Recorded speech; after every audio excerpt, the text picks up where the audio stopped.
싸운다요. Hey, come on, come on.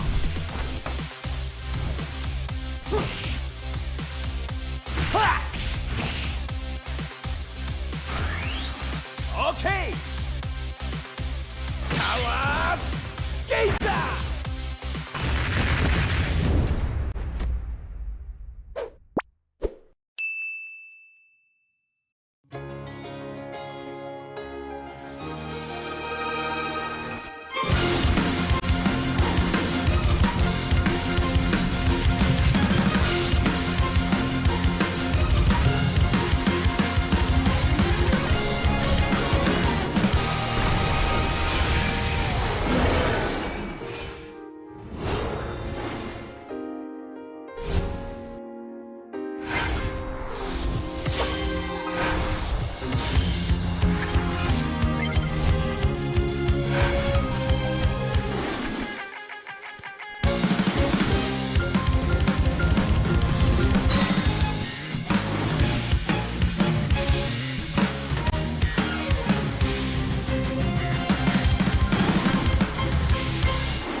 Have you heard the rumors? About what? The rumors from the board. The demon. He's coming! What happened? They're all dead! Oh no, no! It's him! He's coming! He's coming! Impossible! Get him out of here! He's coming! He's coming for us all!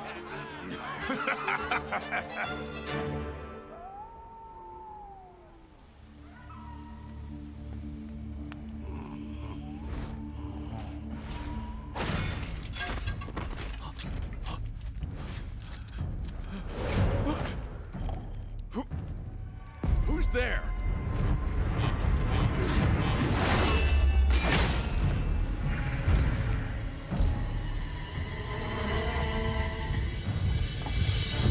An imposter has sullied our name! We are the might of the kingdom!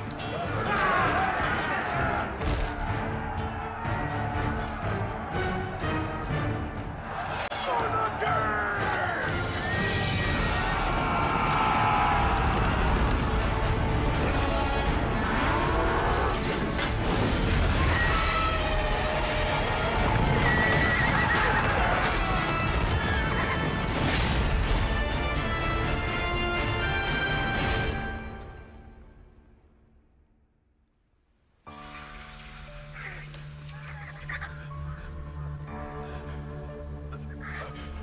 No.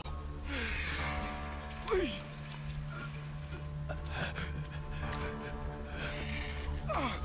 You sheep.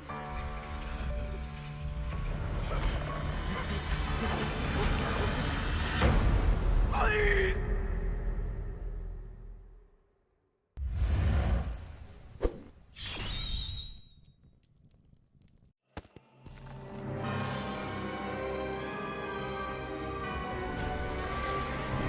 This fairy tale ended with the poisoned apple, and my tale began.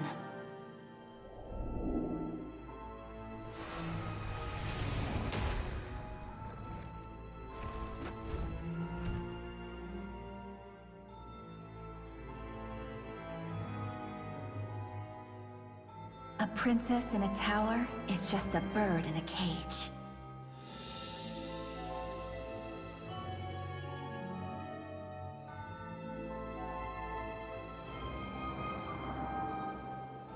Curse it!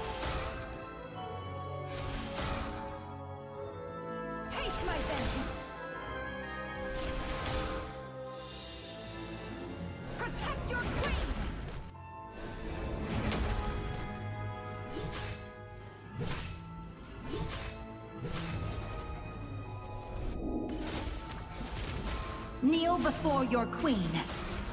It won't take long, I promise.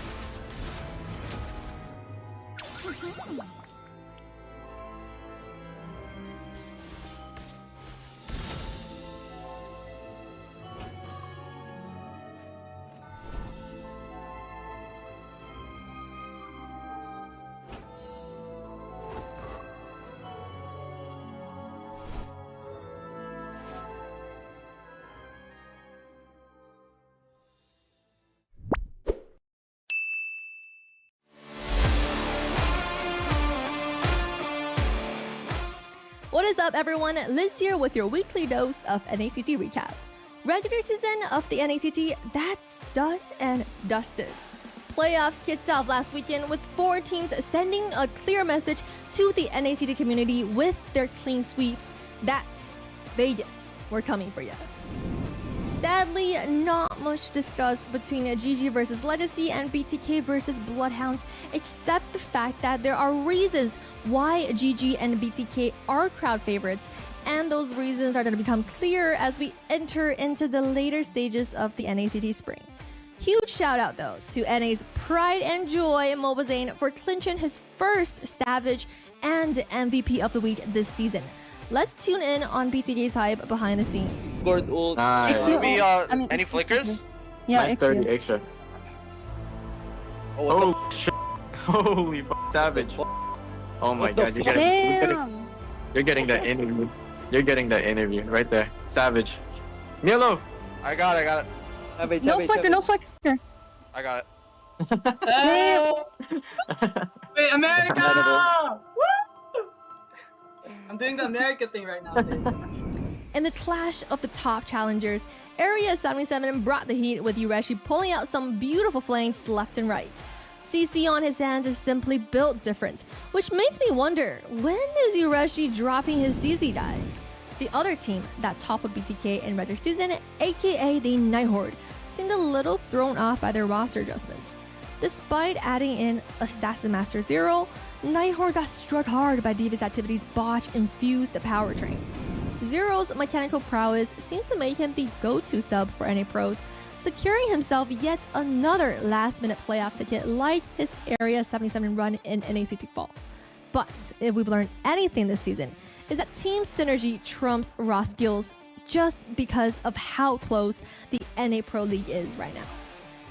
On a side note, we can officially confirm that Zeke and Naisu are practically twins separated at birth.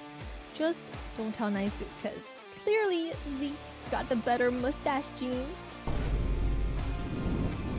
I hope you guys are as pumped as I am for playoffs week 2.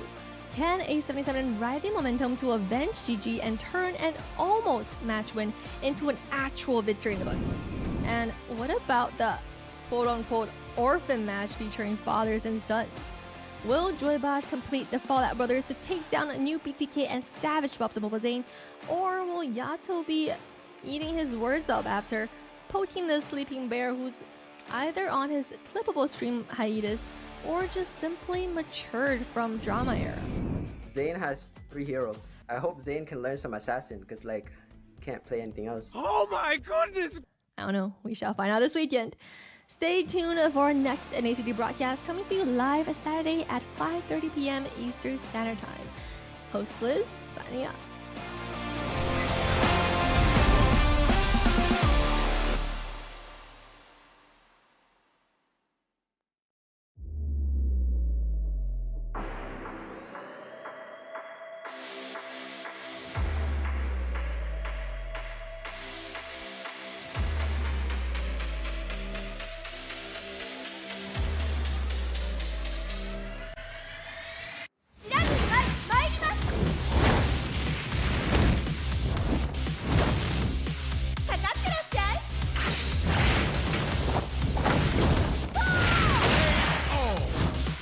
네.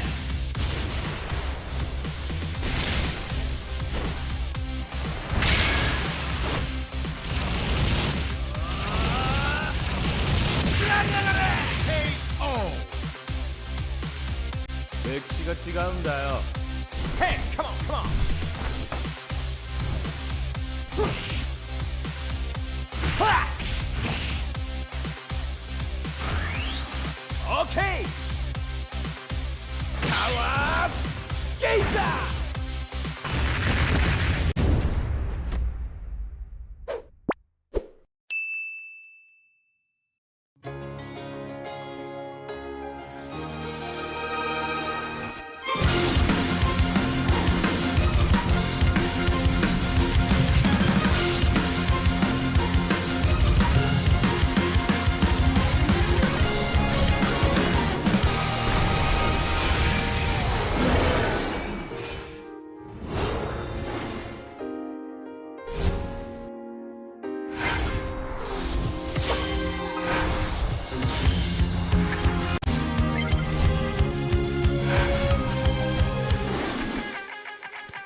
rumors from the board.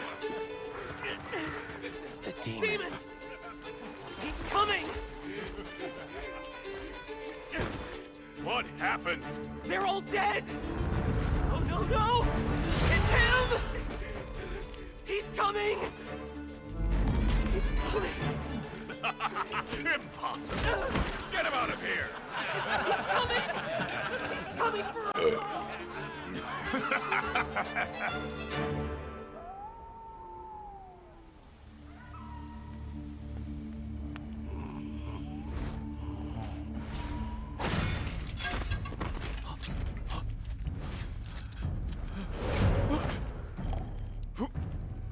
Who's there?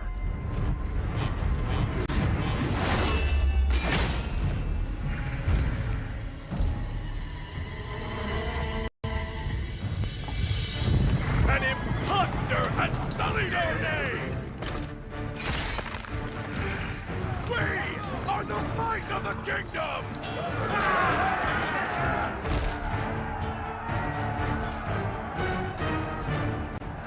For the king!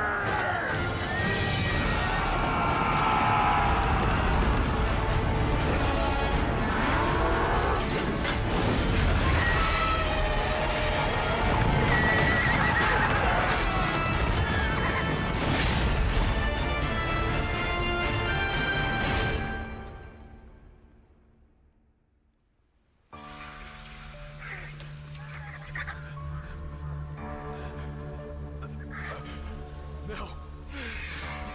Please.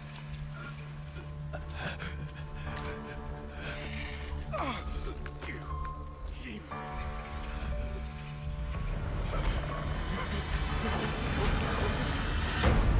Please.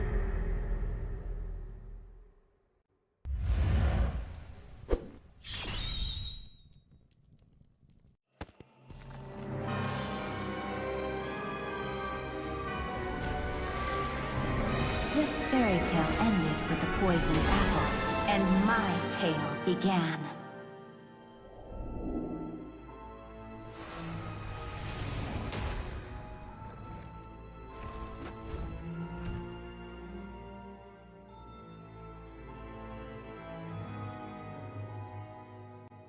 A prince.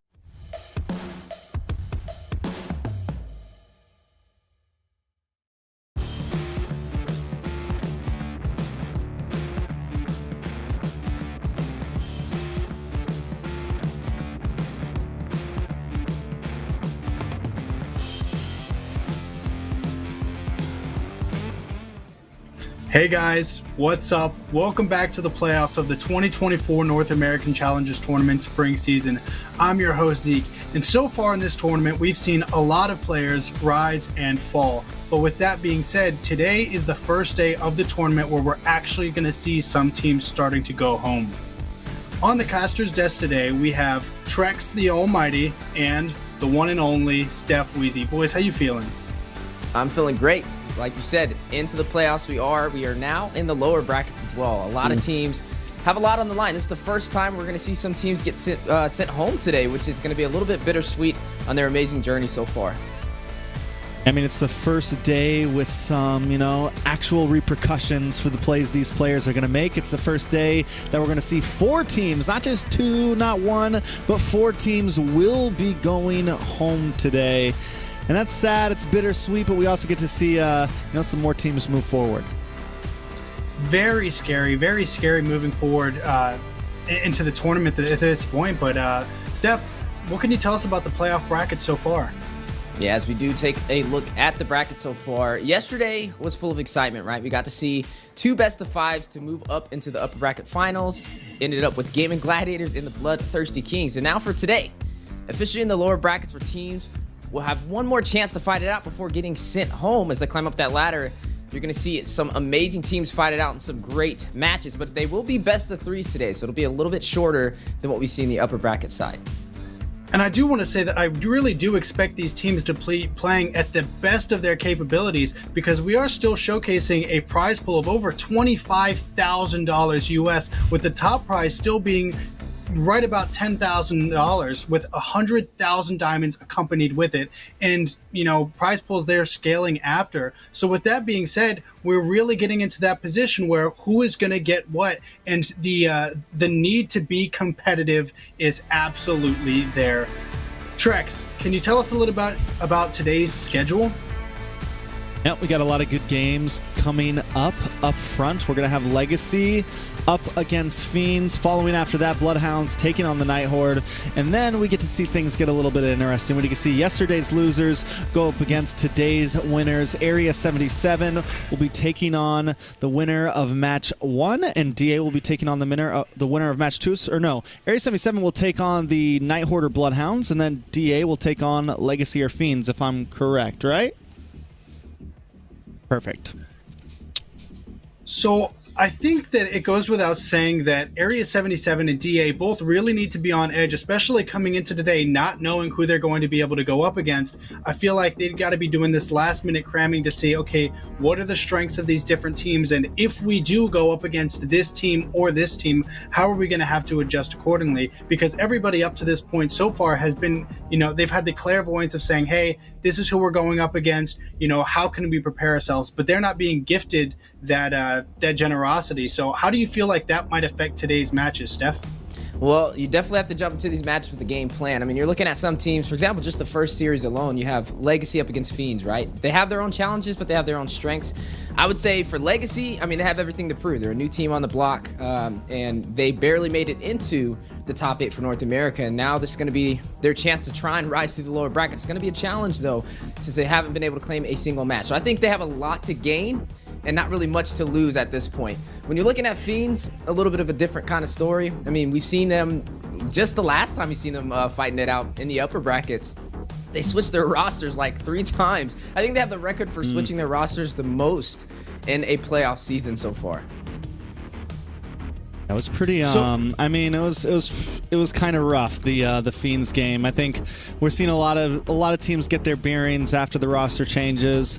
NightHorde looks decent, but to your question, Zeke, with like they have to prepare themselves for possibly 2 different teams. I think DA and Area 77 are ready. It's like it doesn't matter who comes. I think they're not.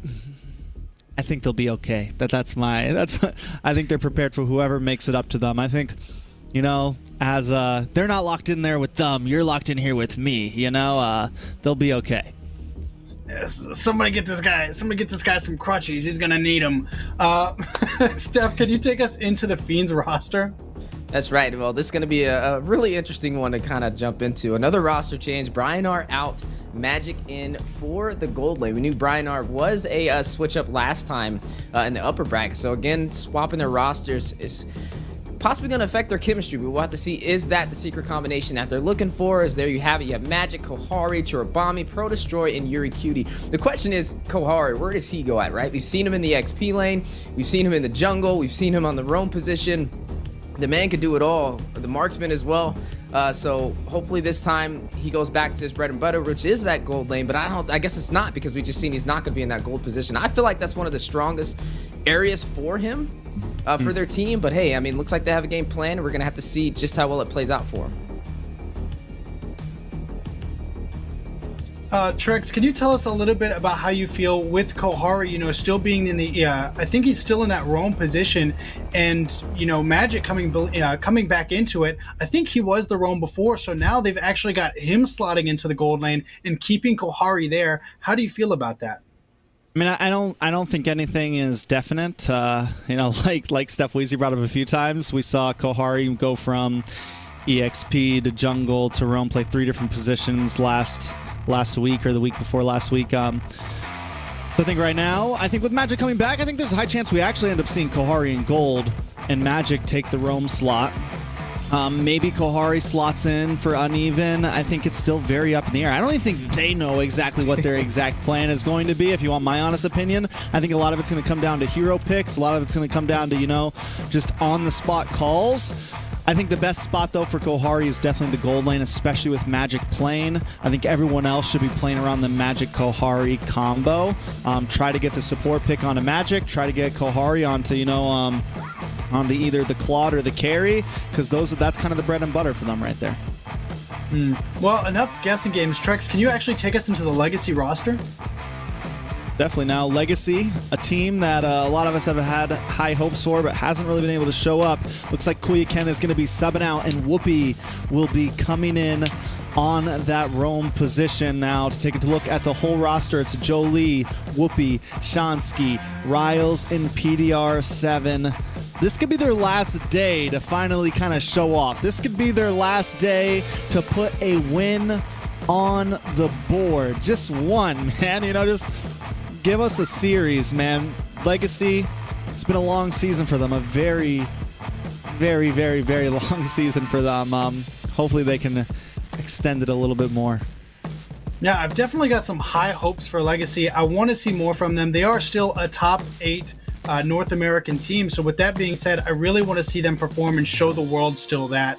But without guessing anymore, I want to know, what are your guys' predictions? Yep, that's the $1 million question. What are the predictions? No, unanimous decision across the board. Fiends. I guess, passing on to me. Zeke, why did you pick Fiends? So for me, I picked the Fiends just because, again, Trex knows me. He knows that I've been getting all of my guesses wrong so far because I've been guessing based off of consistency. And hopefully, I'm hoping I'll get this one right. I voted the same as everybody else, so I'm hoping to lock in. Trex, how about you? No, I did the same thing, man. I just copy and pasted. I figured if I hold the same vote as everyone else, then no matter what, they can't catch up to me. So from here on out, it's just, coast. Don't try to be too different than the rest of the squad. And hold on, what happened? Wheezy, what is this? Oh, whoa! What is that? I don't think that's right. I don't think that's right. Something's wrong here. Hey, we're gonna roll with it. Production, something's wrong here. We got it. 27-7. I demand a recount. But hey, I mean, this is what keeps it interesting. Just like these teams are competing it out, so are us casters. Maybe we should do something where like there's a lower bracket and people just get knocked off after a certain amount of wrong guesses. But nonetheless, I mean, anything is possible, right? Fiends has, like I said, a brand new kind of lineup. They're rotating their roster, so it's still going to be a little bit of a challenge. I wouldn't say it's 100%. This will be a shot for Legacy to possibly claim their first win. I mean, this is the team to do it against, is right now they're still kind of trying out and figuring out their synergies. So I think we're up for a good match. Nonetheless, history is in the making for all these teams playing today because, funny enough, all of them have been swept in the playoffs so far. So none of these teams have claimed a single victory in the playoffs. So we'll have to see how they kind of play out.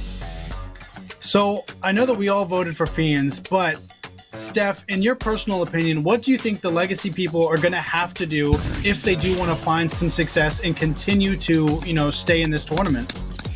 Well, I'll definitely have to say for Legacy, it's going to start with the early game, right? A lot of times, I think where they kind of struggle is keeping up with the momentum that these upper echelon teams know how to play at, right? They focus on these objectives, these little micro decisions that they make at every given second of the game is what keeps them pushing forward to extend that lead and get that early finish. And I think Legacy is still trying to figure out that rhythm, right? That recipe to be able to do that alongside them. I think if they can figure that out, they'll have a good start. Also in terms of drafting, there's a lot of times where we see them go toward the meta, but then sometimes shift off of it. I think maybe if they just play a little bit more textbook, don't go too risky and just have more synergized compositions in terms of drafting, then I think they'll have a really good start, especially up against a team like Fiends. I think the Legacy people, I think they, honestly, I think if there's a time for them to win, it's today, right? My vote was if I wasn't holding such a strong lead over everybody in the voting, my vote may have gone to Legacy, honestly, today, just because Fiends looked shaky, man. We saw Fiends the other day, and they did not look too hot. They did not look like the Fiends that we knew in season. So we'll see exactly how they do. Well, whether you're feeling strong and shifty like the Fiends or trying to have a Legacy in the making, it's time to find out which team finds who in the draft. All right, in the draft we go. We got Fiends up against the Legacy people. According to Zeke, this is going to be the Legacy people. Jumping into this match, it's going to be fun, right? Like you said, this is going to be a chance for one team to move forward, and the first team in the NACT Spring Season getting knocked off of the ladder entirely and down from the NACT. It's been an amazing journey, though. Like we said, it's an achievement just to make it into the top 8 for North America. Both of these teams are new names, at least. We haven't seen a FIENDS, we haven't seen a LEGACi in NACT before, and I'm looking forward to their matches today. So looking at the draft so far, we are going to be seeing a little bit of support taken off the table for FIENDS. We're going to go in for that Angela, that Nolan, and that Faramis. A little bit of fast drafting. And then on your side, Trex, looks like you got a couple of things on the board as well. Yeah, I like the Arlot getting picked up immediately from the side of FIENDS.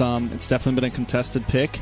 It definitely adds a layer immediately of possible flexing, able to maybe move it into the roam or EXP. I think on the side of LEGACi, we also need to kind of secure something solid. Barat's still open right now. Vexana's still open right now. Could pick up the CC as well, maybe something like the Barat CC. Exborg has been a pick, though, that has kind of gone in and off. Sometimes we see it picked up pretty commonly, especially against the Arlot.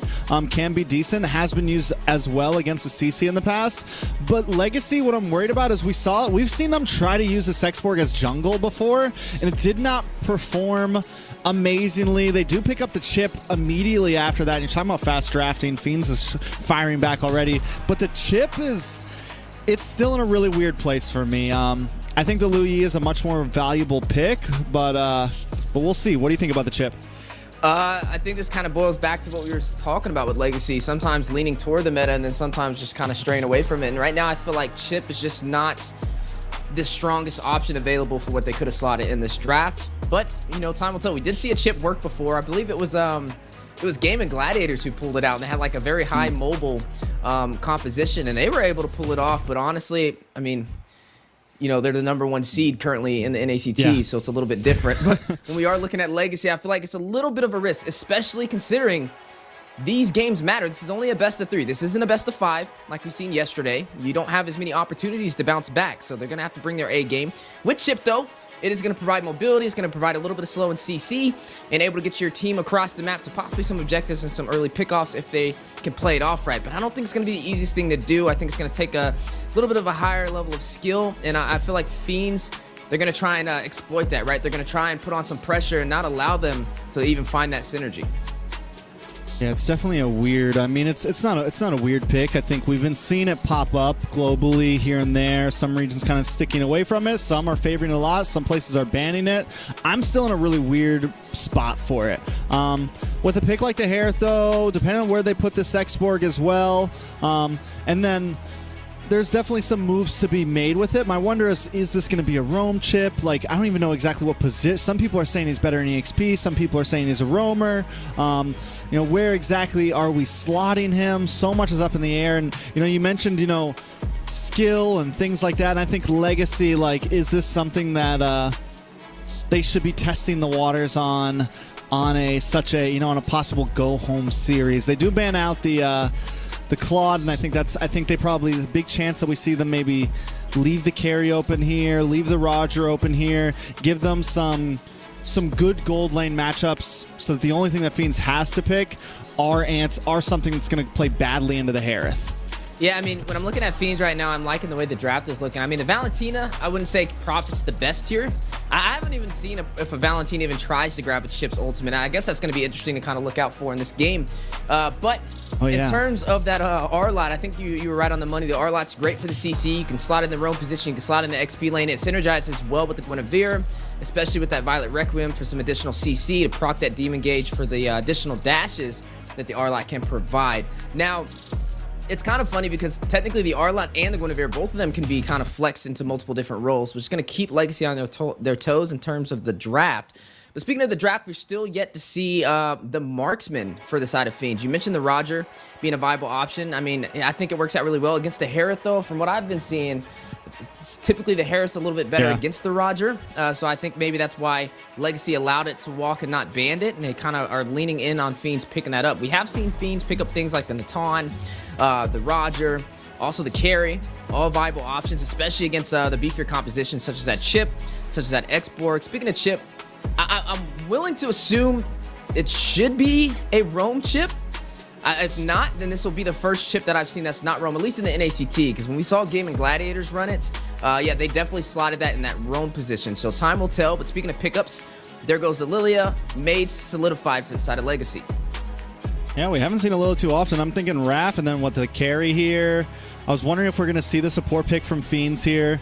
This is kind of there. This is what they go to. Magic definitely going to be on roam position. Still waiting to see if Kohari is going to slot into gold or not. I know he does have the little jungle emblem above him, but I got a feeling he's going to be pulling up for gold here now that Magic is back in. You're right, the carry doesn't play amazing. Maybe they go for something like the Ixia. We've been seeing that pop up. With the Wrath, you could also pull something out like the Airthil. It would combo very well with the Wrath, you know, being able to kite, being able to consistently move. I think there's plenty of options for Kohari to kind of slot in here. They go for the Ixia, so I think solid pick. LEGACi, on the other hand, still need a jungler or an EXP laner. One of the two. Or maybe a roamer if Chip is going to jump in. So there goes. All right, so jungler still actually could end up being an XP laner, but I'm guessing we're going Riles on the Joy. Whoopi's going to be on the Xborg. PDR on the Chip. So of a very fast-paced composition from the side of LEGACi, right? And I mean, Fiends also pretty quick pace. You have the Raft to give yourself the boost. You have your Raft to give yourself the speed up. But LEGACi just hits a little bit different with the Chip getting involved, with the Joy getting involved now. I'm seeing a mean level 4 spike once everyone hits level 4. Once you got Black Shoes on the Lilia, once you have the Electrifying Beats on Riles. Definitely a lot of possibilities for LEGACi. I think the question on all of our minds is, though, is can they pilot it, right? Like, can they make it work? Can they execute this draft? Because it's nothing that's going to be simple, right? It's a pretty in-depth draft on the side of LEGACi that has a lot of moving pieces going on.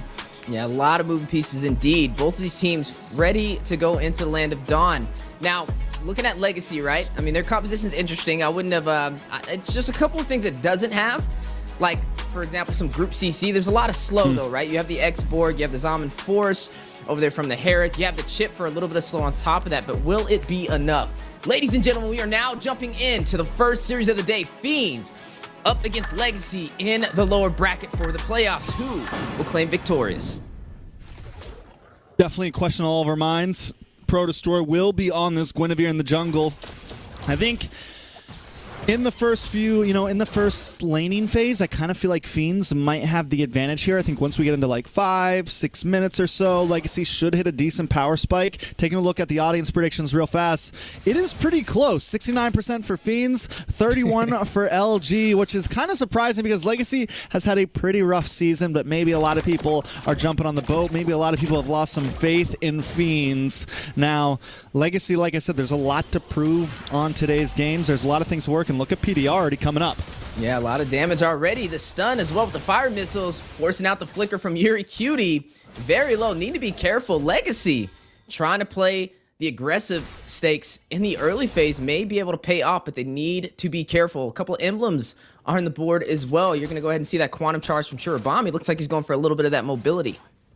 Yeah, definitely a lot of mobility on both sides. Nothing too out of the ordinary. I do want to point out that the Ixia picked up the tenacity, it looked like, but picked up a defensive trait there. I can't remember. I couldn't see it perfectly, but picked up some defensive traits there. Give her a little bit of bulk, which I think is good, especially when you have kind of the aggressive that LEGACi wants to bring. A little bit of action on the boss side, though. Kohari. Woo! Is going to fall. Jolie will be able to pick up that kill. Magic right beside him. Almost falls as well. Able to get out of there. First kill on the board to LEGACi. Yeah, I think we're going to see PDR just jumping from off lane to off lane to off lane to off lane. Heading back to base now, but he should be able to get back involved in this pretty quickly. Hasn't hit level 4 yet, so doesn't have the complete portal just yet, but Turtle is up. Yeah, Electrifying Beats from Riles. Trying to deal some damage. Last Insanity on his tail, though. Pro Destroy will be able to get the kill with the Spatial Migration. There goes the last Insanity from Whoopi. Turtle still in play on both sides, ready to take the fight into the pit, but the Glooms are doing some damage, some great zonage for the side of Fiends, and it looks like they may be able to claim this. PDR trying to find a window of opportunity, but falling short on it, and it is going to be Fiends picking up the first objective. Yeah, gonna lose out on that first Turtle. LEGACi, I really felt like they maybe had that, but I think having Pro Destroyer on the Guinevere, we're already seeing some of the pressure able to pull, but wait a second. Just a little bit of action on the boss side. Yeah, Kohari's going to use that secret skill none of us knew about. It's going to black it out for us. That's one of those with the new pet. No, I'm kidding. That's the new patch, yeah. See that Kohari able to sustain himself though. It's like 1 HP, able to stay alive, and that's huge, right? He's not just any hero out there. He is the marksman for the side of Fiends. And honestly, we were talking about what role he was going to play. And when he plays in the marksman role, this is when you see Fiends kind of do their best. And we'll have to see, is that the secret recipe they've been looking for all along? But speaking of recipes, PDR, possible recipe for disaster. Hit with spatial migration, needs to get out of there. A lot of slow, though. Forced to use the flicker, able to get to the tier 1 turret on the bot side. But look at Urobami, trying to wrap around, finds Riles, using the electrifying beats. Is going to deal some damage, but has some return back to him. Pro Destroy, trying to seal the deal. Jolie joining the party alongside Shonsky. Members of Fiends very low, but it looks like both sides will disengage. Yeah, both teams doing a great job at engaging, disengaging, and both teams kind of have... Wait a second, a lot of damage on a Jolie there. Should be able to get away from this safely. Yeah, PDR is going to try something, though. Yeah, knock up, spatial migration, Violet Requiem, PDR falling. Pro Destroy able to get the kill. That's going to be 2-1 on the board. Fiends in the lead, but Whoopi trying to rush in with the last Insanity. Kohari will fall. Shonsky picking up the kill. Whoopi with the flicker back to the tier 1 turret. Kohari having a rough game this time. 0-2 right now. Jolie 1-0. Has gotten ganked, has gotten attacked, but Jolie has continuously been able to get away, and the rest of the team has been able to show up in time. Now, Fiends, elsewhere on the map, they are kind of winning. They're holding about a 900 gold lead right now. Nothing too major, but still keeping up with the rotations, keeping up with the jungle. But we kind of expect this from LEGACi. This is, you know, we're just hitting 5 minutes. Should be another minute or two. Got to wait for Riles to get that second item locked in. I think it's smart of them to not really contest that second turtle. They're just kind of biding time. As long as they don't fall too far behind, they can still hit a really nice mid-game spike. Speaking of spikes, full barrage going out. Jolie, 50% HP, but a big stun. PDR rushing on to Magic, trying to get the last hits. Last Insanity goes that electrifying piece to close the distance. Riles will find one, maybe able to get another. Churubami very low. Forced to use the black shoes, trying to get out of there. PDR on the chase. Doesn't let him go. Is going to go ahead and connect for a little bit of slow, but they need more damage. Looks like he is going to be able to get out of there. 2-3 on the board. LEGACi still leading in terms of kills. Man, whole squad just jumped up out the portal like, what's up? Heard y'all wanted beef down here. Up in the bot lane. I mean, literally just all 5 of them jump out of the portal, jump onto Fiend. So we're already seeing some possibilities from the side of LEGACi with the portals from PDR here, with the teleports. Definitely something. Oh, nice pick on a Jolie there. Definitely something Fiends is going to have to watch out for, but it seems they're handling it well. Yeah, Riles joining the party alongside PDR, trying to defend, not allowing the siege from Fiends, but is it enough? Full barrage going out. Pro Destroy able to take him down, and the tier 1 turret will fall. Fiends with the map control. Yep, Fiends starting to come out on top. LEGACi having trouble keeping up, and Fiends have been putting so much focus into that gold lane. It's like, we got to get Kohari moving. We got to get Magic moving. He's been babysitting that gold lane for so long. They finally break through the tier 3, and that is huge. Yeah, speaking of huge, Pro Destroyer will find Shonsky. Now going to take the tier 1 in the mid lane as well. 2 turrets for Fiends in the last minute. A huge play to give him a major advantage, at least for the early phase. Whoopi, though, needing to watch out. You're a cutie, trying to get a final slash, trying to get the CC. No Faraga armor to save him. And now the 3v1 rotation, procking out the immortality. The stun goes back out. Burst down the Faraga armor, but not before he pops the last Insanity. And now the counterplay squad pulling up with the teleport from Chip. You're a cutie. We'll find Magic. Jolie finds a kill to respond back, takes down Magic. You're a cutie, trying to get away. PDR not trying to allow him to get back to safety, but it looks like he was able to expand that distance. Riles, though, is going to dash in. One more hit. Finds the kill. You're a cutie will fall. Pull up, pull up. The boys just came in once again. LEGACi able to make some plays happen. They finally take a tower, but Fiend's still holding a very strong, secure lead. PDR in a little bit of trouble. Kohari. Ooh, full barrage going out. Kohari will be able to get it. Takes down PDR. A massive play. Finding Chip. We were wondering how the Chip was kind of playing into this. I mean, he hasn't died too much, right? He's only found 2 deaths, 5 assists. I feel like that's off to a good start. But in terms of what we're seeing on the map so far, that mid turret fell very early in this game for the side of Fiends. And LEGACi, they're going to need to try and go in for the tier 1 in the mid as well. If not, you're going to see Fiends have a little bit of a more comfortable time invading onto the purple and orange buffs. Yeah, definitely opens up the map for the side of Fiends. Going to give a lot of trouble. And yes, what you gain from PDR with the teleport is kind of huge, but also... Oh, Violent Requiem. Yeah, there's PDR. Speaking of the devil, Pro Destroy will be able to shut him down, finding his third death of the game. Full barrage, though. Pro Destroy getting the double and the special migration. Kohari will take down Shansky. 3 members falling for the side of LEGACi. Now a 10-5 lead. Make that 11 is Kohari. Mr. Tony Montana claiming a kill as well. Kohari the Brave back at it, back in the gold lane, feeling good. Had a couple deaths in the beginning. Now securing some kills. Now starting to stack up, and with the sustainability of Magic by his side, once again we see the combo coming out, and it's doing wonders against LEGACi. LEGACi, you know, they picked up the chip, and this is what I was going to say. Yes, you get the teleport. Yes, you get some things from it. But you also give up, you know, a heavy amount of CC. You give up a super bulky frontliner. I just feel like the sacrifice is not enough for what you gain from him. Yeah, definitely can be a high risk, high reward. And right now we're seeing a little bit of that risk playing a factor for the side of LEGACi, is now Fiends having full control of this game, forcing LEGACi back into their base, and it looks like they want a little bit more. They're going to go to the top side. Final slash going out from Yuri Cutie, connected on to Jolie, but the Zombie Force will drop down. Yuri Cutie forced to use a flicker. Last sanity from Churro Bombi. Need to get back out to safety. Whoopi on his tail with his last insanity. Not going to allow him to take his ultimate and do better. It's going to force out Fiends from that tier 2 turret on the top side. And so LEGACi able to defend pretty well here. Lords now up, ready to go. Fiends looking like they're going to rush it. LEGACi should be able to defend another big push as long as they don't make any big mistakes. They do have decent wave clear with the Lilia. They have decent wave clear with Jolie. And they also have Whoopi who can, apply, at least when it comes to minions. Maybe not burst down a Lord, but at least shred down some minions with the X-Borg. So LEGACi have some answers to kind of survive this out. The only problem is Fiends, I feel like their gold lane scales a little bit better than the Harith here. Depending. Their jungler, not so much. I think Riles may start to have a slightly better game, but still LEGACi, I feel like, has a few less answers. Oh! Speaking of answers, teleport going out. Kohari finding PDR.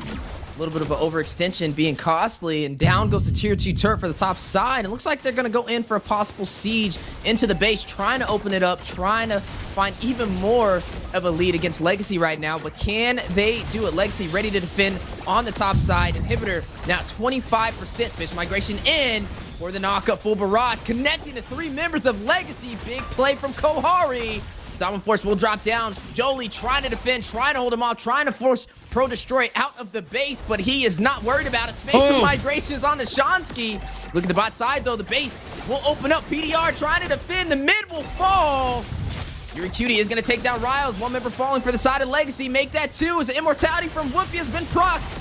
Does have the Faraga armor. The base crystal taking a little bit of damage. Last sanity out from Churabami, exploding onto PDR. Your Cutie will pick up the kill. Shansky will fall hard with the double, and down goes the base crystal. Fiends takes game 1 against LEGACi. Couldn't even make it past First Lord. LEGACi unable to put a fight up against Fiends. And remember, this is a best of 3, so it's match point already. Is LEGACi going to be able to do anything huge here, or is Fiends just going to keep moving forward in a quick sweep fashion? It's definitely a tough game for LEGACi. Fiends came in swinging right there. KDA 16-5, 32. Huge amount of damage. A beautiful rating, and the gold per minute average on the team, 8,254. This is the Fiends that we saw during season, I feel like. This is the Fiends that we all kind of hyped up for a while there. And though Fiends weren't able to get any big wins against teams like GG or BTK, still, they had a wonderful season. And when we came in and we saw them last week in playoffs, we were all kind of like, whoa. But now we got Kohari back in the gold. We got Magic back in the Roam. They get a nice Raphael pick that fits their composition so well. And they just steamrolled over LEGACi.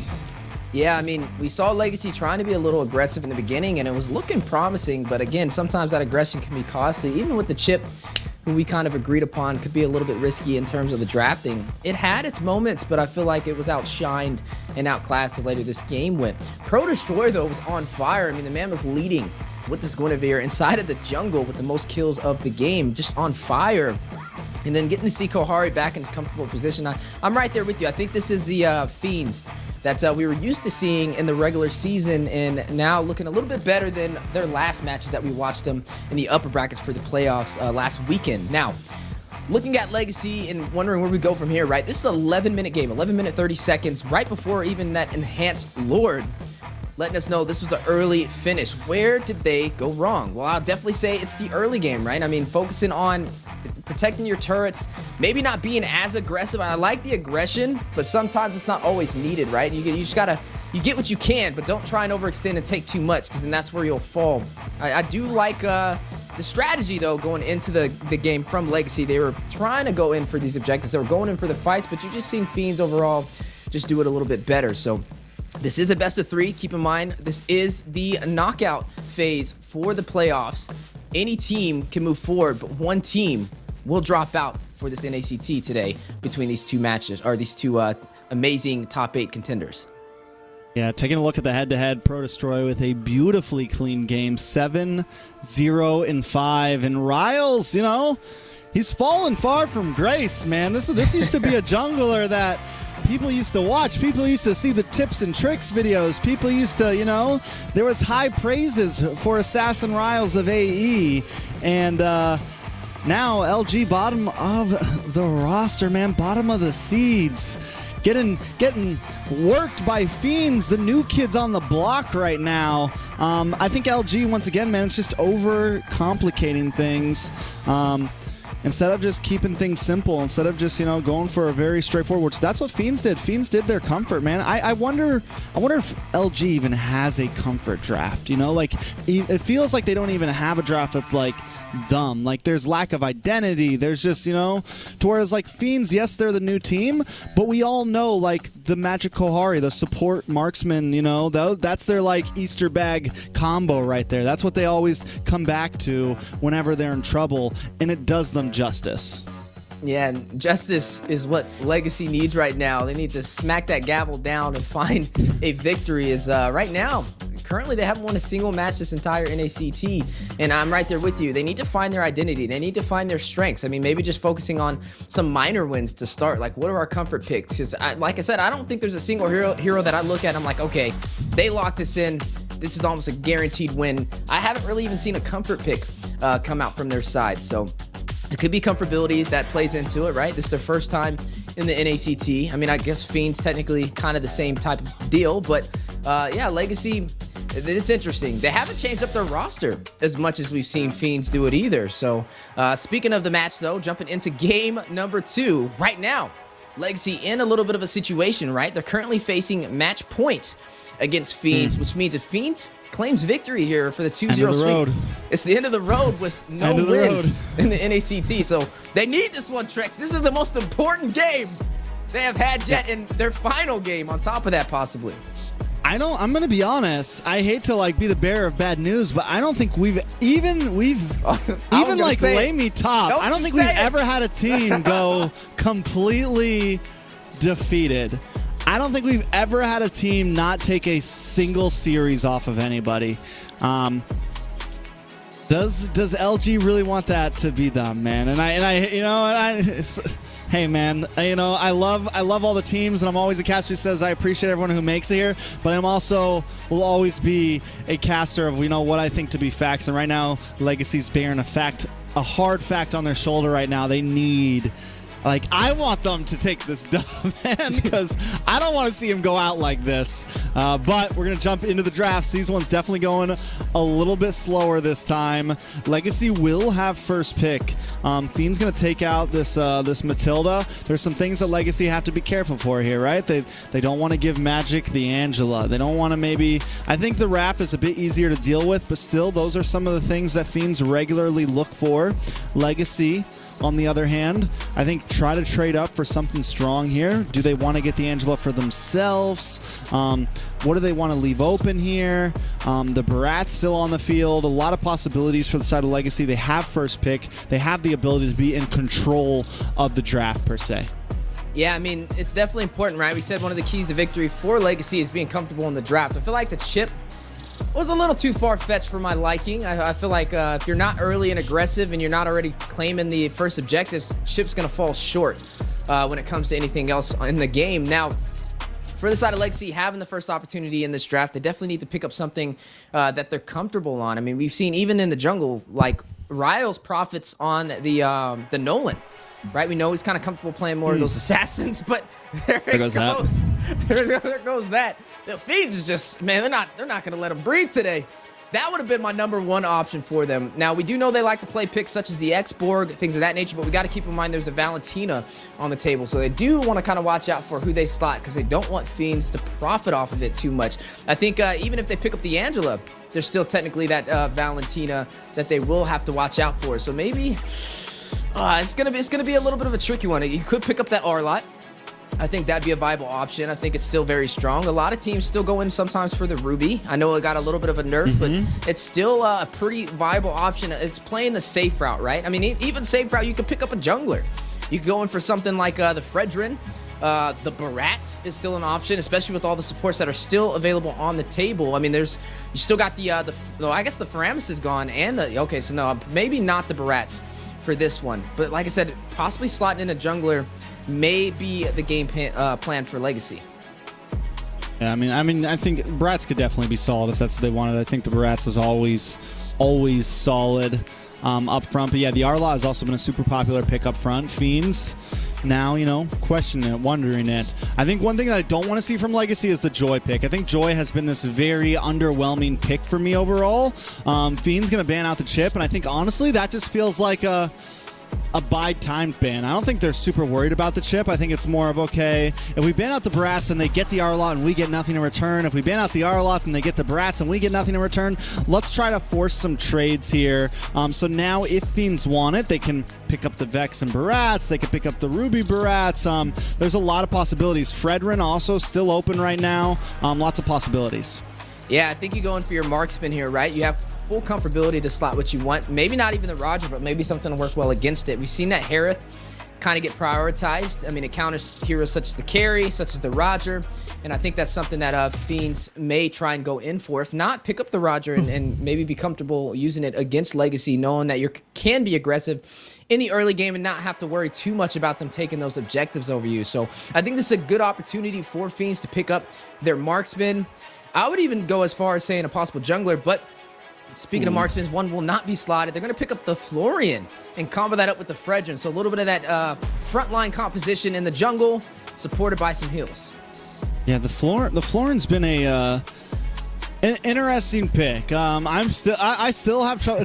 I think another thing about Florian is, like, it's so tough to see even like her skills and the way, like, when she's doing things. It's not like a super flashy hero, so it's hard to even see the impact of Florian when she is on the field.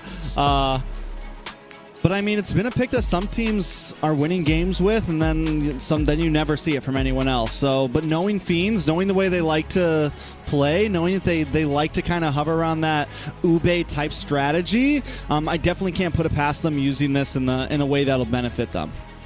Yeah, my only guess is maybe it's just to limit the mid lane from LEGACi, right? Not trying to give that Valentina anything to really profit off of. We'll still have to see some of the other picks on the board, though. But speaking of pickups, when you're looking at LEGACi and you're looking at what they have so far, they have some great slow provided over there from the X-Borg. When you drop that Ice Queen wand on him, when he has the fire missiles, the fire stakes, it's good for zonage control, but maybe a little bit of a struggle if they do slot it into the XP lane against this Benedetta. We know the Benedetta is highly mobile, easy to kind of cut those minions with the Electro Final Blow and rotate around the map to create those opportunities for the neutral objectives. So they will have to battle on the mobility, but I do like that the X-Borg can be flexed inside of the jungle, still can be in the XP lane, even the Arlott technically. We don't know if it'll be the Roam Arlott. Do they flex it? I feel like right now they have a little bit of a stronger draft to kind of change it up on the fly against Fiends. Most definitely. I'm still, you know, you mentioned the X-Borg, and I'm still kind of like, I think it might be a little early for the X-Borg. Yes, I think it does do okay against the Fredrin and can kind of burn and help deal with some of these heals and everything. But now we have this. We have a much more mobile, a much faster moving, a much, you know, more proactive EXP laner Benedetta on the side of Fiends, and LEGACi, there's no way to really respond to it. So I think maybe the X-Borg a little bit early. Fiends now coming into second phase of bans. LEGACi still need a jungler unless they slot the X-Borg over, which I don't think they should do. And on the side of Fiends, we still need a gold laner. We still need a roamer. I mean, we still need a mid laner / roamer, most likely a mid laner. Yeah, looking at Fiends, we need that marksman to be slotted up as well. I guess for both sides, technically. So I'm wondering where they're going to go with that. We still haven't seen a Roger be banned out. Still viable option. The Harith, looks like that's still on the table as well. Trying to limit some of the XP lane rotations. Fiends is going to take out that CC. Now, the CC, I would say, is definitely a hard hero to kind of keep at bay. It can keep up with the rotations from the Benedetta as well. So this will be an interesting one. I think marksman-wise, I don't know. I'm feeling like either the Roger or the Harith will come out here. I think both of them are pretty strong, but time will tell. But in terms of crowd control, if you're looking at Fiends, I mean, there's a little bit, but there's really not that much. I mean, it's putting a lot into the hands of Pro Destroy on the Frederick. Fiends get first pick. They might wait. They might not pick up their gold laner first here because they want to get the counter play. So big chance we see like a roam from them. Minotaur's gone. I mean, they still need a mid laner as well. Maybe they pick up the Lilia this time. Something like that. Nana also still open. A lot of possibilities. I don't think they slot in gold though immediately here. I think they want to be able to get the counterplay from LEGACi. And that gives LEGACi, yeah, if they pick, if LEGACi goes for the carry or for the Roger, then Fiends can maybe pick up the Harith, and or LEGACi goes for something else, you know, Fiends has that kind of counterplay. Yeah, it's definitely going to be one to kind of look out for. They're going to go for the Natan. Now, they have used the Natan before, so it's nothing too out of the ordinary. They pulled it out against Area 77 in the upper brackets, but they weren't able to pull off that victory. On the other side of the table, though, for the side of LEGACi, they're going to go ahead and pick up that Akai. So this looks like it's going to be an Akai in the jungle. Are we thinking jungle on this one? Should be, but knowing LEGACi, my guess is Akai jungle. Like how I would do this is Akai jungle, Arlot roam, Xborg EXP, but how they're going to do it, it looks like, is they haven't. Well, we don't see swaps yet. We'll see. Yeah, that would be my guess. That's where I would put them. Because they may go Xborg jungle, Akai we still roam, have time for swaps. XP on the Arlot.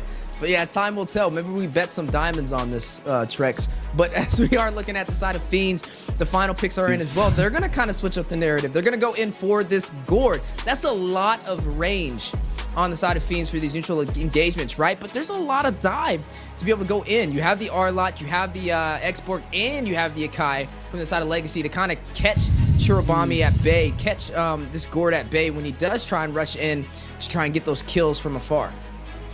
Looks like they're not going to swap either. It is going to be it's going to be Roam Akai, it's going to be Jungle Xborg, and it's going to be EXP Arlot. Hey man, yeah, this is your last game, guys. Let's hopefully that choice will be the one that gets you out of match point. LEGACi up against Fiends. That's right, ladies and gentlemen. Jumping into game number 2 of the lower bracket, round number 1, match point. LEGACi. Everything to prove, everything to lose, and Fiends trying to close them out and knock them out of this NACT. Which way will we go? Well, only time will tell. But personally, if I take a look at the drafts, just from some of those choices alone, I like Fiends a little bit better here. LEGACi does have some answers, though. Like, let's be honest, even though they went for the Roam Akai, it is still a solid pick no matter what position it is in.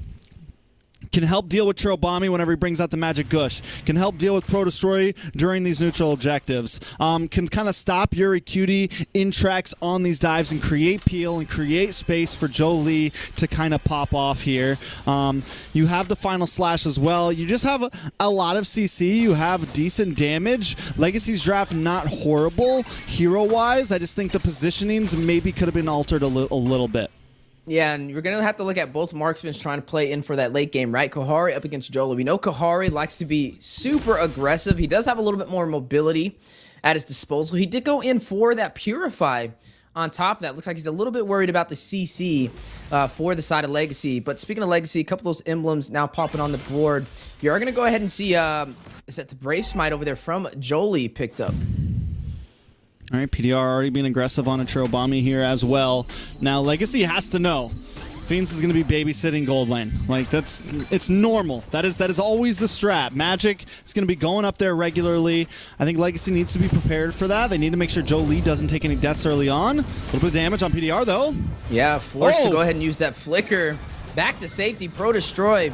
Smelling some blood in the water. Shark on the prowl right now. Almost able to find that early kill. A little short on the money right there, but PDR needing to go back. Baited out that flicker as well, which will help Fiends take this turtle with no contest. A good start for the first objective and for the early game. Yeah, Ryle's unable to even contest. Jolie also having some trouble against Kohari here. Up in the top side now. LEGACi, I do think, knowing that their composition does kind of rely into more mid-late game, but the thing is, Fiends also has a decent late game comp.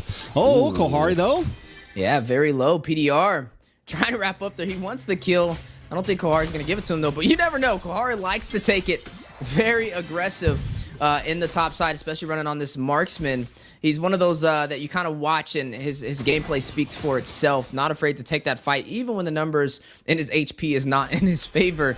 But right now, Fiends, they took the first turtle, which means they have a little bit of that boost in terms of the XP boost in this game. Not the most major advantage, considering neither side has found an enemy to take down. So right now, it's a little bit of a stalemate, but may change that here, as you are going to see the taunt to energy eruption, the knockup. Jolie, last second with the flicker. Back to safety. Pro Destroy joining the party, hit the heavy spin onto the wall. Crazy Wrap drops down, connecting to Jolie. He dashes in, he wants it. Not going to be able to find Jolie, but is going to be able to connect to Shanski. Magic will be able to take that kill, though. Draws first blood into the hands of Fiends. Shanski will fall. Pro Destroy, though, trying to prox that lane a little too far behind enemy lines, but may be able to get the kill. PDR, very low. Magic's going to cut through, take a little bit of a shortcut, but taking a lot of damage from that turret. Speaking of turrets, though, a lot of the gold plating stripped off into Fiends' pockets. Riles will fall. Pro Destroy able to pick up their second kill for Fiends. LEGACi yet to find an answer. LEGACi sets up the heavy spin and all, man. Tries to set up the play in all, and still just unable to do anything against Fiends. Fiends just completely dominating right now, from lanes to player versus player, all across the map. Let's take a look at some of these items right now. Kohari does pick up the leg plates, gets a little bit of defense here, able to maybe take a couple shots to the face, able to kind of go a bit better toe-to-toe with Jolie. Going to be a slower route when it comes to full damage, so hold on. Mr. Gush going to go out, connect Urabami.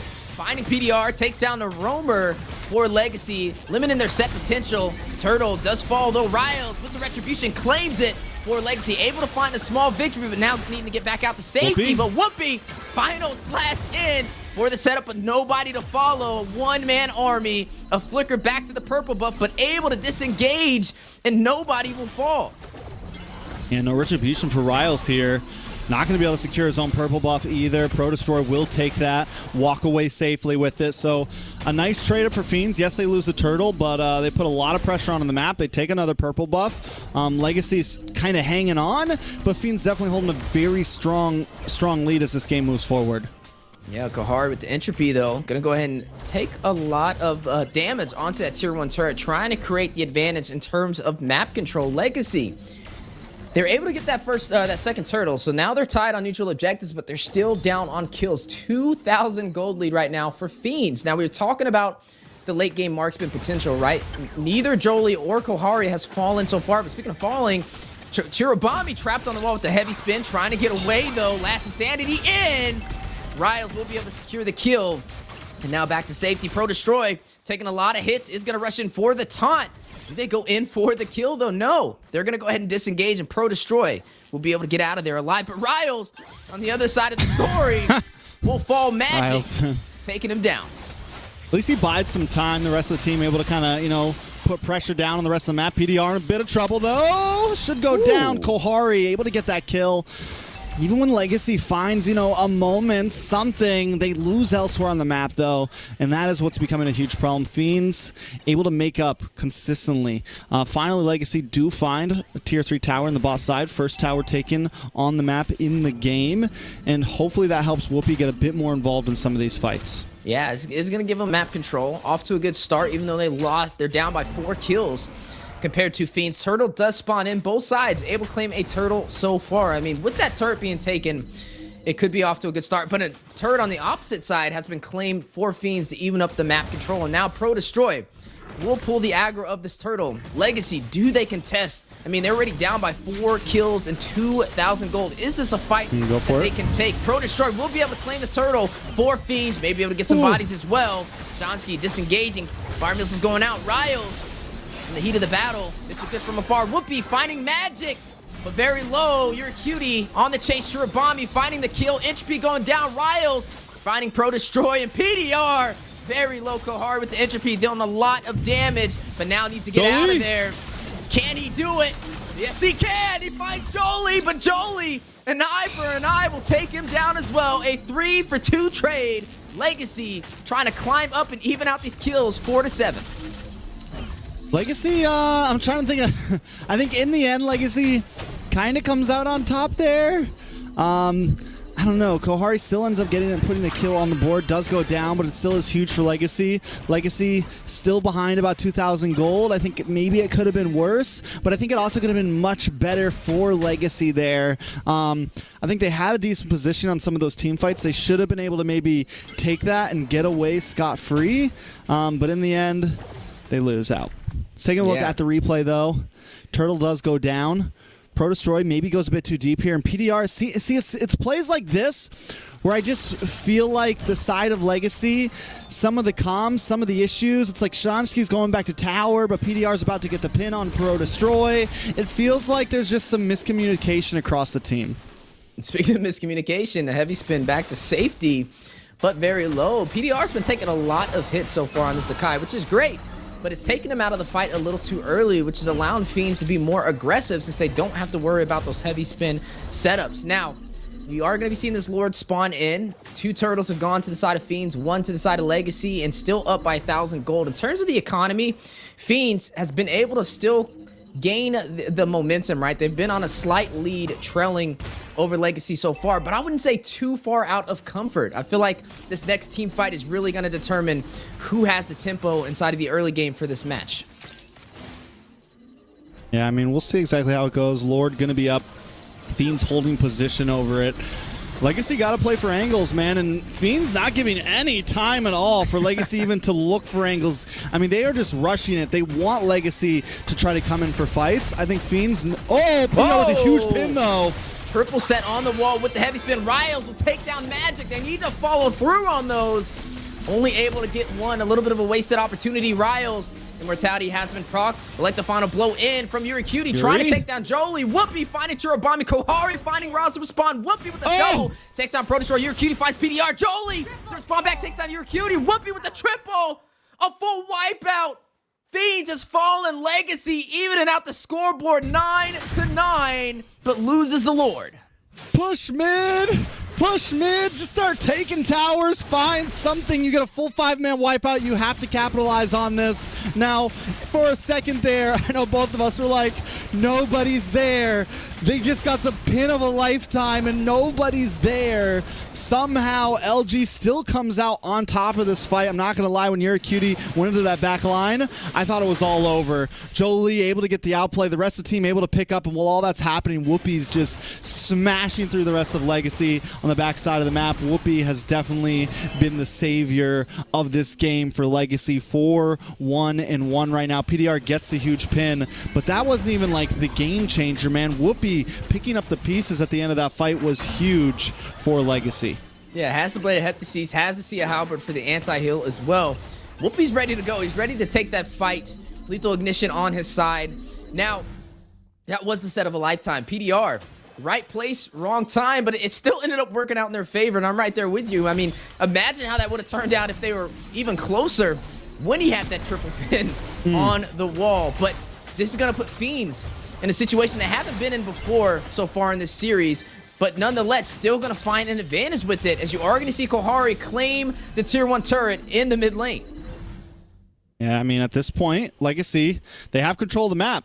They have some answers, too, and Fiends now, by not having that aggressive roam, look, Kohari also going to get pinned. PDR is just all or nothing nonstop. He's like, it's okay if I die, man. We're just going to watch for LG coming into the side here. Ooh, Riles is going to go ahead and use that last insanity. Catches Magic, catches Kohari, but healed back up from Magic. And it looks like LEGACi now going to disengage. Fiends on the push. Kohari trying to deal the last hits on the PDR, but a little overly aggressive, costing him his life as Jolie takes him down with the speedy light wheels. Now a 3v3 on the bot side. Both sides possibly going to disengage. Man, a lot of aggression from Fiends right there. Kohari, sometimes his aggression can be his downfall, and there it was right there, allowing Jolie to pick up that kill. Yeah, that is the regular. Kohari, the regular, gets a little bit too aggressive. I think he'd be such a better gold laner if he could just figure out, you know, exactly the times, the when and wheres, when that's needed. Now, I do want to point out something. Whoopi was in the top lane that whole time, fighting up against YuriCutie, winning out in the 1v1. And once again, man, Arlott, he's huge for teams, especially if he's ahead, especially if he's able to get the better. Now LEGACi take their first Lord of the game. They're going to be able to shove down mid, shove down top, shove down bottom, and really kind of bring this game even more into their hands. They already got a 2,000 gold lead. Before, they were 2,000 behind. At this point, Fiends kind of looking for answers, looking for possibilities, and yeah, they keep on getting these kills on the PDR, but that's not going to win them the game. Ooh, that could, though. Well, you can definitely tell Kohari is comfortable now, right? We've seen him swapping a lot of roles, and when you put him in the gold lane, he never disappoints on the highlight plays. But you are going to go ahead and see this Lord burst it down from the side of Fiends. A little to no contest, a little bit of a wasted opportunity for LEGACi, who had to fight so hard to get that advantage. So right now, I feel like this is a 50-50, right? The later this game goes, it's just going to boil down to the team compositions and who could do it a little bit better. Now, you are looking at both sides, trying to do a little bit of scouting, trying to find out where everybody is. But look at the bot side. Look at the separation from YuriCutie. Going to be able to claim that turret uncontested.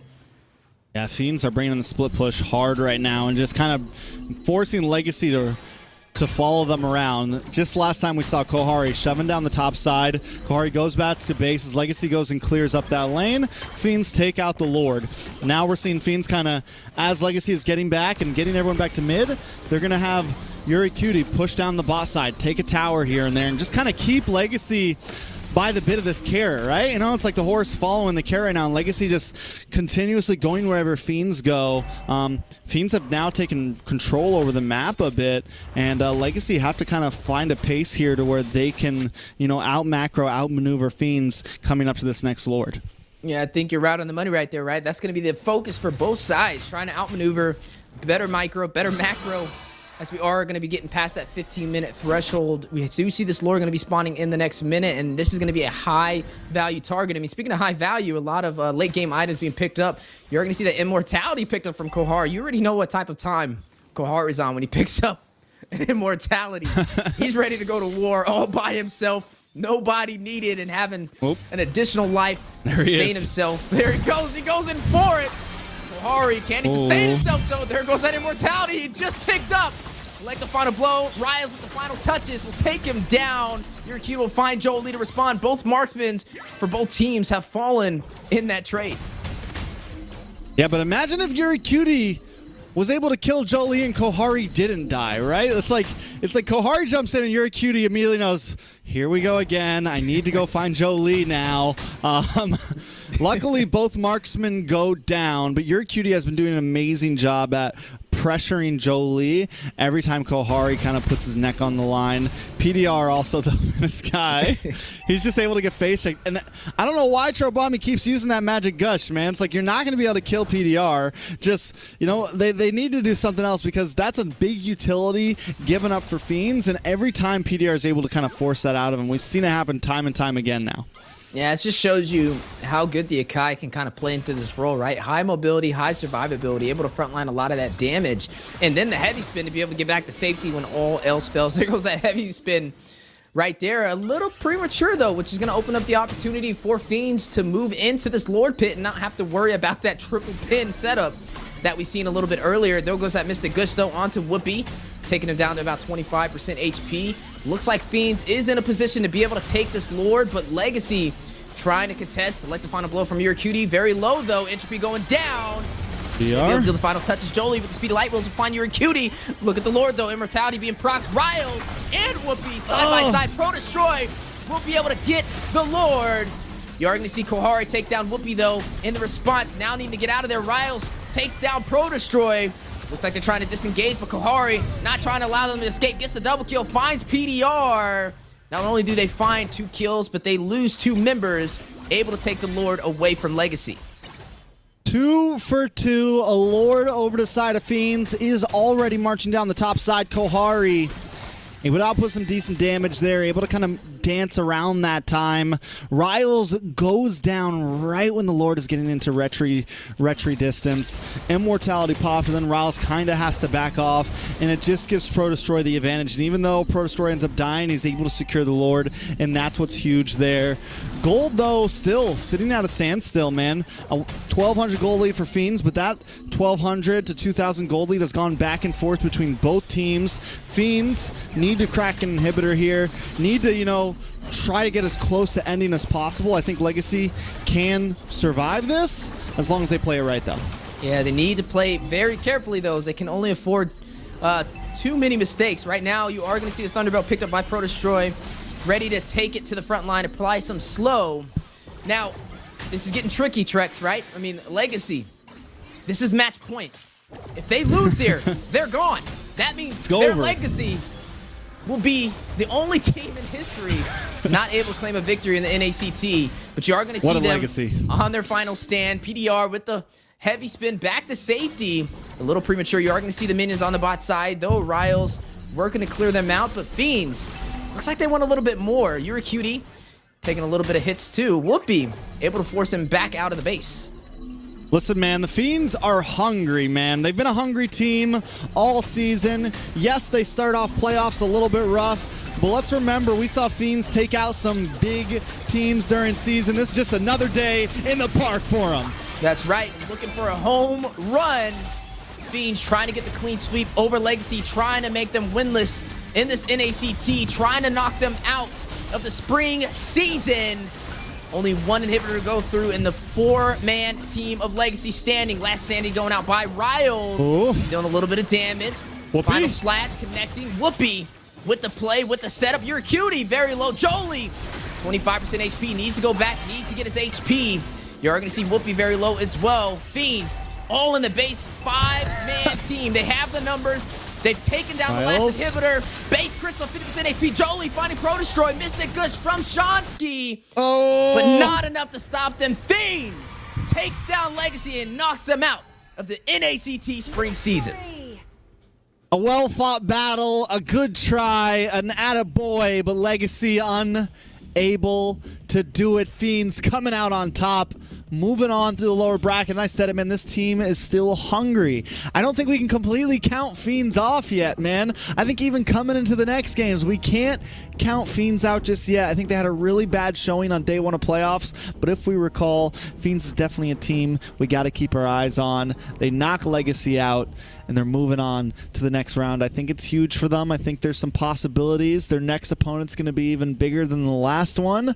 LEGACi, though, man. LEGACi, Wheezy. Yeah, LEGACi, I mean, they went down in history for the only team not able to claim a single victory in the NACT, but nonetheless able to make the top 8, which is definitely an achievement in my book. So hopefully we get to see them in some future seasons. And I mean, it's only up from here, right? I mean, they can only move up from here. As soon as they claim their first victory in future NACTs, I look forward to seeing what they do. But Fiends, you're right there, right? You're talking about how well they performed in this series. Now, they were looking a little shaky, like you mentioned, in day 1. They did a lot of roster changes, but putting Kohari back inside of that goal lane definitely gets the team overall a lot more comfortable. And that's the Fiends that we want to see, right? And I think they should kind of stick with that method. As you mentioned, their next match, it's going to be even harder than this one, as they're going to be going up against Devious Activity, a team full of stars. But yes, nonetheless, a great game. 19 minutes. Almost at that 20-minute mark. I would say LEGACi definitely put on a great fight. It was closer than majority of the games that we've seen LEGACi even play this entire NACT. Rich Guy going to Kohari. Also getting the carry, the sandbag being Pro Destroy, and then the forgotten one. 11 assists. Shansky himself. I mean, a good try. Kohari, though, coming in very strong. This is the, this is the Fiends, like I was saying all match, this is the Fiends that we've wanted to see.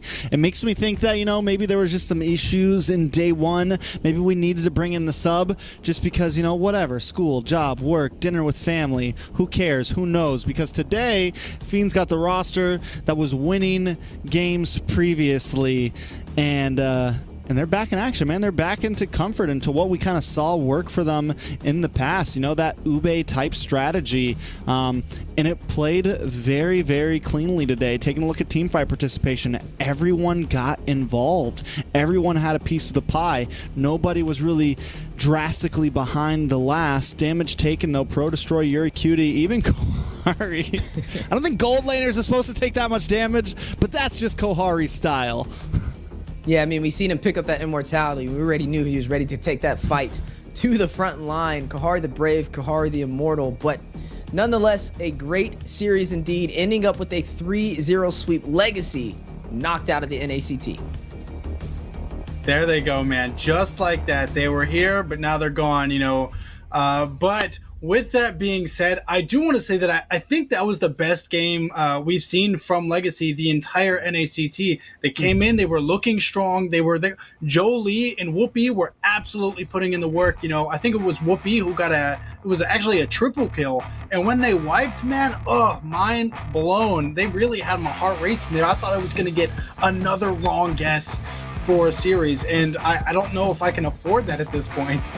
Yeah, I mean, I think you can. Go ahead and get a couple more losses on there. I got to keep climbing up that ladder. I think maybe Trex, I got to find a way to get an upset. So me and him, I think we're tied right now, but we'll have to verify. Yeah, something's off with that. I don't know, man. I feel like you should be one. I think I'm like one ahead. I don't know. Whatever. Doesn't matter. It's not a big deal. I will say, I think if we're going by golf scores, I should be, I guess I'm still not in first. I'm still losing. Even no matter when it comes to losing, I'm losing. Yeah. Sorry, bro. But with that being said, I was so excited to see LEGACi breaking it up and making something happen. I think a lot of us came into this matchup, although I didn't expect the Fiends to play as well as they did. I wasn't ready to see Kohari back on gold, but we did. And even with that, LEGACi still showed up, and I really feel good about that. So for me, I'm thinking maybe if they stick together, if they keep doing what they've got to do, they might be looking a lot stronger coming into the next NACT.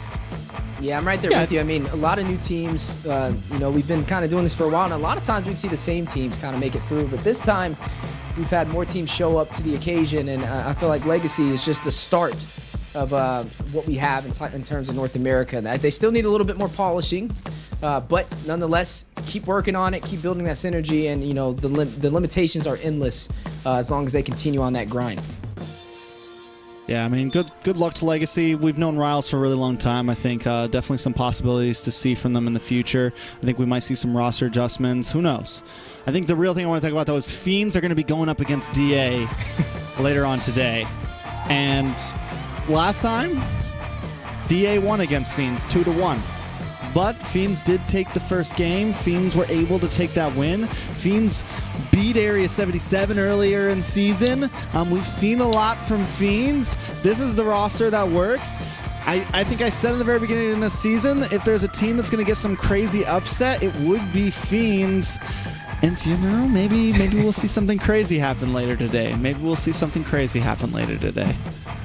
I'm hoping we do. I hope we see both of these teams come in as strong as we've ever seen them play, and I hope that they do really make this the most interesting, it already is, the most interesting NACT that we've ever seen, but to further secure that would be absolutely beautiful. But without further ado, Steph, MVP, who you got? Oh, MVP's a hard one. I mean, I would like to say Kohari would be a possible MVP, but Pro Destroy, I'm right there because his Guinevere was nice. I mean, the Guinevere game one, he was all over the place. He was getting the setups, he was getting the kills. He was even at a point near the end game, just diving into the base by himself behind the inhibitor turrets and not falling, baiting out a lot of utility. And I would say he's definitely a high value player over there for the side of Fiends that you have to watch out for. Not to mention his hero pool is all over the place. Definitely a jungler that you can kind of rely on any given notice. I mean, definitely a great game by him. Game 1, when completely deathless, huge. Protostroy's always been steady. Like, you know, I think a lot of our eyes have consistently been on Kohari and Magic and stuff like that, but Protostroy has always kind of been, you know, just the steady jungler for the team of Fiends, able to make plays happen, able to, even if he's not the flashiest, he's able to, you know, not take a bunch of deaths, able to consistently contest against some of the best junglers for neutral objectives. So I think as long as he can stay steady, you know, there's big things for him in the future of NA. I know for me, I'm actually looking at it from a different point of view. So for me, Protostroy, he had did absolutely fantastic in these matches. But overall, as a jungler in NACT so far, I do still want to see more from him. Although he has been steady, he's not been able to, at least I haven't seen him make some of the same big plays that we've seen some of these other top junglers make. And I feel like coming into these matches, you know, especially tonight, he's going to have to be ready. Seth? Okay, I will say one point though, Zeke. Week 1 of the regular season, he was the first jungler to pull out the fanny. And like when Fiends first played and everybody was wondering where they were sitting at against the BloodHounds, he pulled out that fanny and he dominated. So I gotta give him credit there. I will say that was a bold statement, something that I definitely wouldn't overlook. But yeah, I mean, you are kind of right. He definitely has a lot to kind of work against when it comes to some of the more familiar junglers that we've seen kind of earn their achievements in the previous NACTs. Yeah, we've seen a lot. We've seen a lot from him overall. I think, again, he's still essentially like a rookie. So I do think like there's just from the whole teams of Fiends in general, similar to like Kohari. Like, yeah, I've hyped up Kohari all season, but as we saw, when we saw him go up against gold laners like Basic, gold laners like Zia, we saw the cracks start to show.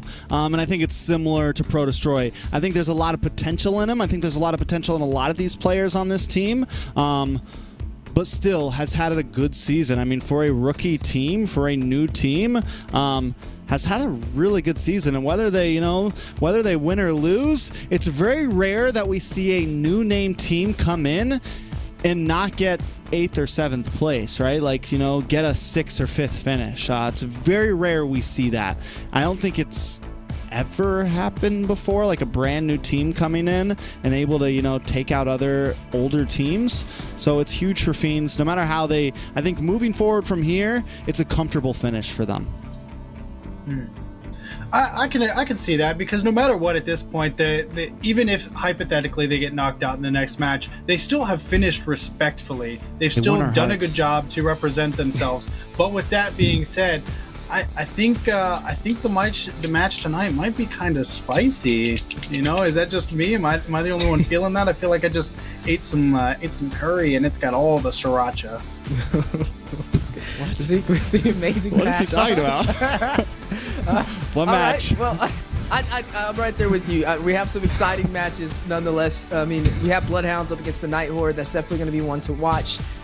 Both of these teams are a little bit more familiar. It's not the same story with LEGACi and Fiends, two newer name teams in the top 8. NightHorde and BloodHounds, these are teams that have been around for a while, right? They don't really switch up their roster too often. I mean, this is a little bit of a newer NightHorde than we've seen, but overall the NightHorde name has been around for a while. Now, this is going to be a hard one though. I mean, NightHorde has been pretty much doing really well, right? They've been dominating for the most part where they go against. They lost to Devious Activity though. I mean, it's a new Devious Activity roster. We'll get in on that when we see Devious Activity go up against Fiends today. So we don't want to spoil too much about them. But nonetheless, this is where we get into these teams being a little bit closer in on that ladder, right? You don't really know if it's going to be a 3-0 sweep. These are going to be games that are a little bit closer to that 20-minute mark that you're at the edge of your chair waiting to see what happens. I feel my wallet getting a little bit heavy. Trex, can you take us into this giveaway? Giveaway. I love a good giveaway. Zeke, put your phone down because here we go.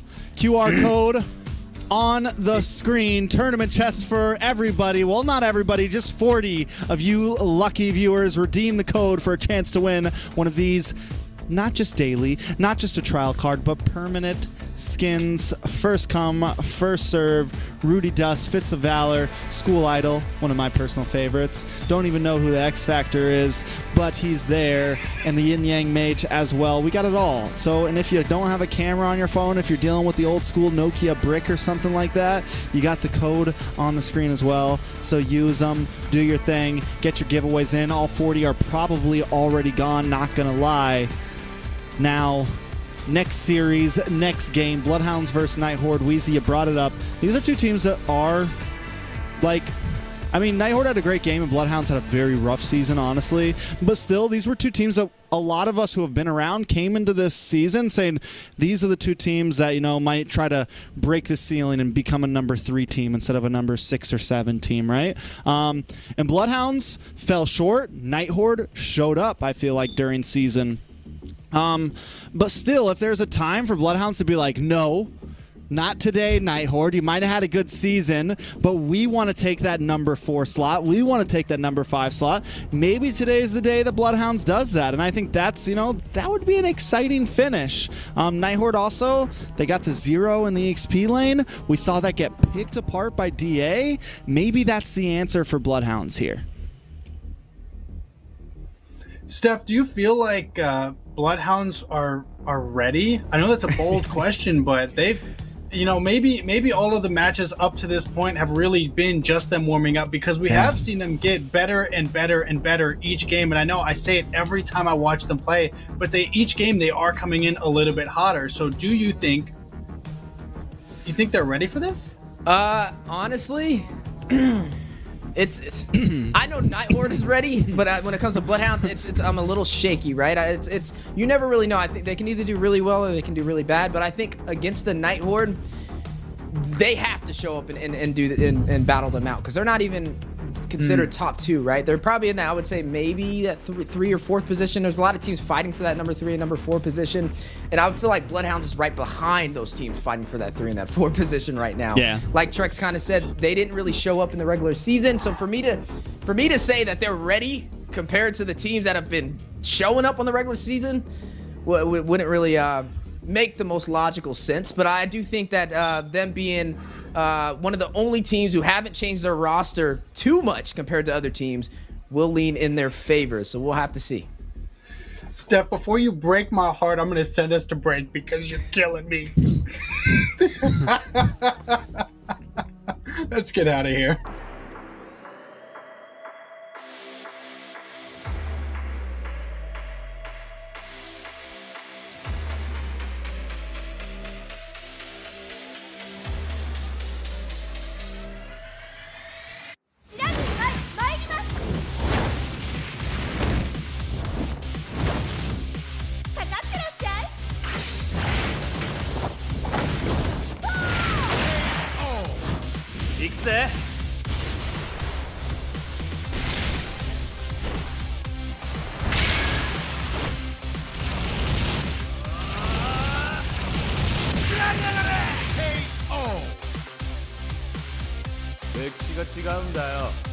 Hey, come on, come on.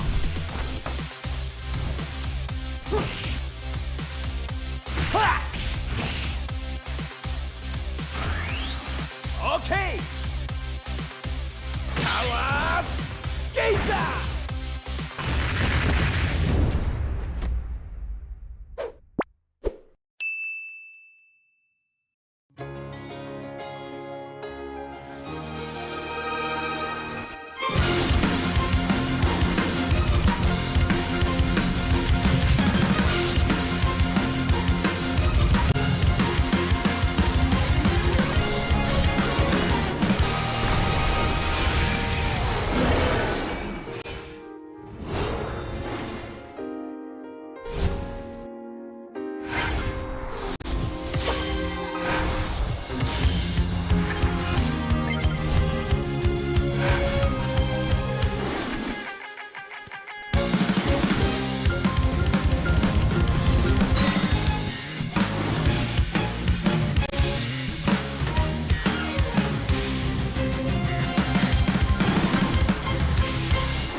About what? The rumors from the board. The demon. He's coming! What happened? They're all dead! Oh no, no! It's him! He's coming! He's coming! Impossible! Get him out of here! He's coming! He's coming for us!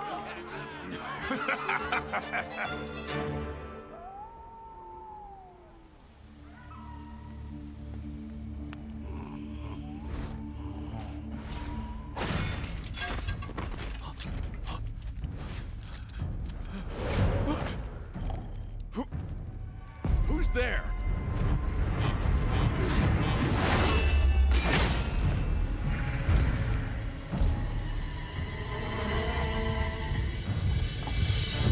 An imposter has sullied our name! We are the might of the kingdom!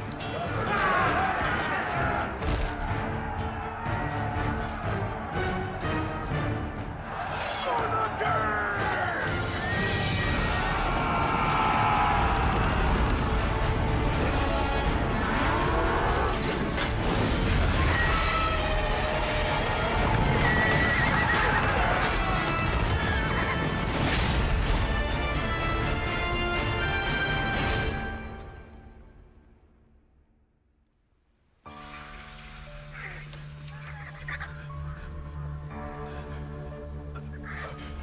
No. Please.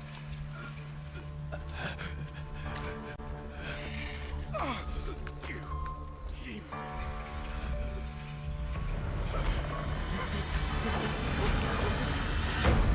Please.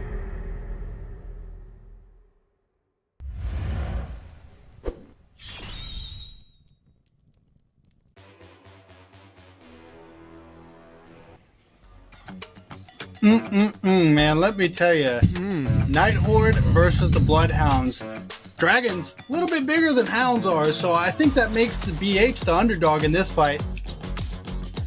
With that being said, I know we asked Steph if he thought the BloodHounds were ready coming into this match, but Trex, I want to know, do you think we're ready for some dominating, gameplay, or maybe even a little upset? Am I ready for dominating gameplay or an upset? Is that what you're asking me? Yeah. Are you ready to Am I just not know what is going on like we have been this entire NACT? Everybody's been guessing, man. We're all Am I ready to not know what's going on like we have been this entire NACT? Do you notice that when you repeat Zeke's questions slowly, how ridiculous they sound? I'm just... yes, I'm ready, Zeke. I think it's going to be a great series. BloodHounds up against NightHorde. NightHorde definitely the favorite in my eyes, but like I said, if there's a time for BloodHounds to do something big, today's the day. Are you ready, Zeke? Can you take us into the BloodHounds roster?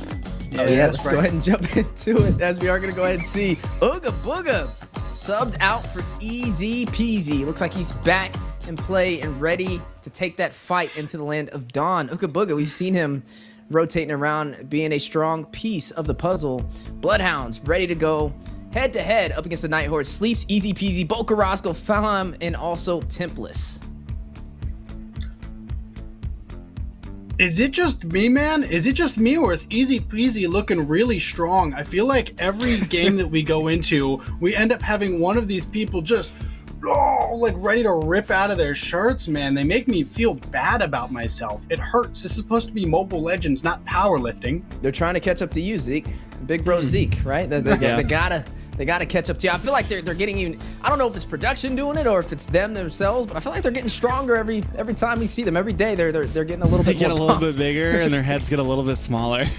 That's pretty much how it works. But yeah, I heard that production's been doing that behind the scenes. We just but no, I do think there are some points I want to point out on BloodHounds real quick before we jump to the next roster. Bokarosco, I think he's able to always keep morale up. He's able to always kind of be positive from what we've seen. And no matter how many losses they take, he's always kind of able to move forward.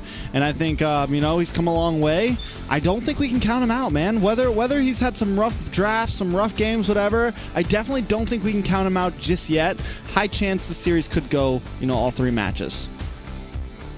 I do think I agree with you there. Boca has the experience to definitely lead this team to success. All they have to do is, you know, remember what are the good picks. That's one of the things that we saw them doing consistently in the earlier portions of the tournament, was just off-the-wall picks that ended up working against them. But when they did stick closer to the meta, we did see them being a little bit more successful. Steph? Yeah, I mean, I'm right there with you. I mean, they're a team that they do what I like teams to do, right? They focus on not switching up their rosters every time something goes wrong, but fixing the problem with that specific player and improving that gameplay. Now, sometimes that method can take a lot longer than being like, oh, you don't do good in this role, let me just get somebody who already does great in that role.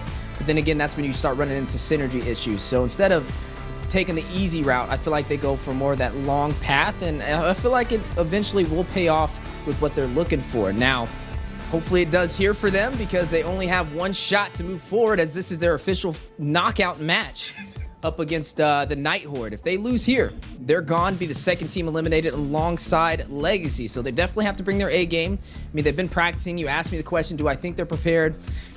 I think they're as prepared as they can be to go up against the NightHorde, and I think the NightHorde is going to match that same energy. I think both of these teams are ready to take it to the next level. Well said. Trex, can you take us through the NightHorde roster? All right, yes I can. The NightHorde roster are in the gold lane: Momoy, Sayori, Oh My Foe, and Zero, the new EXP laner. We saw Zero have a few issues last week. We saw him get a little picked apart. We saw him get a little bullied. Heavy focuses from Devious activity on to Zero. I'm hoping this week they come in with a bit more of a solid ground plan. They had a day to kind of throw some things out there, throw out Zero on the Dairoth, try a few things, maybe not, you know, super meta. And I think this is now NightHorde needs to get back to the basics, needs to get back to what brought them into the number 3 seeding as we came into, you know, playoffs. NightHorde were just able to consistently be strong throughout all of season. So, I mean, this is a time when they need to show why they're here, what they're playing for, why so much hype was built around them to possibly be, you know, contenders for, you know, maybe number 3 or grand finals. So I think everybody wants to know at this point, everybody watching this right now definitely wants to know, what do you think the chances are if NightHorde starts to struggle, that they reach out to the Fiends and ask if Kohari can mid lane for them? What? What's he saying? What's he saying? You know again? what? I'm gonna answer your question with a question. What do you think the odds of that are, Zeke? Gotta pick your brain. What do you think the odds are that they would call Kohari and ask him to mid lane for them? What do you think the odds are? Probably 0, one would assume, but we've also seen Kohari in a lot of different roles this season. So and they already have a 0 in the EXP lane. Oh man, I just, oh man, I want to see more Kohari. I want to see, but you know, with that being said, I do think that this matchup is going to be really close, all jokes aside. I think NightHorde is looking really strong, and again, BloodHounds each game have come in a little bit stronger. So I think Trex is putting on some glasses. I think he's got something to say. Why are you looking at me like that? Nothing. I need to be able. I wear glasses, Zeke. This is Analyst Trex. It's Analyst alter ego. Trex. Yeah. So is this like an upgrade from the normal Trex? Yeah. Different side of him. Different side. We all have, you know, you got Analyst Trex and play-by-play Trex. Yeah, but we only have one Zeke, sadly. Zeke, do you have different versions, Zeke? I feel like every sentence is a different version of Zeke. He's never the same. We never see the past Zeke. It's just always a new Zeke. It's everywhere, all at once. It's like that movie. Extra, you know? You know, I do want to know, Analyst Trex predictions. Take us into it. How do you feel about it? How do I feel about it? I am not the only person who voted differently. That is UA. UA voted for BloodHounds here. Again, This is a game where I thought it could be possible Bloodhounds would win. If I wanted to go for an upset, you know, if I was like sitting behind 3 or 4 points like Zeke right now, I might go for the Bloodhounds vote here, you know? I might. But I'm not. I'm leading with Wheezy here, unlike Zeke. So I'm just going to keep it simple and vote for who I think is going to win. Yeah, I mean, I'm right there with you. It's hard to kind of count them out. Like I said, they've you had are right there with me. Yeah, we're literally right there. They've just been dominating this entire season. I mean, it's hard to not give them credit where it's due. I mean, literally, BloodHounds and NACT were in the same type of situation, right? Having to rise to the occasion or falling short, needing to break that barrier of always being like a top 5 and above team. And right now, with this season, we're seeing NightHorde just have a little bit more of achievements when it comes to victories in their series up against the BloodHounds, who falls a little bit more short. But that's not going to discredit the BloodHounds. There's still a possibility that they can pull this off. I just think based off statistics and what we've seen with this season, it will be slightly more of a challenge for them. I know for me, I picked the NightHorde because I thought dragons were cool. And they've got wings, and it's really hard to argue with that. And speaking of wings, I think it's time that we fly into the draft. Finally. Ooh, taking away to the draft. Away goes Zeke. Man, full energy. Gotta love him. Definitely never know what's going to come out of his mouth as he's on that host position. But we are going to go ahead and see BloodHounds up against the NightHorde. This is going to be a fun one to watch. Nonetheless, Trek's a little bittersweet, like we mentioned. Both of these more familiar teams in the NACT. One of them will be going home today. Yeah, I mean, we've grown. These two teams have become a staple, man. And they're, you know, they're the second coming, right? They're the second age, I feel like, of, you know, NA MLBB, you know? In the olden days, it was BTK, Area 77, teams like Team Sexy and things like that, you know, Gosu. And then we had teams like BloodHounds and NightHorde, and some of these newer faces show up. And what a better time, what a better lower bracket send home match than between two of these new teams, NightHorde and BloodHounds. Bo Carrasco going to be kind of manning things here, and they've had some weird drafts, man. I think, you know, whether we like it or not, they did sub out, they put Ooga Booga on the bench, and I think it could be a good thing for them. I think if they can keep things simple here, maybe they can get a win over NightHorde. Maybe they can get a whole series over NightHorde.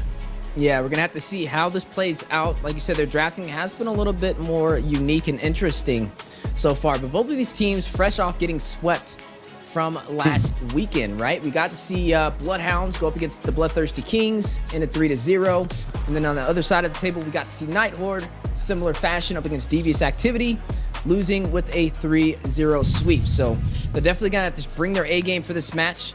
One team will be knocked out, as we are looking at the draft on the way. A couple of bans have been knocked off the table.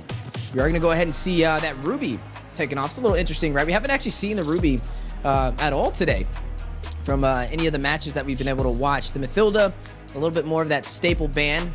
Definitely don't want to let that walk through. We got to see it walk through a little bit yesterday, though, and it was profiting. But it looks like this time around, it's not going to be the same story for the lower bracket. You know, with the Ruby ban, BloodHounds could be looking for something like a Noland here, some sort of assassin. It is open right now, something that, you know, the Ruby could give trouble to. It's not something we see all the time, but still, with the Ruby gone, with, you know, some of those deters away, could be something they pick up right away here. Barat's also open. Vex still on the field as well. A lot of possibilities. Fermi's also still open, which even though it hasn't always been getting picked, but Minotaur up front, which honestly I think is solid.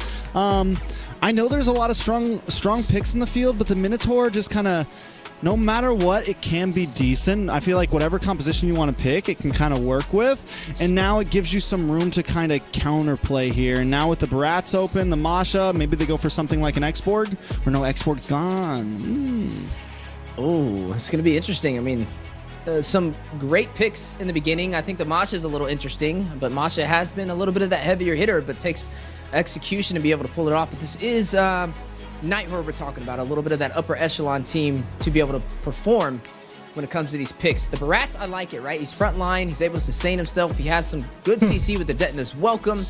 They are going to need somebody to be able to burst him down from the side of BloodHound, somebody that can chunk down that high HP. The carry, still viable option if they do want to pick that up. They are going to go in for this Faramis, though. are going to be able to have some sustainability with that Nether Realm to keep the team alive. That is going to be a mid lane from Rammus, since we are going to see that Minotaur slotted, and the jungler will be picked up from the BloodHounds as well. They're going to go in for that Fredgen. So I think so far we have a couple of things guaranteed from them: frontline and sustainability, but they still need a little bit more damage. Yeah, but I think it's, I mean, from what we would normally see from BloodHounds, it's a solid draft.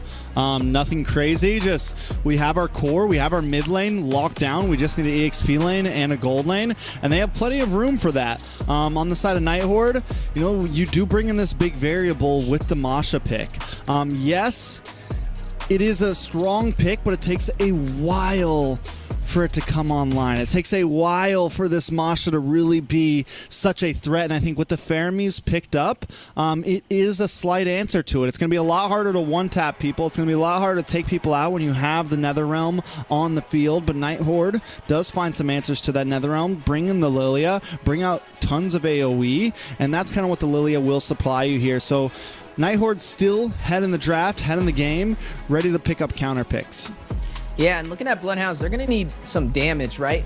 Possibly going in for a carry could be a viable option, especially against that Masha, especially against that Barax. Maybe not even the Masha, because I guess the Masha can kind of deflect the basic attacks, so we'll have to watch out for that.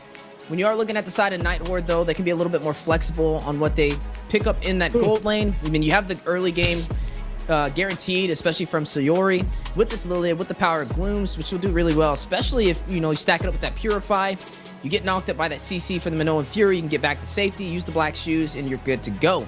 You have the backline presence, you have Zero. He's going to definitely rotate around and try and get that Marksman, possibly get that Mage, probably take out the Netherrealm before it could even be procced, or force it out nice and early for these engagements. Could be his possible plan, but we will have to see which way this goes for both sides. Now, Marksmans, though. You know, we haven't seen a Roger at all today. Haven't seen a Roger. No picks, and it hasn't really been banned either.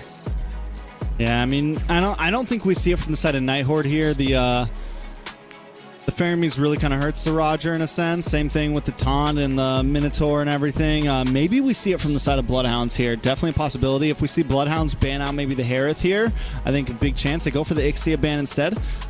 Could see a carry. NightHorde definitely doesn't want the carry. NightHorde, I feel like NightHorde needs some sort of AoE here. Maybe see something like, which we haven't seen much, maybe something like a Beatrix here. Something that can kind of do some nice spread damage. They go for the Brody instead. Also, you get the Torn Apart Memories. You get that first skill, which can stack onto multiple people. So, not a bad answer. Yeah, not to mention the Corrosive Strike for that stun, the knockback, and then you also pair it up with a Flicker to play for that survivability route inside of the gold lane. Because I would have said maybe a Claude, but there's just a lot of CC for the Claude. You jump into Minoan Fury, you jump Claude's into Energy too, Eruption. Yeah, and then you have, Claude's gone as well, so it still wouldn't even work out. But I think the Brody is always a safe option. Often I feel like it's overlooked with how strong of a pick it can be inside of the gold lane. And now, for the side of the BloodHounds, they have some options on the table, right? You are seeing the Ixia taken out alongside the Claude. You still have things such as the Harris, such as the carry can definitely be picked up. You need somebody to soak into that Barats, to soak into Zero as well, but also need to have a little bit of survivability. You are going to go ahead and see that Sarizla picked up. There goes the carry to solidify the draft for the BloodHounds, and NightHorde waiting for their last pickup. Yeah, what does NightHorde go here for Roam? Unless they want to swap the Masha over like last minute, definitely a possibility. Could go for like a Grok here. I feel like they need some sort of big AoE here. Grok, maybe Tig. We haven't seen that in a very long time. Unless they go for something more supportive, like I was thinking like Raph or something. That's what but I was gonna say. Diggy, not a bad pick here. It does complement everything. It completely nullifies the Minoan's Fury. It completely nullifies what BloodHounds kind of want to bring here. We've been begging for Diggy picks all season long, and teams never, ever really using him. I want to say this might be a first pick by him. There were some times when we were like screaming Diggy here, and never got picked up. So NightHorde finally playoffs, bottom bracket, all or nothing, picking up the Diggy. Yeah, the Diggy did hit a little bit of a slight nerf, though, with this base damage on skill 1, but I feel like it's not really going to affect what he's there for, right? He has that time journey to be able to negate the CC. He has to pick his poison, though, right? I mean, you're going up against a Tarizla, who can definitely rush in with that setup of the penalty zone, or you have to worry about the energy eruption and a Minoan Fury. So there's a lot of CC that the Diggy can be overwhelmed for. But I think it makes up for it having that Barats on their side. But nonetheless, ladies and gentlemen, we are jumping into our second series of the day for lower bracket round one. BloodHounds up against the NightHorde in this amazing best of 3. One team will be sent home today. We've seen Diggy picked up twice in NACT so far. So this is going to be the third pick for him. He's sitting at a 50% win rate right now. LEGACi picked him up once, lost with it. Area 77 picked him up once and won with it. Is this going to be the magic answer? Taking a look at the audience predictions, it's 67% to NightHorde. If you guys haven't already, make sure you throw in those predictions in the chat. Let us know who you think is going to win now. Gold lane versus gold lane. Sleeps up against R. I think in the laning phase, R definitely has a bit of an advantage here. You have the poke, you have the distance, you have some ability to bully Sleeps here, and BloodHounds knows that. They're going to send Stoner up. They know that Diggy could also be a major problem, so we're kind of looking at a more old school roamer gold laner up in the gold lane. Yeah, definitely going to have to watch out. I mean, like we said, R playing for that survivability route can definitely outlast Sleeps if he's not careful, but Sleeps did pick up that flicker to be able to expand that distance when things do get a little shaky for him. On the bot side, though, we are going to be looking at Zero going up on this monster. We're kind of wondering how this is going to play into today's match. Now, he's going to have to rush in, possibly be able to take down Sleeps. Does have to watch out for that flicker. But there's a lot of crowd control that Zero has to get through in order to find the backline for the BloodHounds. But speaking of backlines, are already having a very strong presence on the top side. Even though it's a 2v2 matchup, he's able to kind of just sustain himself and overall try and strip some of that gold plating off. On the bot side, though, Bocarasco, easy peasy, Templess with the sandwich onto Zero. He doesn't have his HP either. He needs to go ahead and stack up, so Yori will go ahead and play the defense. Yeah, which is huge here because Turtle coming up now. They're sending Zero back to base already. And this is something I was wondering, you know, BloodHounds focusing on the EXP lane. Same thing that Devious Activity did. Focusing on the Zero, the new member of the team, the one who definitely has been a little bit of the issue. Yeah, speaking of issues, Easy Peasy is going to go ahead and claim the Turtle for the BloodHounds. Big Mano Fury knockup. 4-man set onto the NightHorde. Templess with the alley-oop takes down Oh My Foe. First blood is going to fall into the hands of the BloodHounds. Hey, BloodHounds starting off very strong, but R with the 1v1. May be able to get the kill. Needs to torn apart memories, though.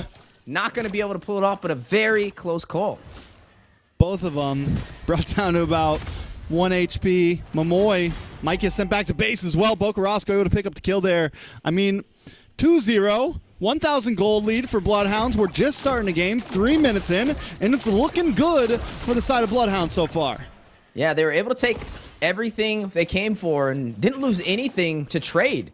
Right now, the NightHorde, they need to find some answers, or you're going to see BloodHounds take total control for the early phase. I mean, they're only up by 1,000 gold, but taking that first turtle and 2 kills is a major statement, and looks like they want a little bit more. You're looking at R, though. Even though they're behind, he's very comfortable. He just needs a little bit more assistance to be able to get those pickoffs. You're already seeing Oh My Foe rotating around, trying to find the opportunity, but easy peasy to kind of match him. Hit with the detonate as well before the stun on the wall. So you're with the groove. Another round goes down, easy peasy. We'll find Momoy with the Praise's Wrath. Stoner finds another. Oh My Foe will fall. 4-0 kill lead for the BloodHounds. I think NightHorde are having a little bit of trouble of, you know, taking this slow. I think when you have something like the Diggy on your composition, you really don't want to try to be too hard aggressive. What is he doing just walking up? Ooh, torn apart memories, though. Not going to be able to deal the damage he was looking for. Barely even chipped off the HP from Sleeps and Stoner. Momoy still there to help protect him. And like I said, even though they're down in kills, they're still able to sustain themselves in the lane. Yeah, I mean, we'll see exactly what happens. Momoy down 2 deaths. Oh My Foe, what's level 7 to easy peasy level 7. Somehow Oh My Foe's been able to keep up, even after taking 2 deaths. He's been able to keep up overall in the EXP department. I'm surprised Easy Peasy doesn't have a huge lead over him, at least a level or 2. Finally putting a level above him. NightHorde decided not to go for that turtle. The gold lead gets even more ahead. BloodHounds now looking at 2,100. NightHorde need to kind of just buy time at this point. We know what Diggy can do as it creeps into the late game. It takes a little bit of time, but, you know, take a look at Worlds, take a look at everything. Diggy can definitely be a threat, not only for anti-CC, but even for zonage, damage. I mean, taking control of map pressure as we creep in a late game, but that is a long way away, and NightHorde just needs to buy time for it. Yeah, speaking of buying time, going in for a possible dive. Sleeps by himself, but look at BloodHounds. May be able to get there in time. The minion will fall. Almost a very close encounter for the top side. Looks like they are still going to go in for the engagement. First time goes out. Energy eruption for the knockup. A lot of damage.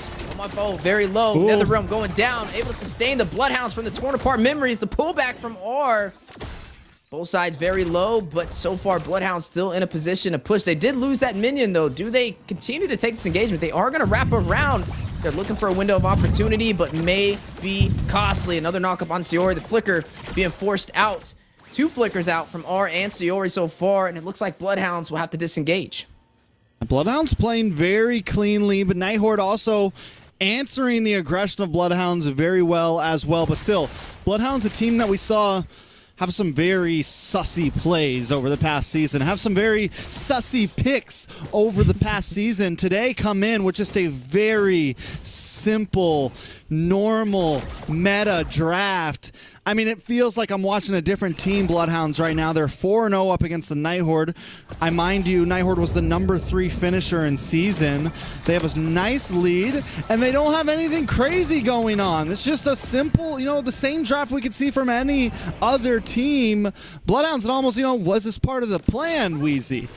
Yeah, definitely. Was this their game plan? We were wondering, would they show up to the occasion in the playoffs? And it looks like they're showing up so far up against the NightHorde. But look at that tier 1 turret. Very low. R trying to deal the final hits, but now the counter response to that. Easy peasy will find the turtle. Bocarasco finds R, sets down the marksman for the NightHorde. Still on the push. Stoner by their side. We'll be able to clear out these minions. Sayori left to defend alongside Momoe, but I don't think they have enough possibly to clear these minions. They are going to go in, try and take this opportunity. One more minion to go through, but the knockup on Sayori, forced to use the black shoes. May be able to get the kill. Sayori hit the crowd control. Too much to handle. Stoner actually the one to pick up that kill. Momoe with the bomb. We'll be able to take him down. Detna's welcome. We'll be able to get the stun onto Easy Peasy, but we'll be able to dash back to safety.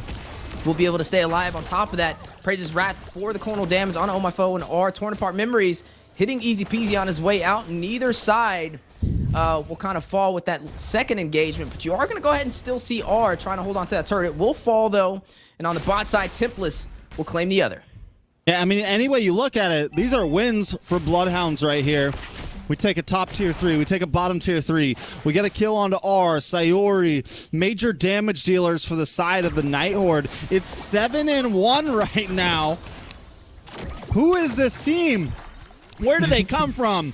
They suited up today, and this is this going to be the upset right here? I mean, it's game #1 only. Yes, we can't count NightHorde out completely, but OAV, the mighty have fallen. NightHorde is a team that, I mean, by end of season where we were, okay, this is a team we got to keep our eyes on, and they are getting whomped right now in game #1.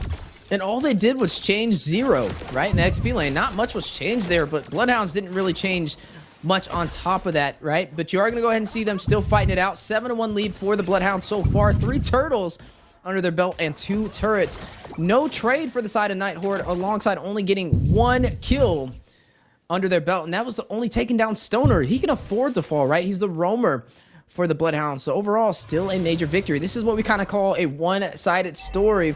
Not too far out of the ballpark, though, for the NightHorde, but they need to find some answers fast. You are going to go ahead and see this Lord spawn in, and BloodHounds not wasting the opportunity. We'll go in for it. Looks like NightHorde will shift into the mid lane. They are going to go in for the mid turret play. Trying to find a trade anywhere they can. Oh My Foe with the Detna's welcome. Connects to Stoner. Not able to get the stun on the wall. 0 will be able to possibly get a kill. No, he gets a turret on the top side off screen. You are going to go ahead and see NightHorde on the defense still. Shifts their focus away from this Lord into the mid lane. But look at the top side, Trex. Look at 0. Yeah. I mean, that is, there's one thing. Whether BloodHounds is way ahead or not, there is a clock ticking, and that clock is definitely 0 right now. We know what Amash can do into late game. Another clock that's ticking is going to be Momoe. Are, though, in trouble. Gonna go down. Yeah, not going to be able to get out of there. Burst it down. High value target, mind you, are now 0-2-0. But the pressure from the Bloodhounds trying to take the purple buff denied with Oh My Foe on the retribution play. I mean, at this point, NightHorde need to, I think, like we said, it's just kind of biding time, man. It's just kind of waiting it out. Momoy needs to get some items in. Zero needs to get some items in. Zero needs to be able to... I mean, we haven't even seen Zero really get involved in any of these fights, honestly. We don't even know where he's sitting in the terms of scaling completely right now. He's just been working on these off lanes. So I think only time's going to tell really where NightHorde completely sits in the grand scheme of things. Yeah, that's what we're going to have to kind of watch out for. Where does Zero fit into the puzzle? Right now, though, the split pushing is definitely going to help the NightHorde in the grand scheme of things, but Bloodhound's still in control of this game when it comes to the neutral engagements, when it comes to the majority of the objectives inside of the jungle. They're able to overall find these opportunities, and now going in for the siege on the top side. Triple knockup onto the NightHorde, trying to get away. NetherRealm activated over there by Bokarasco, keeping the team alive, and down goes the tier 2 turret. I mean, and honestly, here's the thing. Even if Amoy gets, like, you know, is able to nullify the big Minoan's Fury, Bloodhounds are still able to just steamroll forward. It's not a loss if they don't get that big knockup, because the rest of the team can still make... Oh, Tempest! Yeah, big penalty zone for the triple knockup. Bokarasco with the follow-through finds R, but now the response back from the NightHorde. No, Sleep will find Zero. Wait a second. Oh My Foe, able to get a kill, takes down easy peasy, 2-for-1 trade. Can they get another, though? Stoner very low, hit with the knockback. Sayori drawing the kill with the power of Gloom. That is going to be a 2-for-2 trade for both sides. All right, Bloodhounds, they get a play, maybe overextend a little bit too much overall. Easy peasy goes down, Stoner goes down. 2-for-2 is a good trade when you are on the losing side, honestly. If you're able to kind of make things go even consistently, it's not horrible for the losing team right here, because I mean what it does is it buys you more time. Bloodhounds can't finish things off without easy peasy. They can't finish things off without Stoner. They need the retry on the field, so NightHorde is still hanging on, waiting for the time to strike. R has been having a little bit of a rough time, though. He does have the Blade of Hephaestus. He has the Malefic Roar, but he's down in the economy compared to Sleeps. Sitting at 7,700 gold, just picked up the Golden Staff, Endless Battle, has the Thunder Belt, has the CER, has the sustainability on top of that, stacked up with the Brave Smite. Worried about the dive composition that the NightHorde has, especially with Zero on that Masha. But overall, Sleeps has been doing a really good job. Or he needs to find his momentum, and he needs to find it fast, right? I mean, as he gets these items, maybe a possibility to turn this around. You are going to go ahead and see the NetherRealm possibly activated. Both sides are fighting it out, are able to get away with the Corrosive Strike, torn apart memories, but Speedy Lightwheel is able to catch him at a moment's notice. He will fall, picks up the Demon Hunter Sword. On top of that, you are going to see both teams still fighting it out in the mid lane. Execution Strike going out by Tempest, but looks like this is the time for both teams to kind of disengage. Bloodhounds in control of the Lord Pit. I mean, with control over First Lord, NightHorde not even going to fight it, and I think that's the right play overall.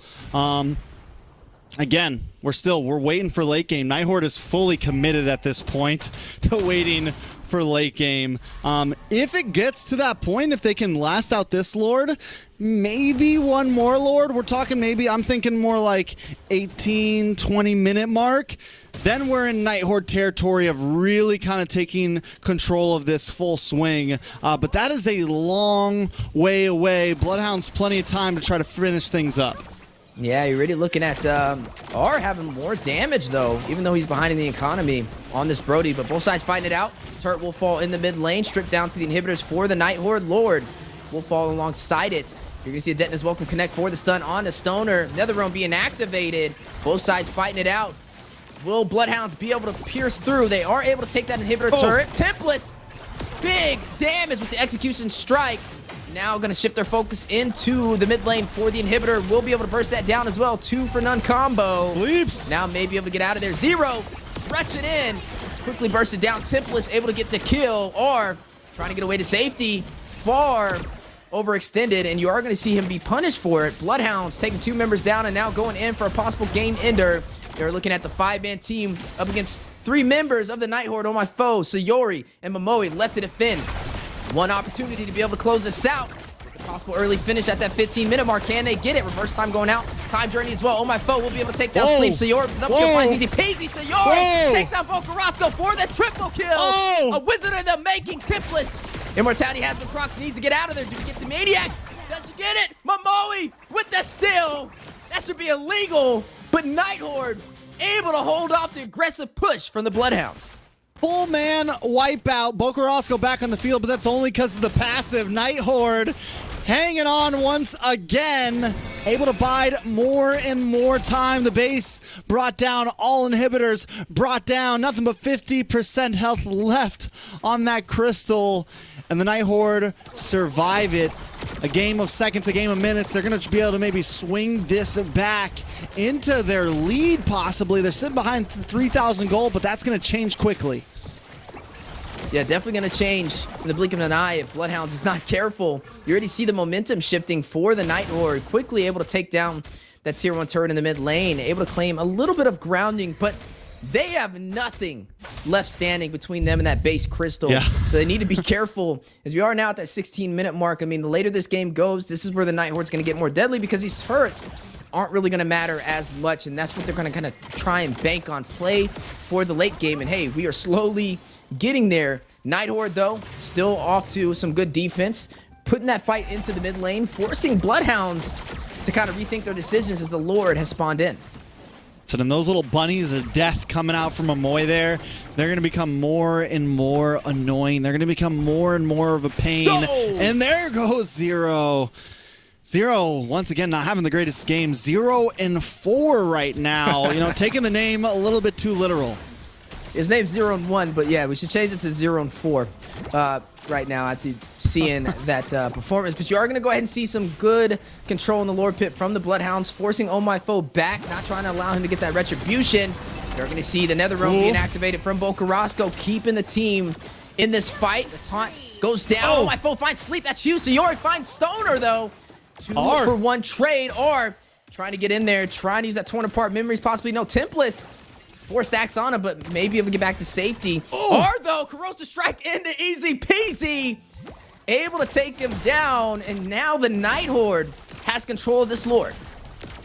I mean, with no retry on the field for the side of BloodHounds, NightHorde definitely with a huge advantage here. Bocarasco and Templess, I don't even think they're going to try to contest this at all. I don't think they can. With Oh My Foe right next to the Lord, they got to give it up. And now, NightHorde, 500 gold lead. It's been a 17-minute deficit for NightHorde, but they've taken control. 2,000 gold ahead, no inhibitors. All they got is a Lord and a plan and a Diggy. And they're going to try to turn this game around.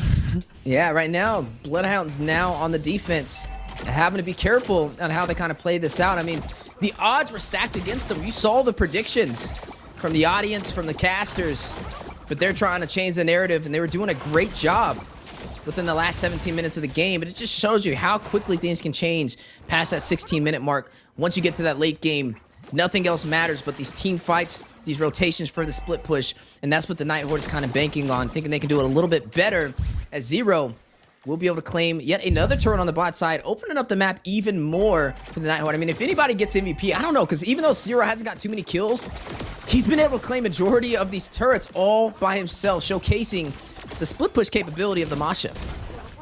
Nah, man. Nah. R, Momoe, anybody.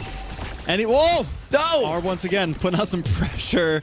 Towers are falling, Wheezy. Yeah, they are falling. Lord will fall alongside him. And now Zero will be able to find a kill. Bocarasco will fall. Easy peasy. Frontline, a lot of the damage hit with the reverse time, though. Pulled back to the side of NightHorde, forced out that immortality. Nether Realm from Momoe. Oh, no, the time journey going out over there from Momoe. You are seeing both sides fight it out, though. Big knock-up onto Sayori. Immortality being propped onto Stoner. Templess very low. Sayori finding Stoner. Finds the roamer. Bocarasco back in play, though. Maybe able to get there in time. Nether Realm being activated, trying to negate the damage from the torn apart memories from R. Bocarasco, though, very low. Using that passive, though, able to sustain himself still in the fight. This is going to be a 5v4. NightHorde has the numbers, but they're slowly losing these minions. Look at Momoe trying to join the battle in the mid lane. Sayori finding easy peasy. Zero finding Bocarasco. 3 members falling as Bocarasco getting the double. Takes down Zero. R. One-man army now. Momoe and Oh My Foe joining the party. Templess able to shut him down. Wait a second. Oh, my phone finds sleep. Deadness, welcome for the stun on the wall. Tipless trying to hold him up. Momoe focusing on the base crystal. The emote finish. And the NightHorde flipping this game on the backside takes down BloodHounds for match 1. Oh man, that is tough. That is tough for BloodHounds. Strong lead throughout the whole game. 17 minutes in, NightHorde hang out, base down to 50%, able to survive the push and grab the game by the horns and send it right down. BloodHounds take the loss there. NightHorde with a strong start to this best of 3.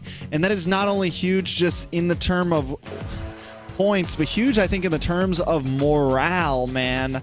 That is a tough loss for BloodHounds there, man. Just how do you even come back from that, Weezy? Well, I mean, in the early game, they need to do exactly what they were doing, but they have to close these games out when you have that advantage. That's literally the last piece of the puzzle that you have to stamp right there to be able to win. I mean, if you can't close it out, then all that hard work was for nothing, right? And the NightHorde, shout out to them for being able to keep their composure, losing all their inhibitors, but somehow still able to turn that around. Sayori able to get that triple kill, robbed of that maniac from Momoe with the diggy last second, but nonetheless, some great execution from the mid laner for the NightHorde for game number 1. 19 minutes, 44 seconds, a late game, mind you. Now, Trex, this is a little different than what I expected from the BloodHounds, right? I mean, they were doing, it was almost a one-sided story for majority of that game. A little bittersweet for them, but still some great gameplay. I mean, if they can bring that to game number 2 and find a way to close it out, they may be a problem. I mean, what's sad is this is what we wanted to see from BloodHounds all season, and now they bring it to us. It looks so good. It looks so great. We're, you know, I'm sitting here like, oh man, BloodHounds, are they about to really take this? Are they about to, you know, maybe send NightHorde home with a sweep or something? But NightHorde hangs on and shows why they are still here. Even Zero towards the end there, finally kind of getting his rhythm. They bought time to when they needed it. They knew their win condition, and NightHorde delivers on that win condition. Taking a look at some of the stats. Rich Guy, oh my foe. Sayori with the carry. Sandbag, oh my foe. Forgotten One is Stoner, the only Bloodhound to make it onto the panel here with 11 assists. But overall, man, NightHorde just, I think it's crazy how far they were able to really push that. It's crazy how far they were able to do it and kind of pull through there. That final defense that they made against BloodHounds, you know, you said it, BloodHounds need to be able to close out, or at least if they need to, if you're going to go all in, yeah, you need to be able to close out, or maybe not go all in and just hold your lead, you know, and wait for next Lord. But in the end, NightHorde comes out on top. Yeah, able to come up top and have a really great performance toward that late game. Now, this is a hard one to kind of base, right? I mean, even though the NightHorde won that victory, they didn't win it with ease, and I definitely wouldn't be super comfortable jumping into game number 2, especially with how BloodHounds kind of performed. These are the matches you want to see, right? Down to the wire, all turrets knocked off the map. Damage dealt, though. Sayori, yeah. 127k, leading the way. Look at the team fight participation, 100%.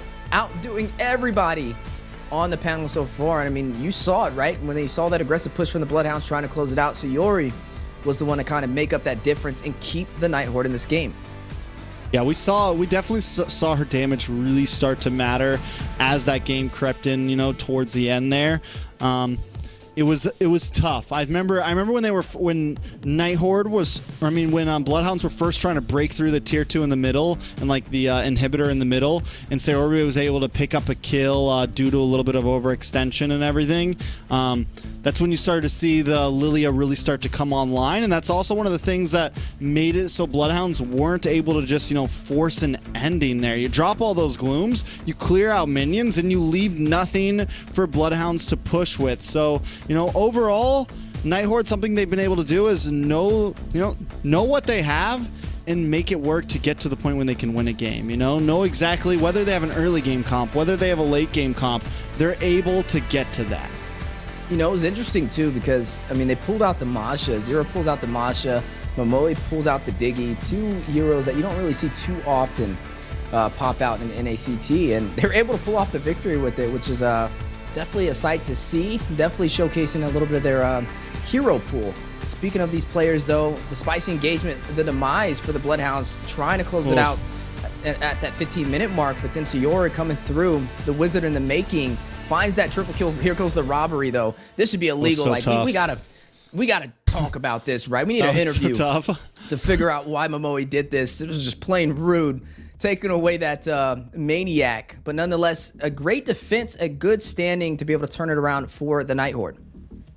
Even here, BloodHounds doing okay, but I think R really, I mean, if we were talking about MVPs and stuff, I think R stepped up in the end, in the mid, like right around this point. R really started to just unload, started to come online, kind of felt comfortable. And even when they were making that final push, man, every time a penalty zone would come down to R, he would flicker back, or kind of able to outdistance. Every time we saw a big Minoan's Fury come in, R was able to position so well and just continue to throw blow after blow after blow, and no one was really able to catch him. I was honestly impressed with Momoe too. I mean, he finished 2, 3, and 11 on the Diggy, right? He didn't overextend. A lot of players try and get in there and kind of chunk that Diggy down. He didn't have the tank build. He was just full damage Diggy for the most part. So he was a very squishy target, but able to remain with a great KDA. Now jumping into game number 2. Just a little bit of a tricky situation for the BloodHounds, as now they're faced with their backs against the wall and a match point for NightHorde, who could possibly close this out and knock them out of this NACT. But a lot of things went wrong in the ending, but a lot of things went right in the beginning for the BloodHounds. And I think if they could just focus on that composure, play the exact same way that we've seen them play in game number 1, but close it out. And honestly, I would say it was just too overly aggressive at the end, right? They took down all the inhibitor turrets. They were running out of minions. At that point, I think they should have pulled their punches. They should have just came back a little bit, waited for a couple of, another Lord to spawn in, and then possibly take that fight and close it out. That should have been their game plan. But when they overextended, allowed that wipeout, it was just too much for them to come back from, and it really boosted the morale for the side of NightHorde to kind of turn that around. So we'll have to see how this jumps into game number 2. A couple of bans on the table, nothing out of the ordinary though. X-Borg for the NightHorde, Mathilda for BloodHounds. I think you said it best. BloodHounds doesn't really need to change anything. I think they can play the same exact game. They just need to be able to play it a little bit better. Hopefully that loss doesn't completely, take them out of their headspace, because for the first time, I think BloodHounds had a really clean draft. For the first time, BloodHounds had a great laning phase. For the first time, BloodHounds had a game in their hands, and it almost felt like, it was on their way to a sweep. Now, NightHorde aren't slumps. They're not some people, they're not pushovers. BloodHounds just, they got to push a little bit harder this time. Come in with the same strategy, but just push, punch a little bit stronger this time. They will be on the red side this time, so drafts gonna slightly change up. They got to think about an approach. They have to have an approach ready for this side of the draft as well. Yeah, and what will that approach be, right? We've seen 2 things out of the ordinary, the Diggy and the Masha.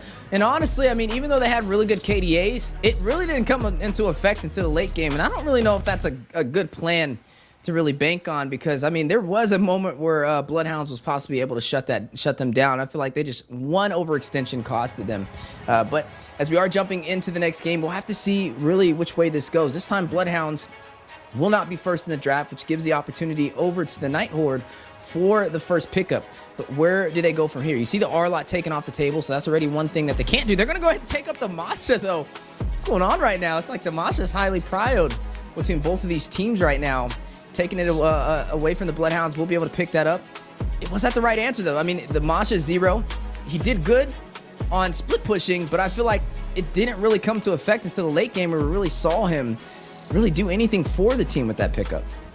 Yeah, once again, NightHorde kind of, I mean, the Masha is good, yes, but you're very quickly pigeonholing, one of your players into, strictly late game. You're very quickly, pigeonholing yourself. And yes, NightHorde did pull it off last time, but it was risky, right? It was a lot of chances. I do think NightHorde can make the Masha work and maybe not also be forced into a diggy, not have other picks that are also kind of forced into late game. Maybe pick something a bit more aggressive up front to kind of balance things out for the side of NIGHTHORDE. Now, BloodHounds, they get the Angela, they get the Minotaur. Very similar to last game, we have some support, sustain, and an aggressive roamer.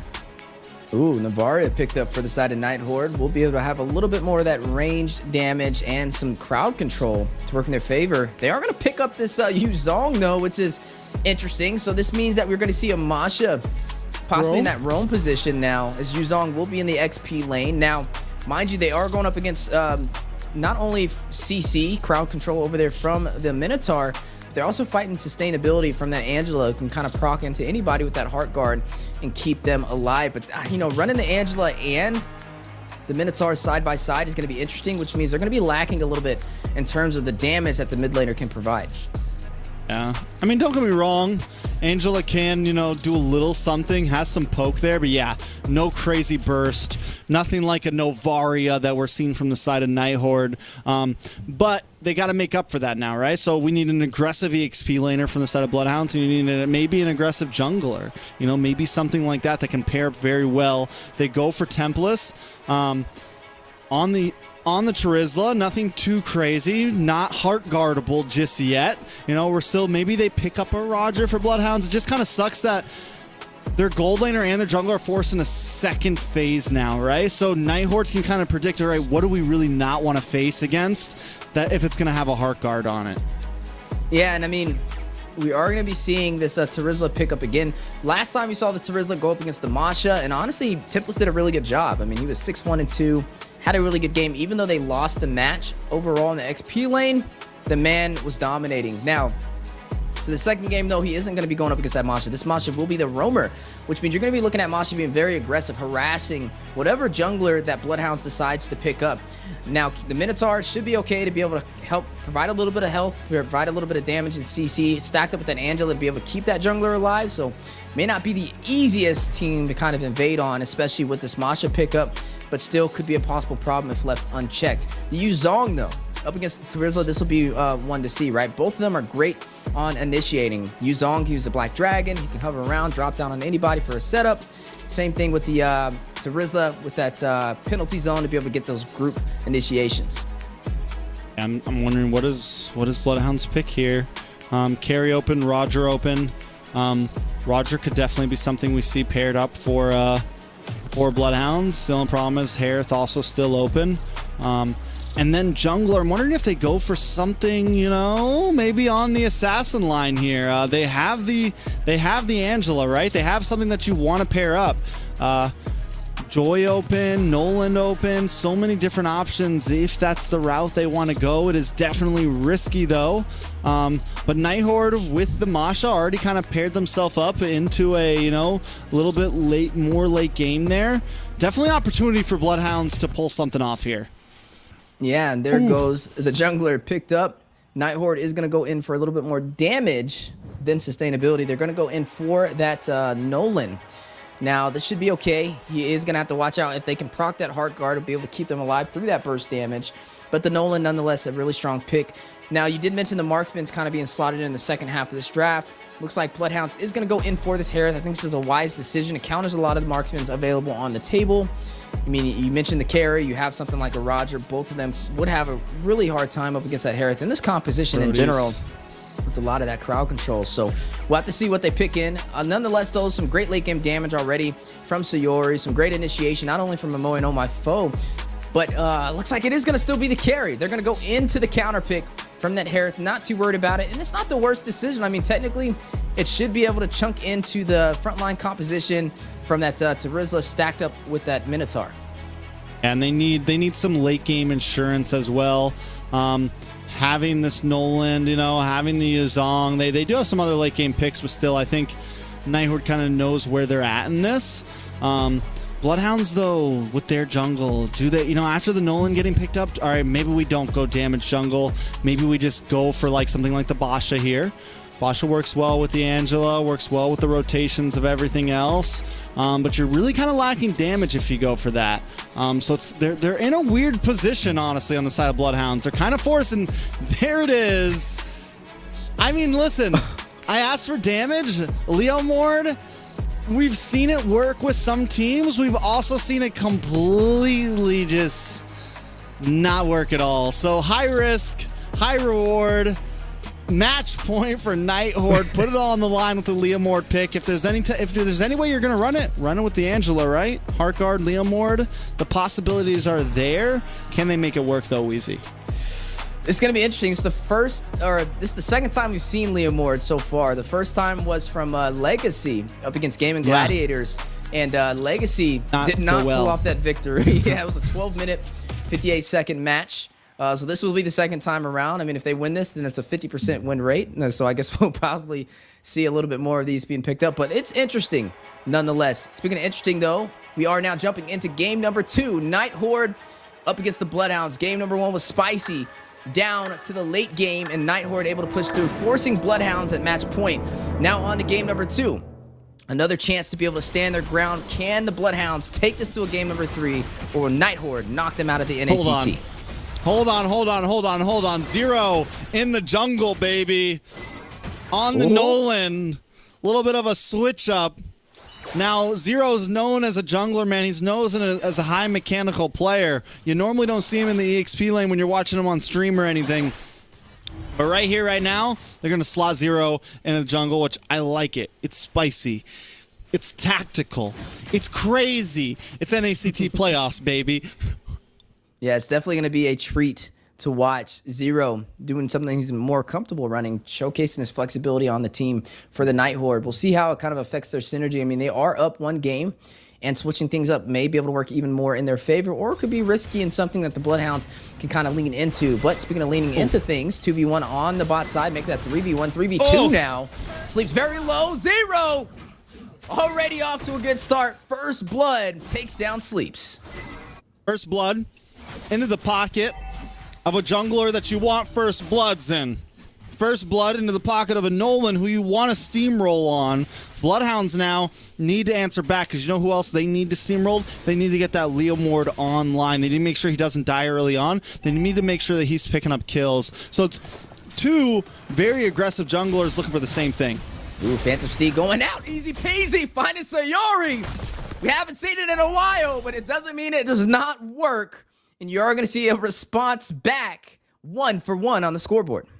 There it is. What did I just say? Both junglers need to find kills, need to start racking up the gold in the early game, and that's what we're seeing. Easy peasy with a kill on the board, Zero with a kill on the board. Oh, my foe. Mike is stunned up, a response quickly. Double knockup with the Furious Dive Shot. Essence of Residue being activated, forcing out the flicker from Boca Roscoe. Templess there, ready to take the fight if NightHorde decides to overextend. The Astral Meteor going down, connecting to Boca Roscoe.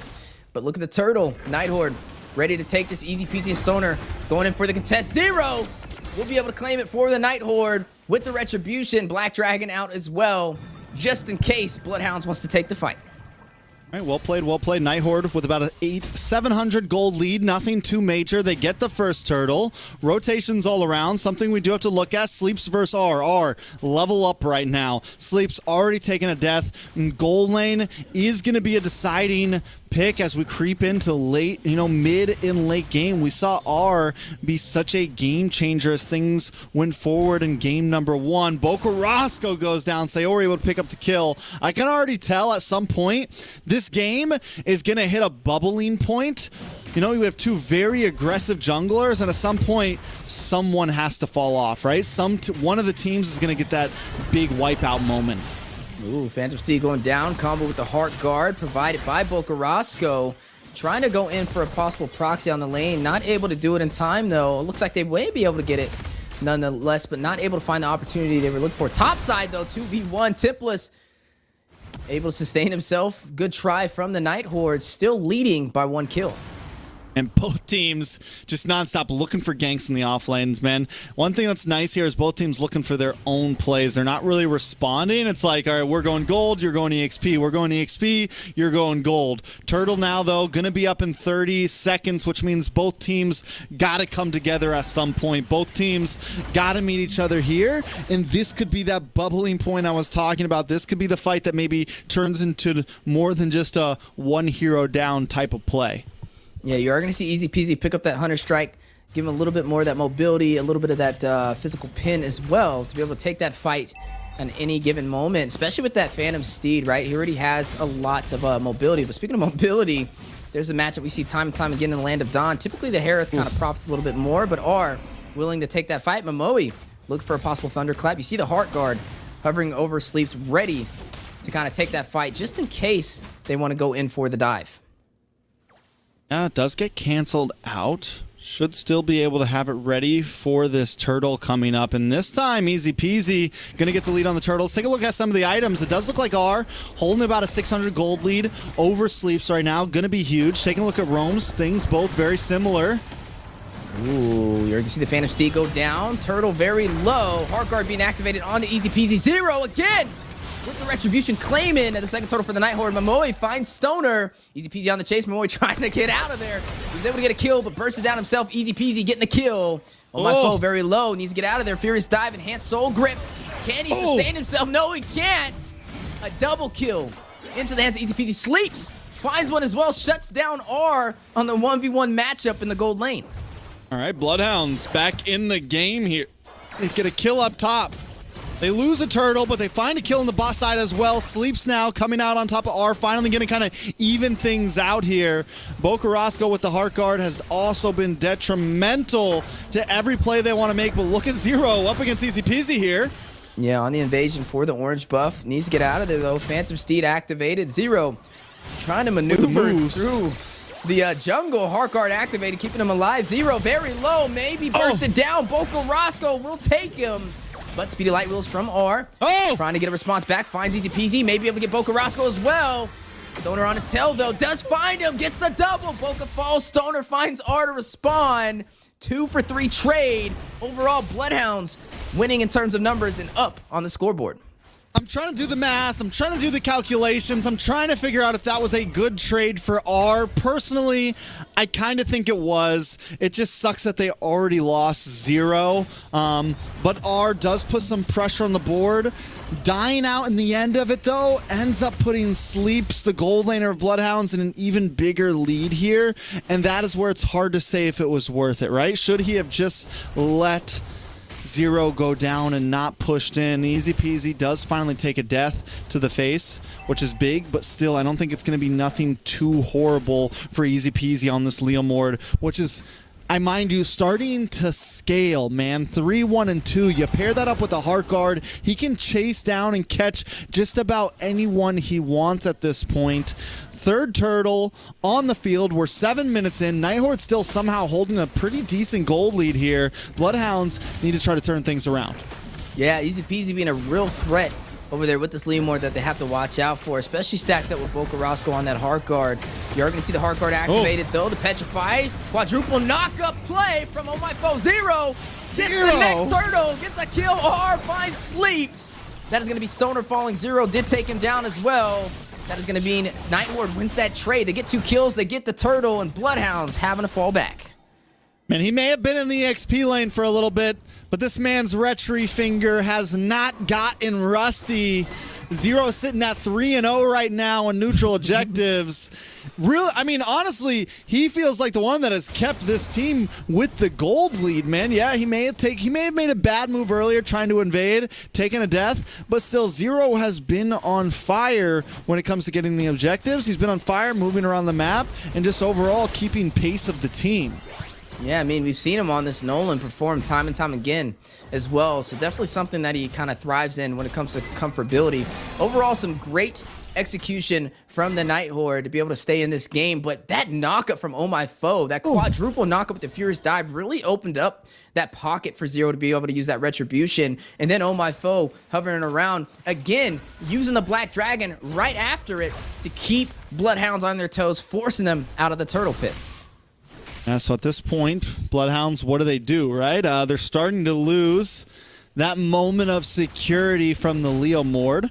They're starting to lose, you know, some of the opportunities with the composition that they brought. They do still have some late game answers, but so does NightHorde. And I would say the NightHorde has a lot more late game boxes to check here, man. They have that Masha, which we know can be dangerous. It's going to take a little bit longer for it to get online. Just got in the Blade of Heptases. Working next. Looks like it's going to be moving into Blade of Despair, just full damage destruction, but that is going to be a while away. It's a very expensive item. It's going to be at least another, 1,000 gold or so until he's able to lock that in. Yeah, gonna go ahead and stack up those Legion swords, though. Gonna have a lot of damage to watch out for. But so far, NightHorde in a position that they're more comfortable in, right? Leading the way of this match. Different than what we've seen in game number 1, where BloodHounds was steamrolling them for 17 minutes straight. But this time around, NightHorde keeping them on their toes and making this more of a little bit of an even matchup. But I would still say holding on to that mid turret is giving them a lot of ground control for the NightHorde. BloodHounds, they can't overextend as much as the NightHorde can currently, and that's going to give them a little bit of a harder time, especially on these Lord plays and matching the rotations from the NightHorde. Momoe doing a good job on that top side, trying to go ahead and form that split push. You are going to see Tempest trying to join these team fights for these neutral objectives, which may allow Momoe to get the trade-off on the turrets. So, I mean, with this, NightHorde, I still think when it comes to some of these, to these Lords, Wheezy, Zero's going to have to kind of come at angles. He can't just kind of sit in the pit. And that's where, that's why some of these more jungly, aggressive assassin junglers do have troubles in some of these big objectives. And watch for Zero. He's just going to kind of hang out on the backside and wait for the time to jump in. And this may be the time.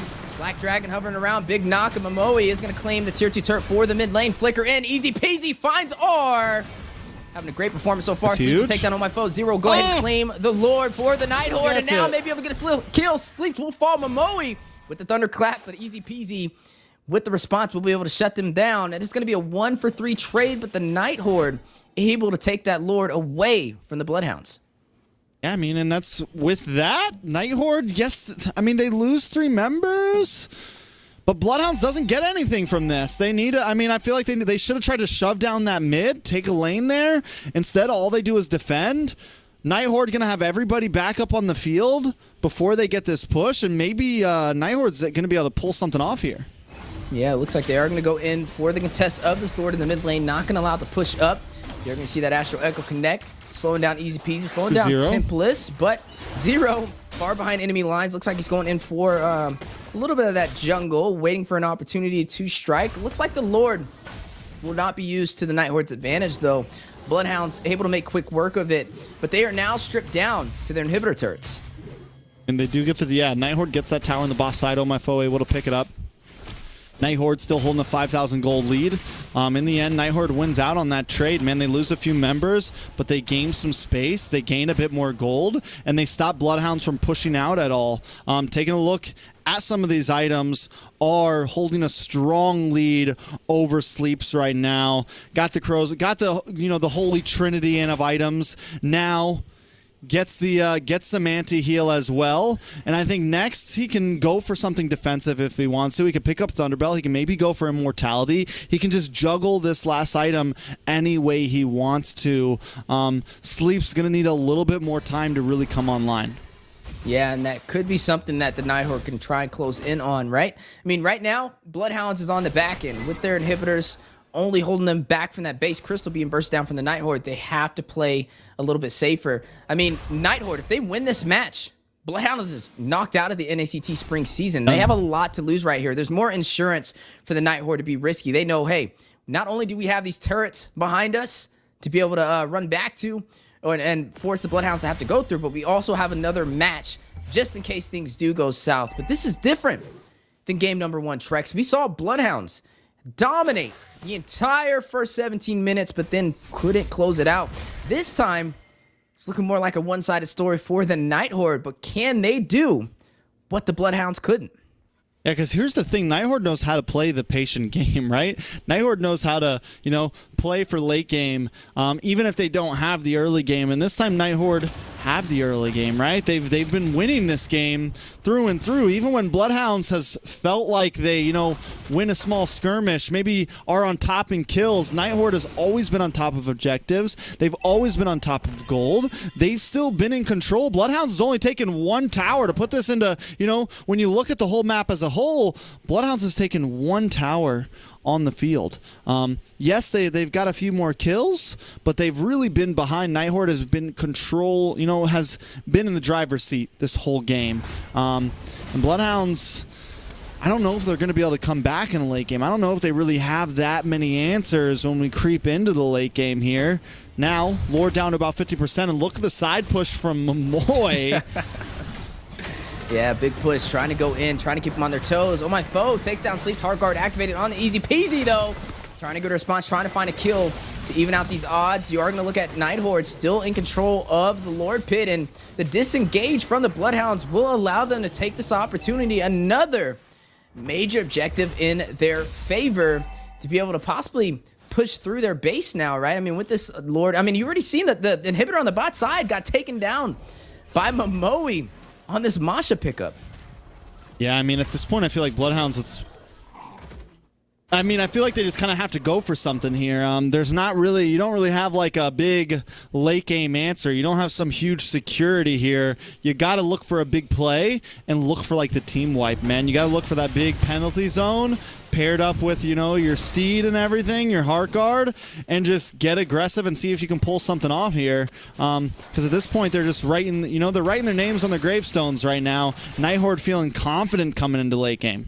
Yeah, speaking of confidence, though, Lord makes his way into the base, quickly bursts it down from the side of BloodHounds. Black Dragon from Oh My Foe may look for that window of opportunity to drop down. Big penalty zone for the knockup. Or a little bit of an overextension. Penalized. You are going to go ahead and see him burst it down. Zero will fall as well. The Petrify, the knockup from the Furious Dive. Oh My Foe! 3v1, Momoy and Sayori with the sandwich play. Momoy will get the double, takes down Bocarasco alongside Sleeps, Templess. On the chase, trying to find Momoy. Astral Meteor goes down. Look at Easy Peasy. Gonna go ahead and use that Phantom Steed to his advantage, clear out those minions, and push back the NightHorde. Momoy just clapping. He's clapping them boys back there. He comes in from behind and just claps. I mean, just a monster. Takes out Bocarasco, takes out Sleeps, and one tap on each one. And that's where the Masha is feared. That's why the Masha's been getting first picked. That's why the Masha's been getting banned, because you get to about 16 minutes and the Masha's online. Even, I mean, look at the damage even doing on the Stoner, who's the tank of BloodHounds. I feel like BloodHounds had a moment there where they should have, I don't know, man, if they didn't have all their inhibitors pushed in, if Easy Peasy didn't have to stay in the base, that could have been their time to just, let's put it all on the line right here. Yeah, you're talking about, the clap. He was getting that thunder clap on him, doing some massive damage. You are going to go ahead and see a little bit of that replay where NightHorde trying to seize the opportunity, but a counter response trying to hold him off. R with the overextension, costing him his life. Speaking of overextending, Easy Peasy finding Momoy. Phantom Steed goes down. Salmon Force will drop Black Dragon from Oh My Foe to allow him to escape back to safety, kind of rethink his decision on that engagement. Now, this is getting to that late game, Trex, getting to that 18-minute mark. This is where these turrets don't matter.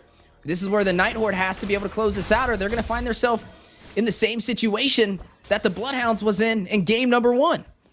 Yes, kind of. I think BloodHounds have been getting some of these kills because they've been playing well. Waiting in bushes, NightHorde kind of walking into them. I still think if it comes down to a straight up 5v5, NightHorde has the advantage in the late game. BloodHounds, if they win this, they win it because of strategy. They win it because of, just getting the outplay here. NightHorde going for more of the macro, but Zero, can he get the steal? No, Easy Peasy, able to take it. Ooh, able to take it. Stoner, though, very low. Not going to be able to get him with that fracture last second. Winter Truncheon being picked up by Bocarasco. Look for a high IQ play. You did see on the top side, though, Oh My Foe was the one who kind of split push. Decided not to go in with the NightHorde for that Lord play. Now, I don't know if that was the right decision. I mean, right there, BloodHounds is the one to kind of win that engagement. Maybe if they had Oh My Foe down there, it would have been a different story. But BloodHounds able to find their footing for a possible advantage. They are still down, though, in terms of the economy. I mean, they're down not only by gold, but by turrets. A lot of insurance for the side of NightHorde. But the later this game goes, the more irrelevant that becomes. Is now at that 18-minute mark. I'm sure we're already past that 50K threshold, right? So this is late game for both sides. Everybody getting to that full build. Momoy need to get out of there. Puts on the Lamborghinis. trying to sprint away. Oh! He's going to go with the Thunderclap, so takes down Sleeps, but easy peasy the response back. Zero will find Templess, 2-for-1 trade in the NightHorde's favor. Going in for a possible game ender. Minions in the mid lane. Inhibitor will be bursted down, or will be the one to take it. Heartguard activated on the easy peasy. Stoner will fall. Big knockup from the Minoan Fury from Stoner, though. Heartguard on the easy peasy as the last stance of defense. Oh my foe with the Black Dragon going back to safety. Minions have been cleared out, and Bloodhounds able to push out the NightHorde from their base. Bro, even if you want to gank the Masha, even if you want to send 4 people over to kill the Masha, you still have to sacrifice 1 just to get the kill. Because no matter what, Masha's taking somebody. The damage on Masha is ridiculous right now. We got the BOD in. We got the Malefic Roar in now. We have anti-heal just to spice things up a little bit. Let's take a look at this replay real quick, and I'm wondering exactly what they're going to give us. It's this final push, or the last push that we saw, are able to just unload. Zero also able to get the fracture off, able to do a nice amount of damage, but Bloodhounds hang on once again. And you said it, man. You've been calling it. Now we're at 20 minutes. Are we going to see Bloodhounds do what NightHorde did last game? Yeah, and, you know, that's the million-dollar question right now. Can they take this game, or will they be knocked out? I mean, this is literally their backs against the wall, but they have the advantage. I mean, I wouldn't say necessarily it's probably like a 50-50 right now. I think if they can kind of play it safe, wait for NightHorde to engage again, they could possibly find a mistake and capitalize on it. And this is where it boils down to the micro and the macro from both sides. But you did mention Momoe on this Masha. A lot of puns can come out of that, but you are going to have to watch out for that thunderclap. He's definitely going to be eyes on the prize, focusing on the back line. Momoe's getting behind him, and he's clapping, man. He's clapping. Bloodhounds has also been clapping a bit, but Momoe's been the real clapper here. Y'all know what I'm saying. Momoe just all up in there. Bloodhounds unable to do anything about it. But I think this is their time. You know, they got to stand up for themselves. They got to show that we will take no more. We will not let you continue this siege on our backside. Yeah, the question is who's going to catch the clap from Momoe as he rushes in. You have to watch out, not only for his sustainability, but for his massive damage up. And I mean, he has that Blade of Heptases, which is even more of a threat on that initial engagement. Bo Carrasco playing utility, though, is going to pick up that Ice Queen wand. We'll be able to provide a lot of slow. They're playing for the sustainability route now. I mean, you see the Thunderbelt picked up from Sleeps right there as well, ready to take this fight and try and out-sustain the NightHorde on these engagements. Yeah, I mean, taking a look at the items, everyone is maxed out except for both roamers. Momoe waiting on one more item. Stoner waiting on one more item, but the Lord is getting chunked down quick, Wheezy. Down about 50%. The dance continues. Yeah, Zero, though, in a good position for the Retribution. Easy peasy, trying to find that opportunity. Oh, my foe, trying to keep him at bay from entering the Lord. But look at him hovering around him on the Black Dragon. Great defense from Oh My Foe to buy them a little bit of time, but is it enough? Templess and Stoner trying to help. There goes the Petrify. There goes the Soul Grip. Looking for it. Activated. Easy peasy, trying to go in. Or finds him. Zero gets the Lord, the NightHorde. Winning the trade. Or finds Templess. Wait a second. Is this it, Trex? Is this what the NightHorde needed to be able to close out this game? 50-second counters on Templess and Easy Peasy. Lord down. I mean, he reaches in, man. He tries to go in, but R pops a speedy light wheel and makes him disappear. Bloodhounds now on their possibly final defense of NACT. Right, trying to hold off the NightHorde from closing them out with a sweep, but can they do it? Big knockup on the Stoner. Jorgensen Sleeps trying to sustain himself with a truncheon. Momoe finds Stoner, their hard card activated onto Sleeps, but he's burst down the base. Crystal will fall, and the NightHorde knocks out Bloodhounds from the NACT Spring Season and moves up to the lower bracket. NightHorde with a quick switch up, a quick change up, putting Zero on the jungle on this Nolan, playing wonderfully. It's going to be one of the things that moves them forward in this lower bracket. Bloodhounds sent home today along with LEGACi. Now NightHorde, I mean, feeling good about it, man, and very cleanly in both games. Game one with a wonderful comeback, playing with a deficit throughout most of the game, and then game two in a steamroll fashion, showing that there are many faces to the NightHorde tonight. The clapback. The clapback, baby. The clapback is real. NightHorde able to showcase to the world that they're ready to kind of climb up there and get closer to that top 4 position for the NACT Spring Season. BloodHounds, it's been an amazing journey for them. They had a little bit of a rough start in the regular season, but I feel like even though they lost this series with a 2-0 sweep, they put on some great matches, right? You just were able to see the NightHorde do a little bit better than them overall to get that finish, but it was a 22-minute game.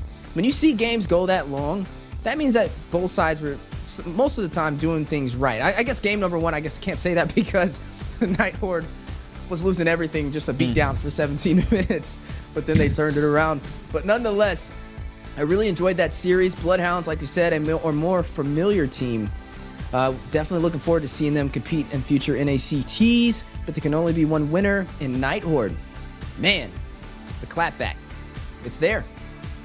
Definitely there. Is it going to continue through the lower bracket? That's the question. Can they keep on clapping back? Can they show that, you know, taking a loss in day 1 of playoffs isn't the end for them? That maybe they are a threat to the next team on the brackets. We're going to see them play again tonight, right? Now they're grooved up.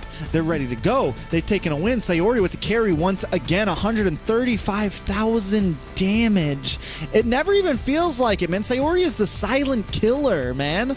Literally just consistently outputting an insane amount of damage, but, you know, not always the spotlight player. Not always on the spotlight, but when Sayori needs to be relied on, she definitely shows up to the occasion. And overall, some great performances from the mid lane for the side of the NightHorde. Head-to-head, though, 0. Switching positions last second from the XP into the jungle. Able to overall do well. This is him against Tempest, though, which is funny. XP to XP, even though he's running in that jungle position. But you are going to see him with the kill participation doing slightly better. Overall, more damage. And the KDA able to prevail and do better in that category as well. Damage dealt, though. Again! Look at it. Look at Sayori. 135k. Well over everybody else on the palette. Yeah. I mean, it didn't, and that's what I mean when I say Sayori is like the silent killer, you know?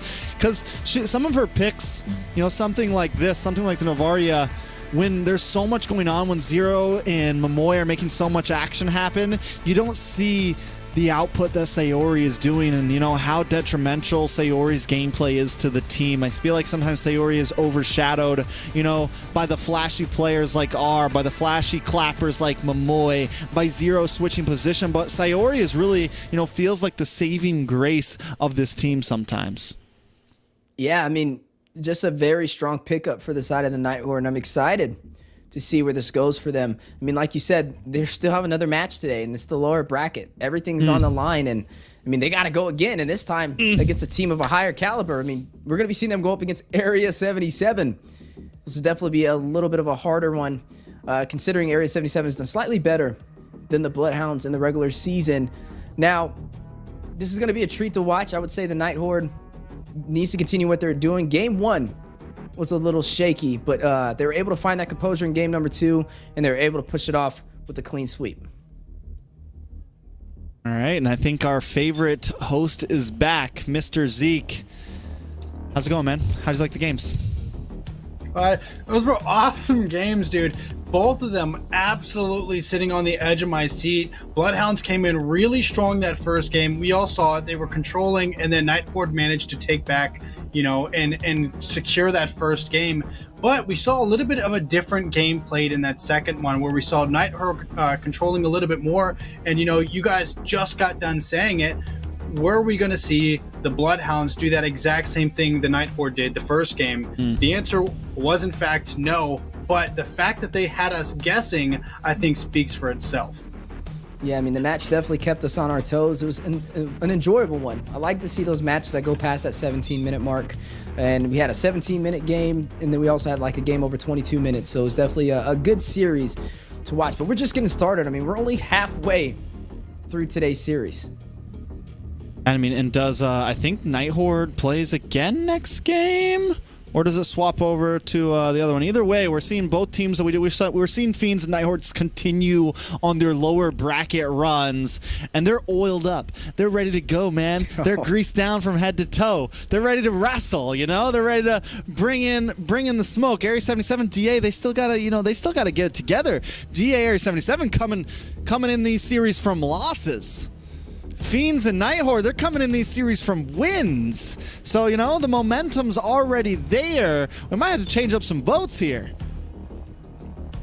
I thought I was the weird one, but you know what?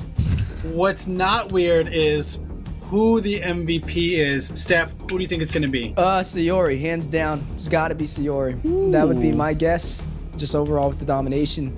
And there it goes, 1-1-11, like I said, a wizard in the making. Overall, at the right place, at the right time, the difference maker when it came to these plays to be able to turn it around and work inside of the NightHorde's favor, especially for game number 1. But I do want to give credit over there to Oh My Foe, as he was really good on initiating, right? He was a time when he jumped in with that Yuzong, he got the setup, and he allowed for a lot of these neutral objective plays. And I don't want to kind of overshadow that because he wasn't really the roamer. He was the XP lane, creating that opportunity. He was keeping easy peasy at bay, even stacked up with Volcarrasco with the heart guard to allow Zero to take a lot of those neutral objectives, which was overall stampeding them through to be able to get those finishes.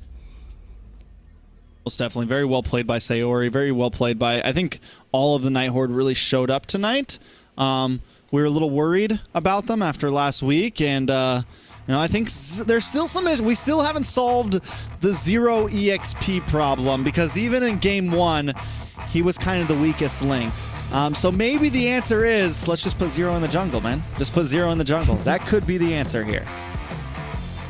I'll tell you what, it was very cool to see Zero in the jungle, and you know, I didn't have a whole lot of expectations going into it because it was a little bit different, but he definitely did perform. And it is one of those things I know that I've said in previous matches on previous days in the tournament. Just because somebody is the second pick, or you know, the backup to something, does not mean that they are the second best. So with that being said, I think I've got a brain to pick. Oh, hi. Hello, hello. Are you ready? Yeah, I'm ready. Be careful now. I asked some of the hardest questions. And the first one, why do you do so much damage? It seems like every game you go into, you're just one shot, two shot. Why do you do that? I'm not really sure. I guess I'm playing mage and like you have to poke and do damage, so I guess that's where my damage came from. Yeah. Well, I just want to say you do such a fantastic job. I know you definitely set a great example for most of these mage players in North America up to this point, but I got some harder questions for you. So you guys had a huge first game. BloodHounds started off in control, but you guys made a fantastic comeback. How did you guys manage your priorities and effectively take back control? I think we were just telling ourselves that we have a late game comp because we have Masha and Devious, and even though we're losing early, because their comp has like a lot of util and a lot of early game, we knew that like we were able to come back late game, so we kind of just waited it off, kept clearing lanes, and just didn't try to engage until they engaged at our base, and that's when we kind of like took the whole game and won. Yeah. That's very well spoken. A little bit easier of a question. Do you think the BloodHounds performed better than you guys had initially anticipated? I guess yes, because of like the roster swaps, and since we had a roster swap too, it was also like we're not sure how good their new roster was compared to our new roster too. So we came in with an open mind, but we were also like we were thinking like, oh, we can win, you know, like motivation. Yeah. So you guys looked a lot stronger in that second match. What does this next match for you guys, or this next series for you guys, look like coming into it? A77? Yeah. How do you guys feel about it coming into it? Honestly, we're a little bit nervous since during regular season we did lose to them, but hopefully we'll take a game from them, you know, not get too owed. But yeah, they're pretty strong. Is there anything you want to say to them real quick? No, not really. So a little bit more easy questions for you. A little bit more easy questions for you, more geared towards you specifically, as you know, somebody who's being considered one of the best mage players in North America at the moment. We have seen you playing a lot of different mages, but who is your favorite? I think my favorite has to be Nana, because no one plays her, and I'm the only one who plays her, and she's really fun. Yeah. I mean, I'm a Nana myself. I mean, I get on that Nana and just throw Melina out there and just pray about it. So, last question for you, because I know that you guys are on a time crunch. What are the chances we get another tutorial from you soon? When they ask me for one, I guess. I'm not the one asking for it. They ask me for tutorials. Yeah, so hopefully Moontown, this is your signal. This is your signal, guys. She's ready. She's ready. We want the Nana, we want the Navaria, we want all of the tips and tricks from the legendary Sayori. So with that being said, I'm not going to hold you up. I know you guys want to get ready for your next game, so thank you so much for coming out. Thank you too for the interview. Bye. Very cool, very cool. Sayori absolutely showed up that game and absolutely put in the work.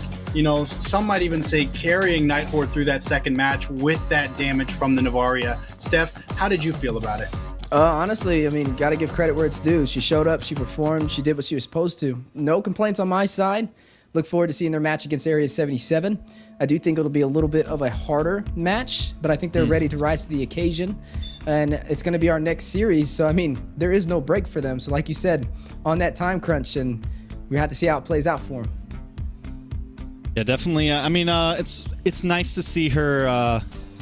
It's nice to see a player that can actually, you know, talk, interview, you know, willing to actually speak and not just give yes or no answers to everything. Sayori's kind of taken NACT by storm a little bit.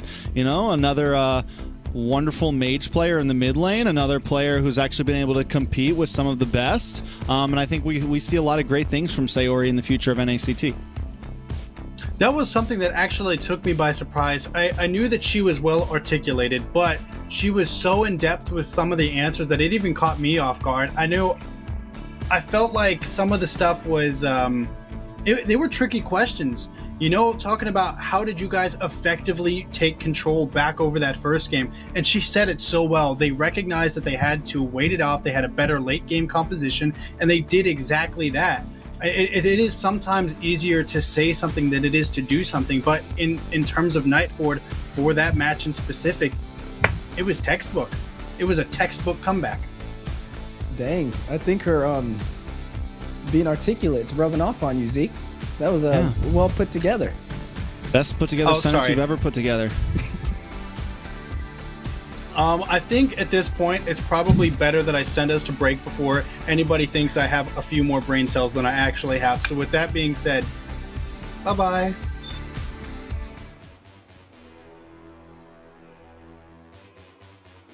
We'll go over to Tarzan Cutie with 3 kills. Oh, yeah, a little bit of engagement happening. Yeah, Pro Destroy is going to be able to shut down ISO. First kill on the board for Fiends. Last Sanity going out as well. May be able to find an answer, but no. Marcuti with the response back. Full dive in with the last Insanity IMU. Tarzan will get 1, gets 2. Takes down your Cutie, and Pro Destroy Kohari will fall, making that a triple. He wants the Maniac, though. Rhinar will fall. Tarzan Cutie will get it. Speaking of matchups, though, aggression inside of the jungle. 4 members of LEGACi trying to chase down. 1 member, Jolie, is going to find Zia, though. Shark trying to rotate around, trying to get out of there with the chip. It is 1-for-1 on the board, though. This is the slowest car chase ever. Ooh, I don't know if we'll be able to get out, though. Best player wants it. Yeah, you do see a little bit of aggression there from Kuya Ken coming into the jungle, but he grabs Fanny instead of the buff, and you kind of want the buff so that it resets. Oh, looking for it. I think we did get a retribution out of best player, though. Well, but he got a kill. So I would say that's a fair trade. The gold lane is still doing quite well. Ours not that far behind. He has quite a high damage. So there's still opportunity there. Ooh, Big I'm offended onto 3 under the tower.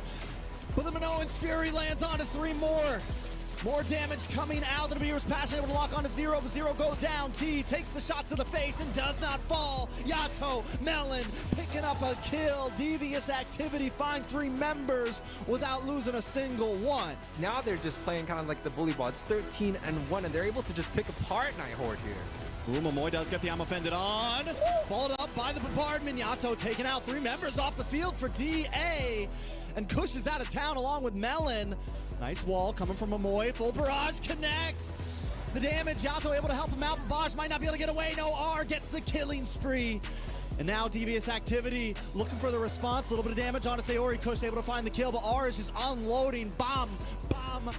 Members of DA are falling. Oh, my foe takes the Lord, and Melon's on the run or on the chase. A lot more 50-50s this time around. You can see the side of NightHorde. They have a lot of damages that is actually available here, and R here. Oh, gets the kill. Can they get that advantage on the opposite side of map? And Zero, even down 0-2, is able to do so. Ooh, Minoan's Fury plus the Shadow Stampede. And 2 kills go down. Melon gets them both. They might potentially look to push here. Yeah, using the Nether Realm just so they can really focus in. Everyone locking onto the base, and that is going to be it. Devious Activity take game number 3 for another sweep, sending NightHorde to the lower bracket.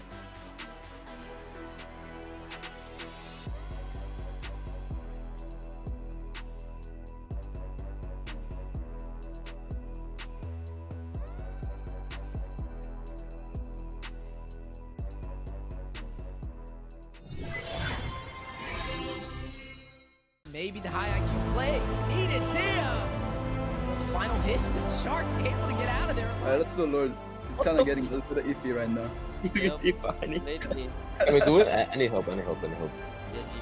Oh, wait, if they all come to Lord, Chip, teleport. Oh my god. No, I can't. I need enemy to TB. Yo, Franco ulted. Oh, they can't kill Hurt. Nice. Just do Lord. Alright. You have TB, Shark? Yeah. I'm TB now. Help me, please. You're not gonna fight me. They might. No. Shush! I'm back. I will. I need a tower lock, General. Oh. Out to Joy. Joy. Holy Dead. I reset, check out someone. I come back. Tower. Nice. Right now. Oh my god! That's my shit almost gone. Kill Franco. Oh Have fun interview, Mr. Carlos. No, I'm not doing it. Bro, you haven't done a single interview. You have to do it. You haven't done a single one. Everybody did it already. Meron pa mid ngayon. G? Lipat din. Mid na lang. Mid muna.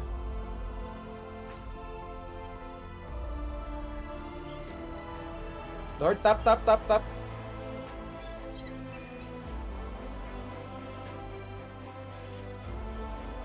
Motok tap. Pwede basag tap ah. Tara. Grip sa boto, pre, basag, palo.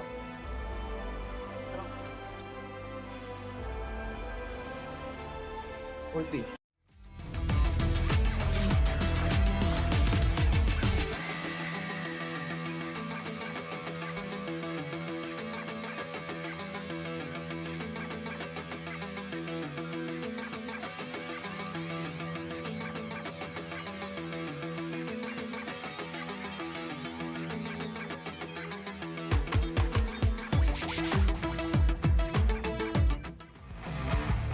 NightHorde versus Area 77. We've been waiting for this, man. We've been waiting for this. NightHorde just coming out of a game looking strong. Area 77, hopefully they've been in their rank matches doing a little warm-up because NightHorde is coming in hot.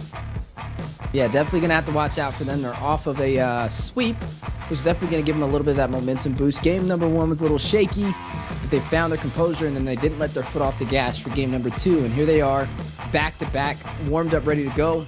In this next series, Area 77, we haven't got to see them play, when we saw them in the upper bracket, they lost to Gaming Gladiators for the 3-0 sweep. So they're off on a losing streak right now. So could be something that NACT can kind of lean into. But nonetheless, I think it's going to be a very close game. This was really a hard one to even judge which way it was going to go.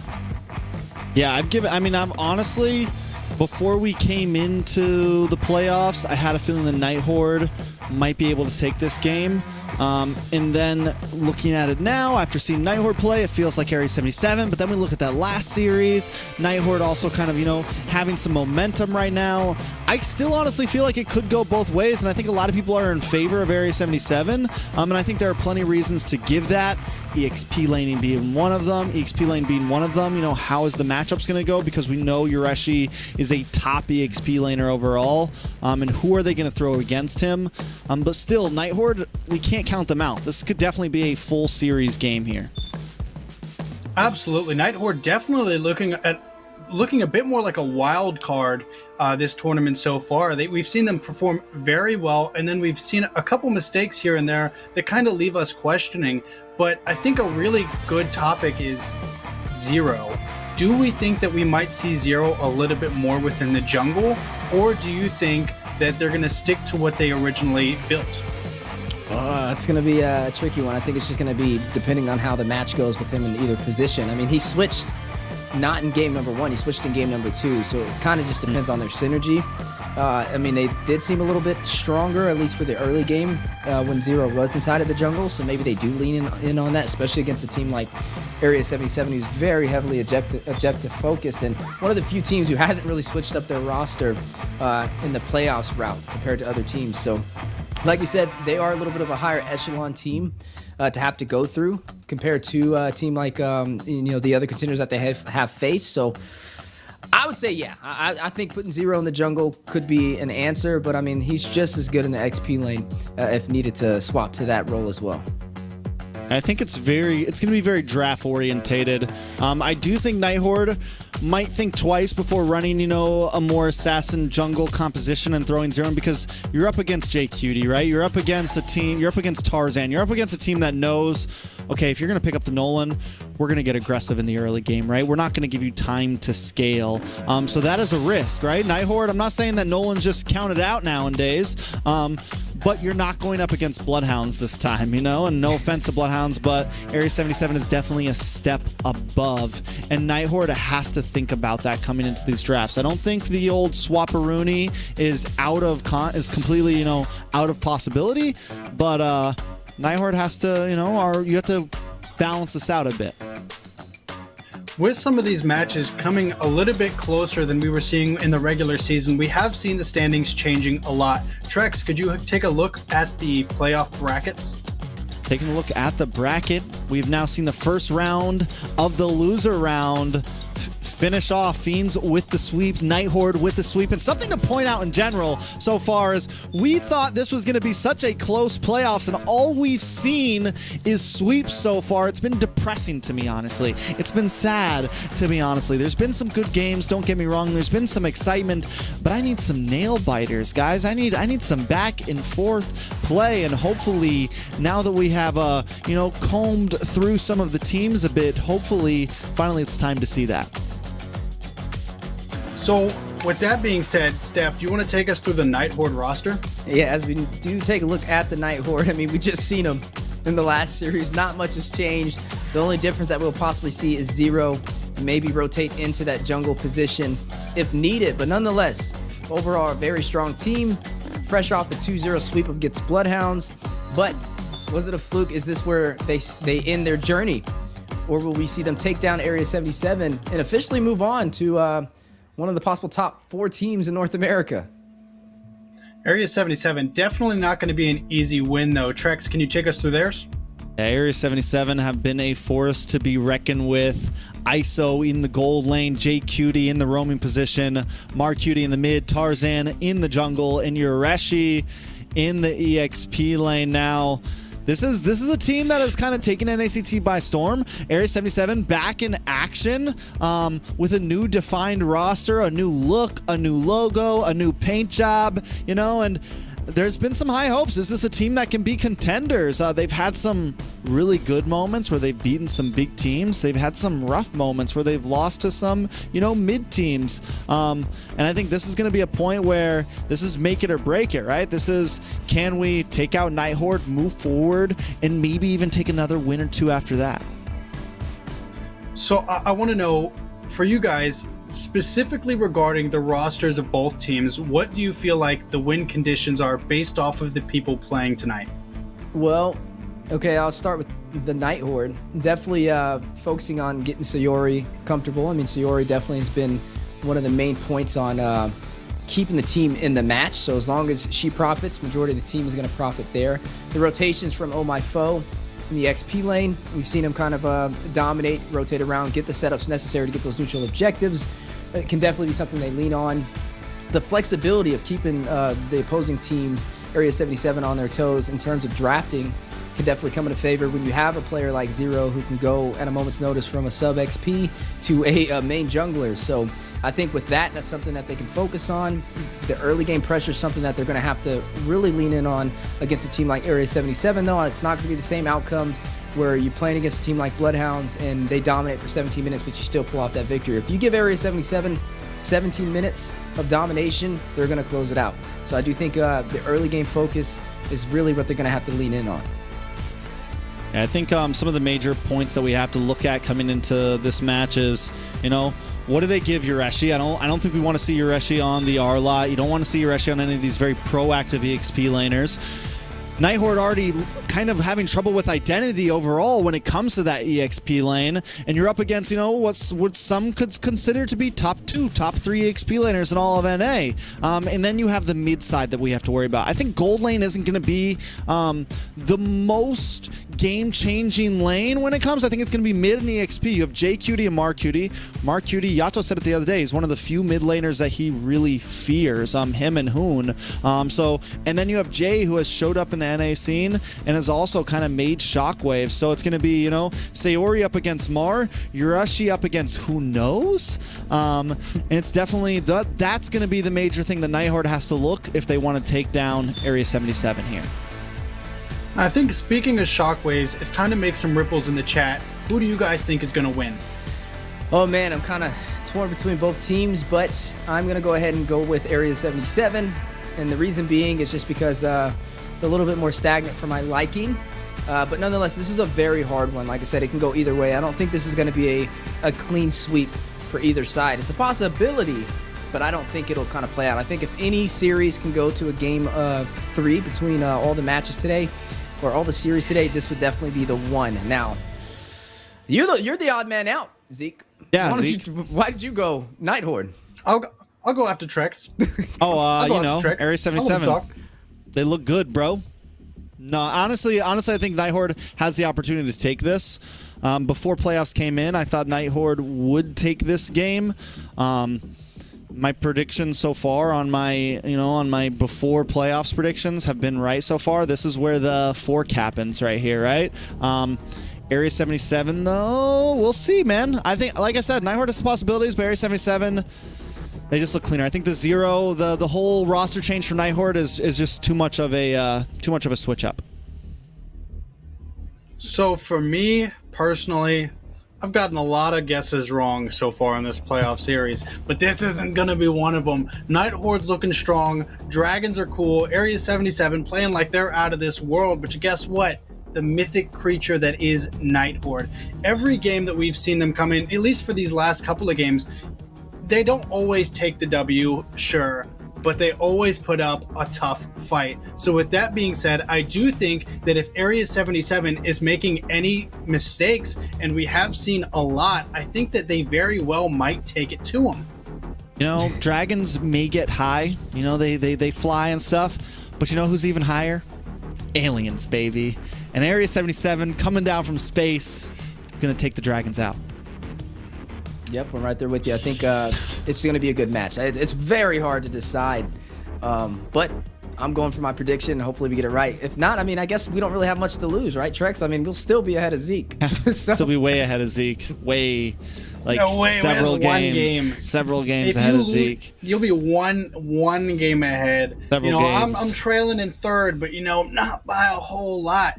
And you can say what you want, but NightHorde, again, we saw them play against some better teams. Even we saw them take a win against BTK in the last series of the regular season. So why can't they beat Area 77? Why, if anybody at this point could do it, why would I not think it could be them? I've got faith. I've got hope. And NightHorde, if you let me down, man. I think if you get this one wrong, it's official that the Zeke curse is on. Like, if you get this one wrong, it's like, not all the time, like, Zeke folks have been right a lot, but when it matters, you don't want Zeke voting for you. Well, I'll tell you what, the interesting fact is both of these teams have claimed victories over BTK, but Area 77 has claimed a series over BTK. You're talking about NightHorde only winning a single game in a best of 3, so that would lean a little bit more in their favor, but that just shows that they have the caliber to take down the top 2 echelons of teams, which means this is where we're getting higher on that bracket, and this is where those predictions are going to get ripped left and right, not knowing which way it's going to go and harder to gauge, and this is what we love to see. I mean, the end goal for this is just to find out what team will be able to represent North America at its finest, and we definitely have some good contenders. Yeah, I mean, NightHorde also, they have, like Sayori said, they got a singular game off of Area 77 in the past. Fun fact, Sayori played Nana in that game when they beat Area 77.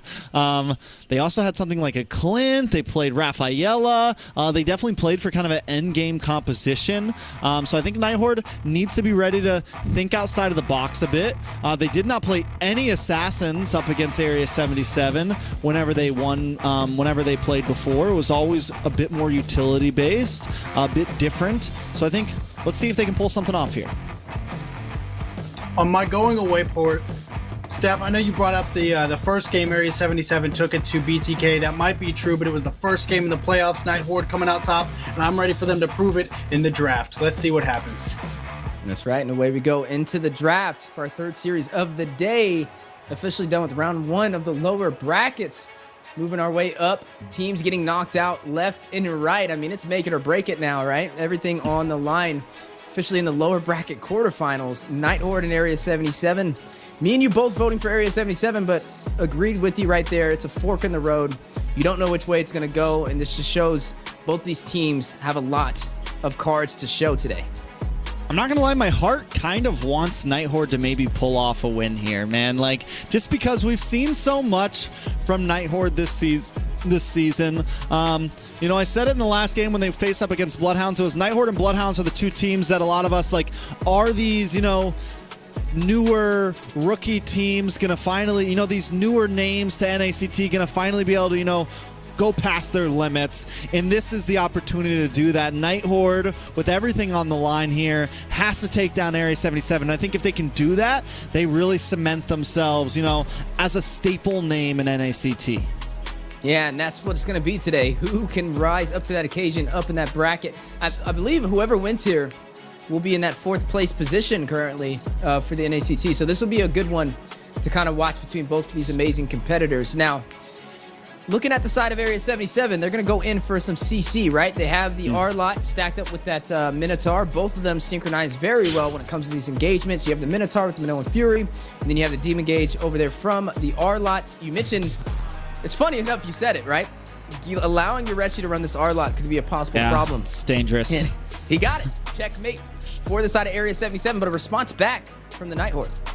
Listen, Yoreshi's R-Lot has been a pick to be feared for a long time. We're talking all the way back to like spring season of last year. The Yoreshi R-Lot was something that was a problem when he was playing on Outplay. So it's something you got to watch out for. NightHorde, though, does bring in the Valentina for Sayori, able to kind of, you know, get the IMU with the Final Slash or with the Minoan's Fury. Either one could be huge. Not only that, they bring in some, you know, the Kaja, which I think maybe it's a little early to bring out the Kaja. Kind of questionable. It does slow down Area 77 from maybe picking up something hyper aggressive in the jungle. Kind of changes things up, and especially since Area 77 doesn't have a jungler yet. The Fredrin's gone, the Bosch is gone, the Barat's off the field. We are starting to pigeonhole Tarzan, maybe, you know, being forced into picking something, you know, like the Nolan, something hyper aggressive that wouldn't play well against Kaja.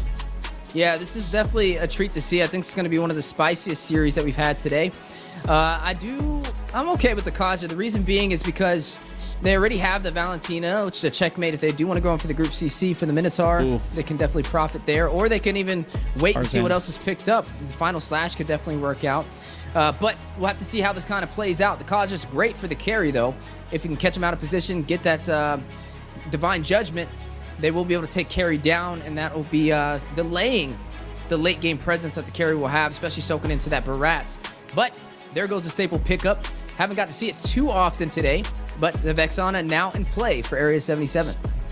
Tarzan is running out of picks, man. They just heavy banned into him. Fredrin's gone, Bosch is gone, Guinevere's gone. All he's got left is like Martis, or he's got to go the Nolan, right? He's got to go the Nolan or Joy, which I think that's NightHorde's plan. It's like, let's force him into one of these two assassin junglers and then try to bully. They already have the Basha, they already have the Kaja, they have a comp that's like what you would normally pick in response to that. So I think there's some possibilities for them here. The Kai. Still available. Yeah, Kai's still open. Whoa! Hold on now. Zero. The flex, baby. I think Zero's running in the jungle. Oh, yeah, I think so too. And it's the flex, man. It's the last moment spice, the last moment pick, and that's why they picked up the Kaja. Lack of answers. I think you have to go the Akai here, right? Like, you have to pick up the Akai. It's the only thing that, unless they go damage jungler as well, but I don't think that. I think Akai is the answer here. It stops Zero from being able to bully your jungle. It's definitely, I think it's the answer. Martis could work out. Martis could be an option, but there goes the Akai. Oh, this is getting good. I like the draft so far. I think it was very creative from the NightHorde. Honestly, I didn't even expect it, but they have Zero. We talked about them in the draft, being able to flex him into that jungle position where needed and just kind of makes him third dimensional. And I think it's a great opportunity for them to pull out this Fanny. With the Fanny, though, his main objective is going to be possibly going in and getting those early kills, trying to shut down the side laners. Not even really too worried about the turtles. But Tarzan, I mean, he's pretty much guaranteed on these neutral objectives for the most part, but he is going to have to watch out for those quick rotations from the Fanny. I mean, Zero on the cables, it's like Spider-Man. You can't catch him. You're going to have to watch out with the mobility that it provides, not only for the neutral objectives, but also for the split push to take down your side lanes and possibly go in for these objectives. And I mean, this is, and it's surprise factor too, man. Bringing Zero in like this, throwing that flex, I guarantee you Area 77 thinks Barats has got to be jungle, right? Like they lock in the Barats, Kaja, Valentina. I don't think anybody was guessing, oh, there's going to be a last minute flex here. And that's what they do, and it completely just, whether it's completely good or not, it still throws in this wrench of surprise at Area 77. Like, whoa, we have to completely change the way we're looking at this now. Is that going to be the game-changing thing? Because if NightHorde gets game 1 here off of that right there, it completely throws it just stops completely changes momentum for Area 77 here. Yeah, speaking of Area 77, going head-to-head up against NightHorde for our third series of the day. Moving on up in the brackets for the quarterfinals. Who will be able to claim victorious? Will it be the Dragons? Or will it be the extraterrestrial aliens? Which one of them are out of this world? And look at those predictions, baby. 43-57. Area 77 barely holding a lead. This is one of the closest predictions we've had in a while now. NightHorde sitting strong with it, and honestly, the Barats should be able to do okay. Shouldn't get too bullied by Yureshi here. It's going to be able to just kind of hold its own. So, also, another solid point of the flex there. Yeah, and this is going to be a fun one to watch. There goes Zero! Already finding ISO! Drex, we're not even 2 minutes in! That's it. And this is the worry, right? The target is not Tarzan, right? The target is not Yureshi. The target is ISO. The target is Marcuti. The target is the Squishy. And if there's anyone that I have faith can pull it off, it's Zero. We were worried about Zero. in the EXP. Well, forget the EXP. He's switching up. He's in the jungle, baby. But wait a second. Speaking of junglers, Tarzan trying to find a place. Sayori finds Yureshi, though. That's going to be another member falling for the side of Area 77. Tarzan! Heavy spin from Sayori. Going to use the IMU for the stun. Sayori getting a kill. 3-kill lead for the NightHorde in the first 2 minutes unanswered. Uh-oh. Uh-oh, Easy. NightHorde coming in. The lower bracket momentum is strong with this team right now. And Area 77, I think, just kind of, they got to pull it together. They got to slow it down. Everything just got, the table just got turned over. We're all sitting on our heads right now. We got to think this through. It does benefit them that they picked up the Akai, though, because it's going to be very hard for the Minotaur to stop this Fanny. So they need a more CC and frontline presence at their disposal for the late game. But speaking of the matchup, though, both teams fighting it out, trying to get this first turtle. Area 77, even though they're down in kills, they have the pressure, and it looks like they are still maintaining that control for this turtle. I mean, forget the turtle. NightHorde just, they need to keep playing into the off lanes, I feel like. It's okay to give up a turtle. You don't have to, especially first turtle. I think they need to stick to exactly what they were doing. Aim for gold lane, aim for EXP lane, aim for little pickoffs here and there to keep yourself in-game, try to snowball. Sayori, though, Where are you gone? Will fall. Last second, 3-1. For the NightHorde, going into ISO, though, 0. Looking for a second kill of the game. JQT doing his best over there with this Minotaur. Is trying to catch a fly with your fingers right there. That's how hard it is when you're running this Minotaur, trying to defend against a Fanny on a carry. Get the chopsticks, you know, going for the fly in the air like you're freaking Karate Kid here.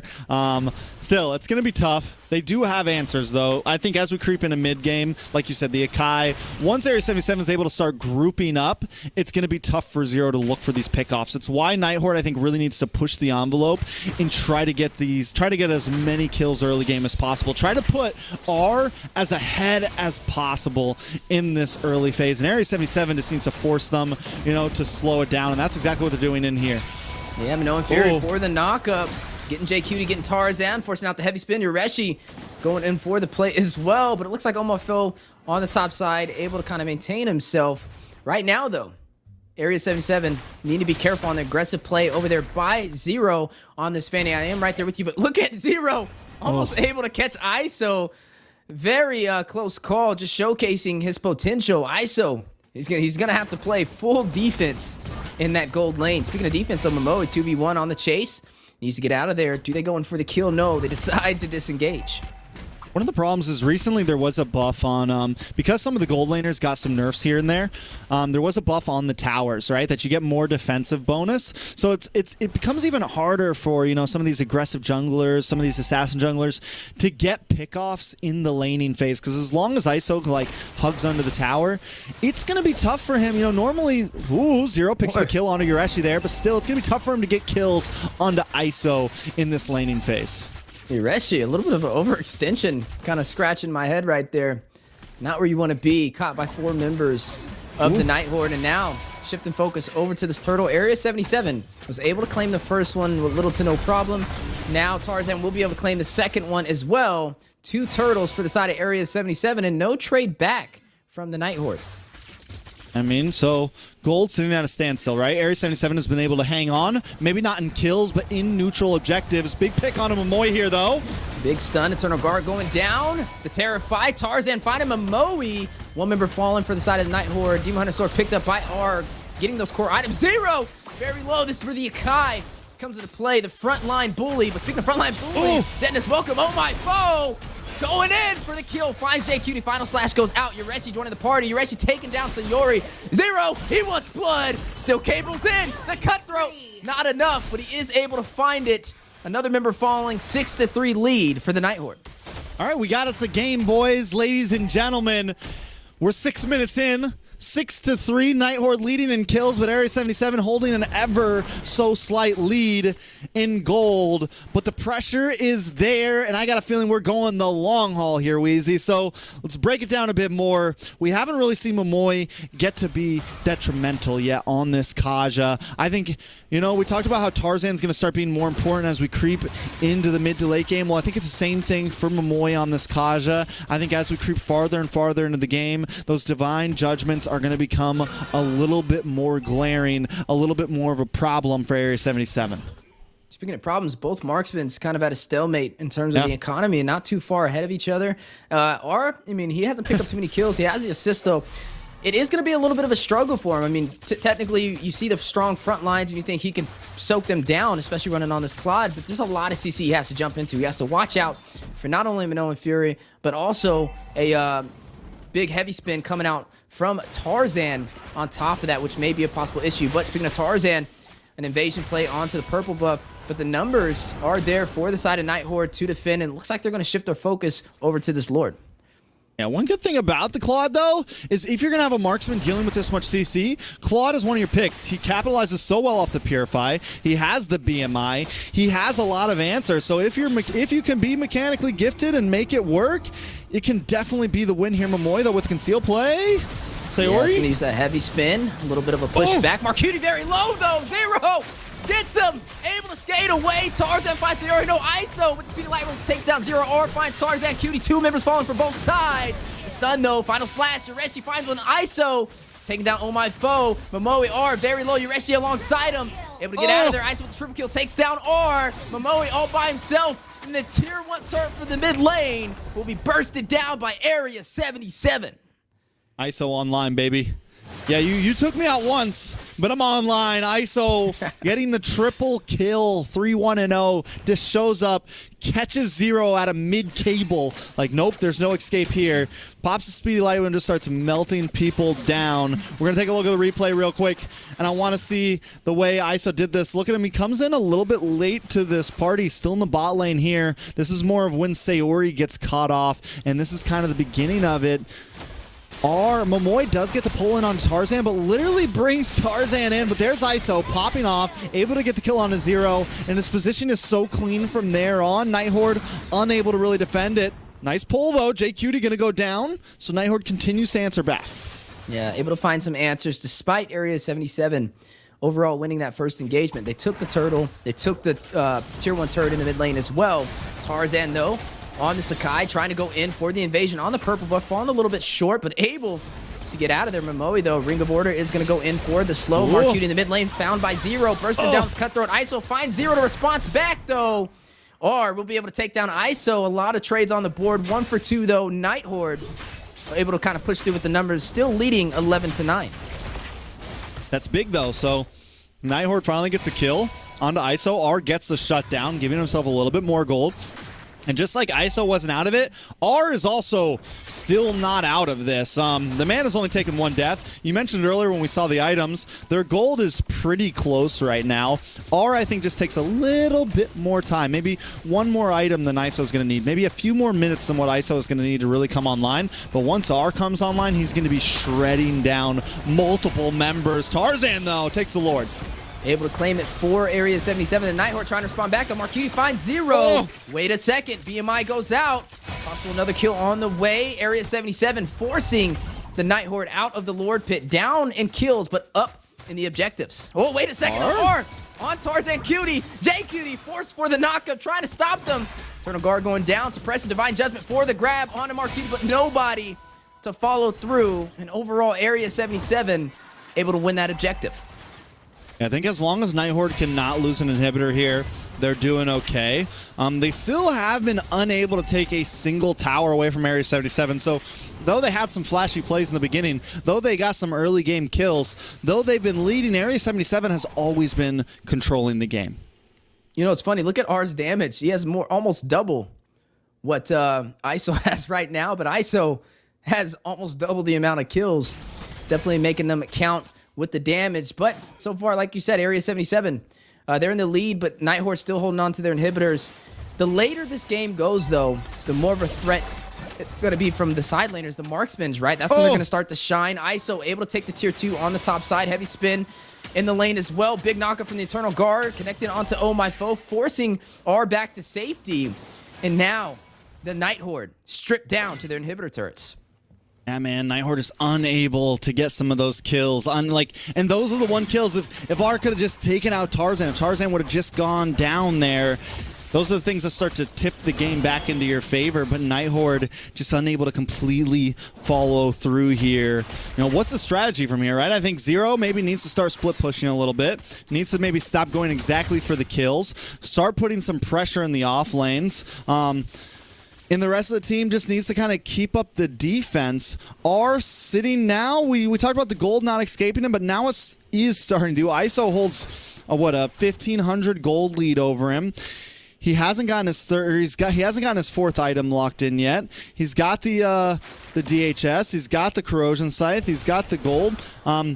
I think he just needs a little bit more, and I think next it's going to be the Wind of Nature, and that could be the game changer for him. It could be the thing that helps him survive a bit more or push. Oh, Final Slash coming in. From Ureshi is going to try and find the pick off. Yeah, they're trying to contest onto this purple buff, trying to stop any farm from going into the NightHorde's hands. Double heavy spin, though, in the mid lane. Beyblade at its finest between Tarzan and Sayori, but Ureshi changing the narrative to Final Slash Aikido to find Sayori. Another member falling. ISO finds Zero. Two members falling from the side of NightHorde in the siege onto the mid lane for the inhibitor. Momoi very low. Ureshi out for blood.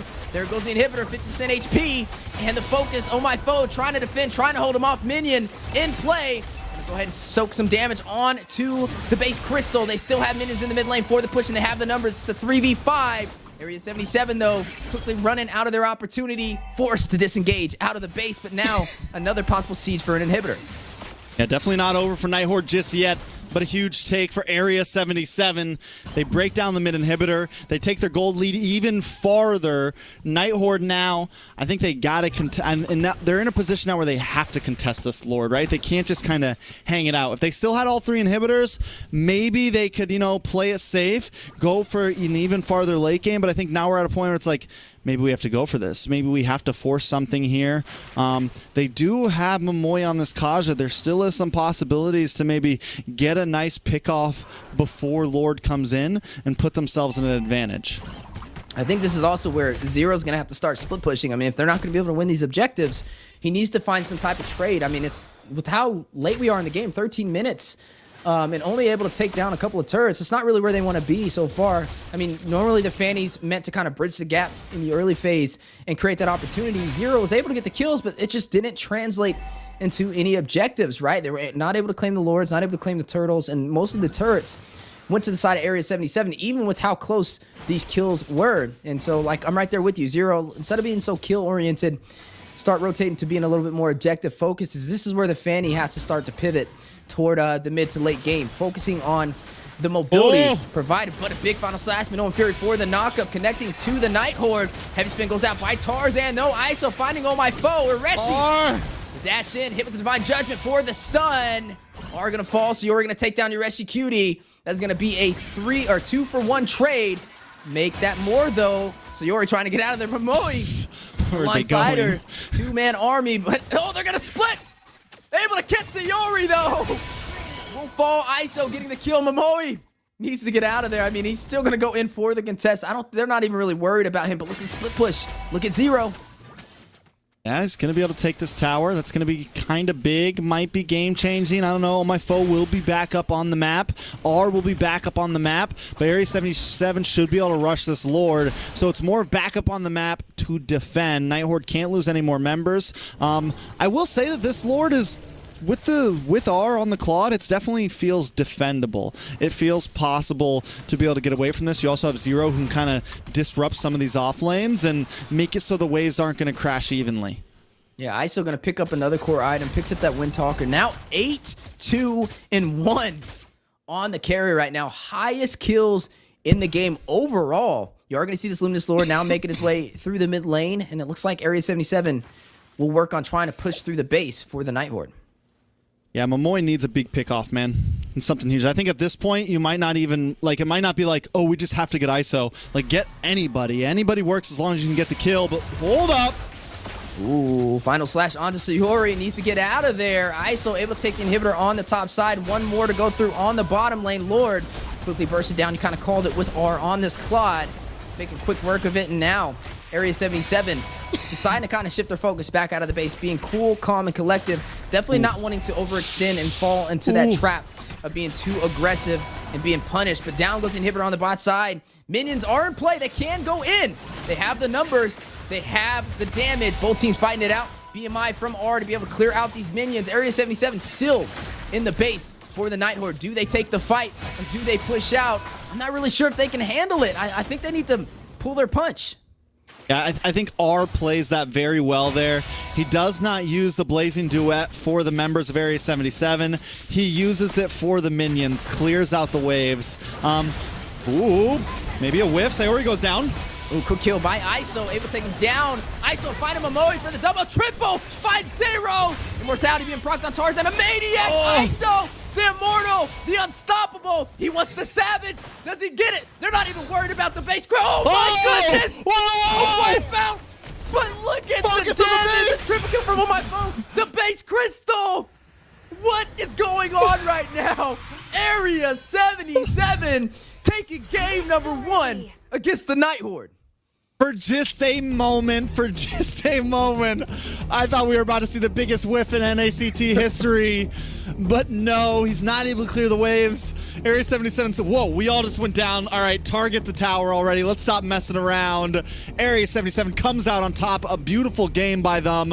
And like I said, man, it felt like NACT had some opportunity there, but Area 77, they play the game cleanly. Yes, you can get some kills early on, but we're taking objectives, we're taking towers, we're taking turtles and lords, and in the end, we're taking the game. That triple kill last second from my phone was looking a little scary, though. Like you said, could have been the biggest whiff in NACT history, but nonetheless, Area 77 able to claim game number 1 against the NACT. Definitely was a hard fight, though. I wouldn't say it was the easiest, but overall, they were a cool, calm collective, objective focused, and they were able to push through.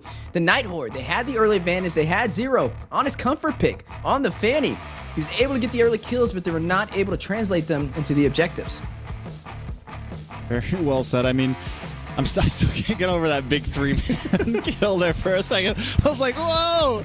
Taking a look at it, though, you're right. NACT, I think we buy a bit more time. Maybe NACT's able to pull something off, but here are some of the, once again, what was it, man? Yureshi with those final slashes, man, continuously catching Sayori off. I mean, JQD as well. The combo between these two players were able to just make it so ISO could free roam, man. ISO could do whatever he wants. He felt comfy. He's able to dance in and out of team fights, knowing that there's enough CC, enough peel with Tarzan, JQD, and Yureshi that are providing for him, that in the end, ISO is just able to go 12-3-1 like it's nothing.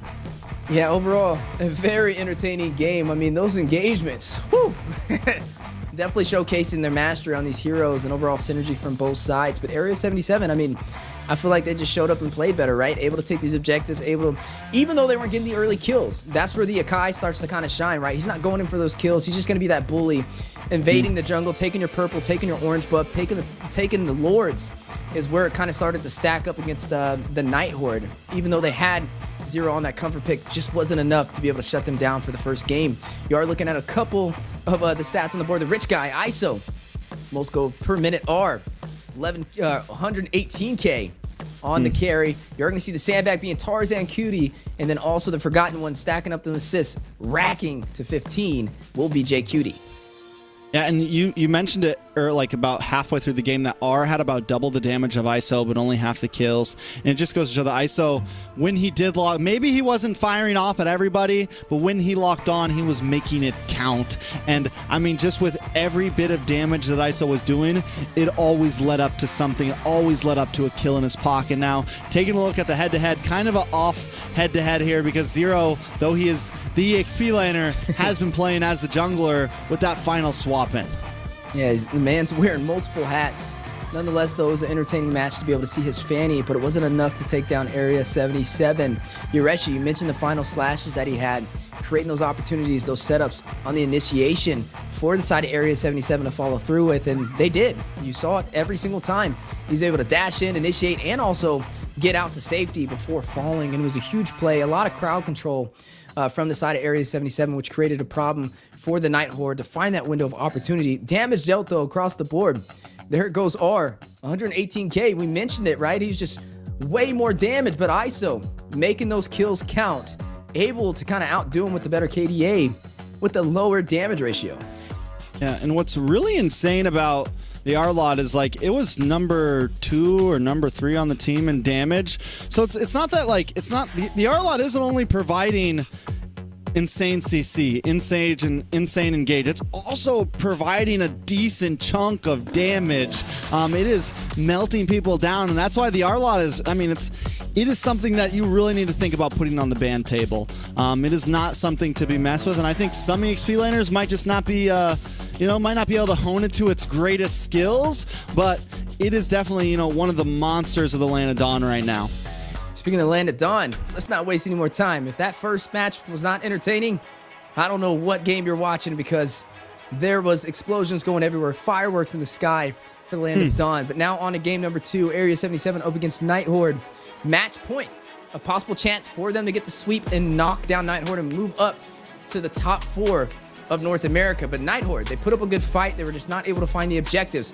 Where do they go to kind of turn this back around in their favor? I mean, I don't know, man. I think they that last match, it's like they pulled out their trap card, they kind of used everything they had, I feel like. So it's tough from here, because honestly, that was one of the compositions where I felt like, all right, this is, this felt winnable. It felt very winnable for NightHorde that game. It felt like they had the possibilities. So I think maybe don't completely switch it up. Maybe just, play it out a little bit better. Maybe ban out the R-Lot this time, go for something similar again. Again, I don't think it's completely out. I think they played very well with Zero in the jungle as an assassin. I think they could pull something out like the Noland and be able to protect Zero from getting attacked, able to defend those invades. I think they did that very well. I think it comes out to some other situations on the map that they have to deal with. Yeah, it was funny. They pulled out that trap card. That Blue Eyes White Dragon came out right there with Zero on that Fanny. Just the distraction of pulling out that Barats and keep making them think that's going to be the jungler and then putting them in the XP lane was definitely high IQ. But nonetheless, it just didn't work out. I mean, I agree with you. I think Zero was great in the early game. He was trying to bridge create that bridge for his team to kind of ride on to be able to take and stampede the early game. But even though he was getting his kills, his team was not able to kind of profit on the neutral objectives or even on the turrets where they could have been focused on. Now, in game number 2, like I said, I think the draft right alongside you was phenomenal for both sides. I think they both answered the way they were supposed to. I didn't really see too much of an issue, but I will say, in terms of the objective, NightHorde, they were looking similar to how they played up against BloodHounds today for game number 1, right? They just weren't taking any objectives. Even though they're having good fights, they were just losing everything with little to no trade-offs. And for game number 2, I think maybe they just hone in on starting to focus on these turrets. Like, if you can't get the objectives, that's fine. Find the side lane and take down that turret so you can get the pick off to keep yourself in that game and not allow that snowball. But here we are, game number 2, a couple picks on the board. This is interesting. Getting to see a Paquito alongside the Ruby. Yeah, and honestly, I don't know where this Paquito is going to go, man. I think it's very possible we could see the Paquito maybe slotted into something like the jungle. Maybe slotted into the EXP lane. Same thing with the Ruby. Could be EXP lane, could be roam here. Area 77, though, they're showing all the cards up front. It's like, listen, we know JQT's got a mean Minotaur. We're going to lock that in immediately. Now they get the Lu Yi to add a little bit of spice to things. Area 77 likes to be aggressive. They like to play the macro game. When they're on fire, their macro game is also on fire. They are very clean with it. And I think they just have a well-rounded draft right now for whatever they want to bring to the table. They have a lot of crowd control for Area 77, just their main focus right now, right? You have the Barats with the Deadness Welcome, the No One's Fury, the duality over there from the Lu Yi. And then looking at the side of NightHorde, I mean, they have engage and disengage, I guess. You have the Paquito who can kind of go in and initiate, kind of survive on these fights and get back out to safety with mobility, alongside the Ruby, who can kind of do the same thing with a little bit more crowd control. But it's going to be hard for Paquito to kind of rush into that composition full force, as he's going to get chained up with a lot of CC. Honestly, this would have been a type of composition where I would kind of prefer a Martis to be inside of the jungle. But when you stack up that Paquito alongside the Ruby, it gets a little risky, because that's a lot of frontline heroes that you have to kind of worry about getting hit up with that crowd control. Now, Nana, so you already talked about it. Up for pick. She mentioned in the interview with Zeke that she was one of the best Nana players, and not too many mages were able to pull that off. And today, we're going to get a little bit of that showcasing. I mean, it's a comfort pick, man, and I think that's what NightHorde's kind of fallen back to here.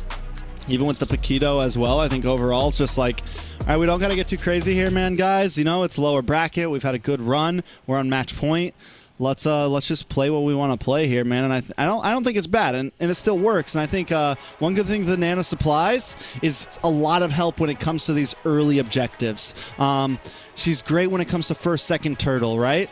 Because you have the Molina, Blitz, you have some heavy CC. You can try to kind of zone off and target down the enemy jungler. So I think Sayori on the stand is going to be a great support to whatever jungler NightHorde wants to pick. Yeah, I think it's a good counter, especially up against that Barat. So we'll have to see how it kind of plays into it. Now, I mean, a lot of cards have been shown super early. I'm trying to picture this Minoan Fury going through. It's going to be a good tool for Area 77 to lean on. But the diversion over there from this Lu Yi is going to be something I'm really watching out for. You combo that up with the Minoan's Fury from that Minotaur.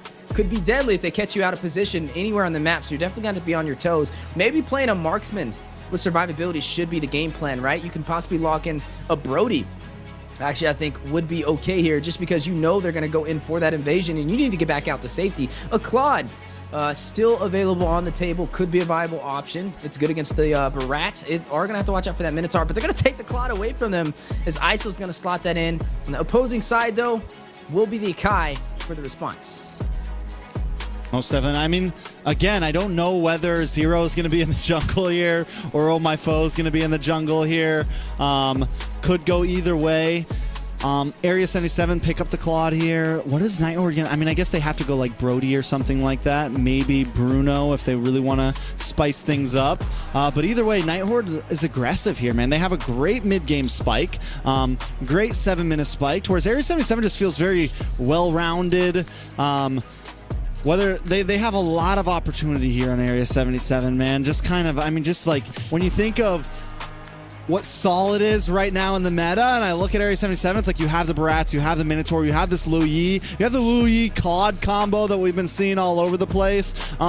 Just a lot of different ways to take this game. If they want to try to hit hard, you know, early game, they have some possibilities there. They have some bullying possibilities. If they want to wait for late game macro possibilities, they also have that. Just a lot of different ways to attack the game from Area 77. Yeah, I definitely agree with you. I mean, this is a recipe that's proven to work.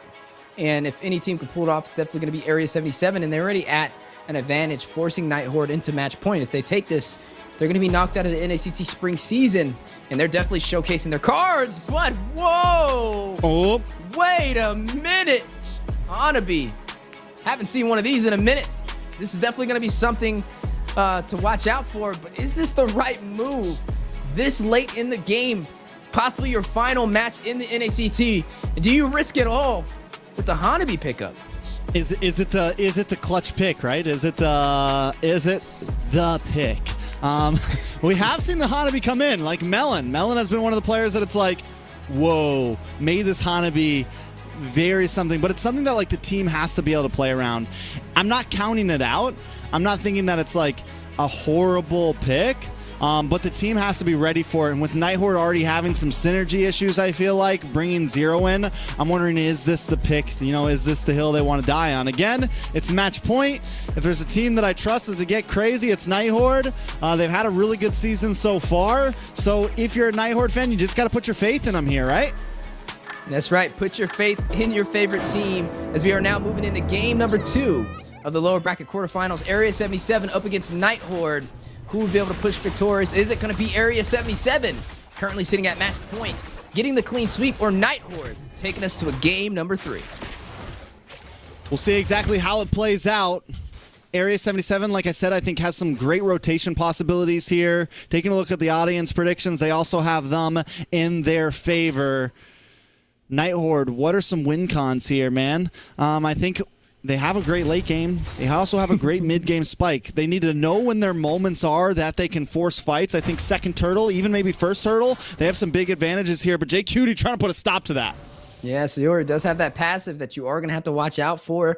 But yeah, I mean, winning conditions, trust in Hanabi. I mean, I figure that's really what it's going to boil down to for the late game. Hanabi, one of those less mobile marksmen, easy to pick off and catch out of position. Does go in for that Aegis on top of it, though, which is going to limit even more of the mobility, and also no Purify in case she gets hit with that CC.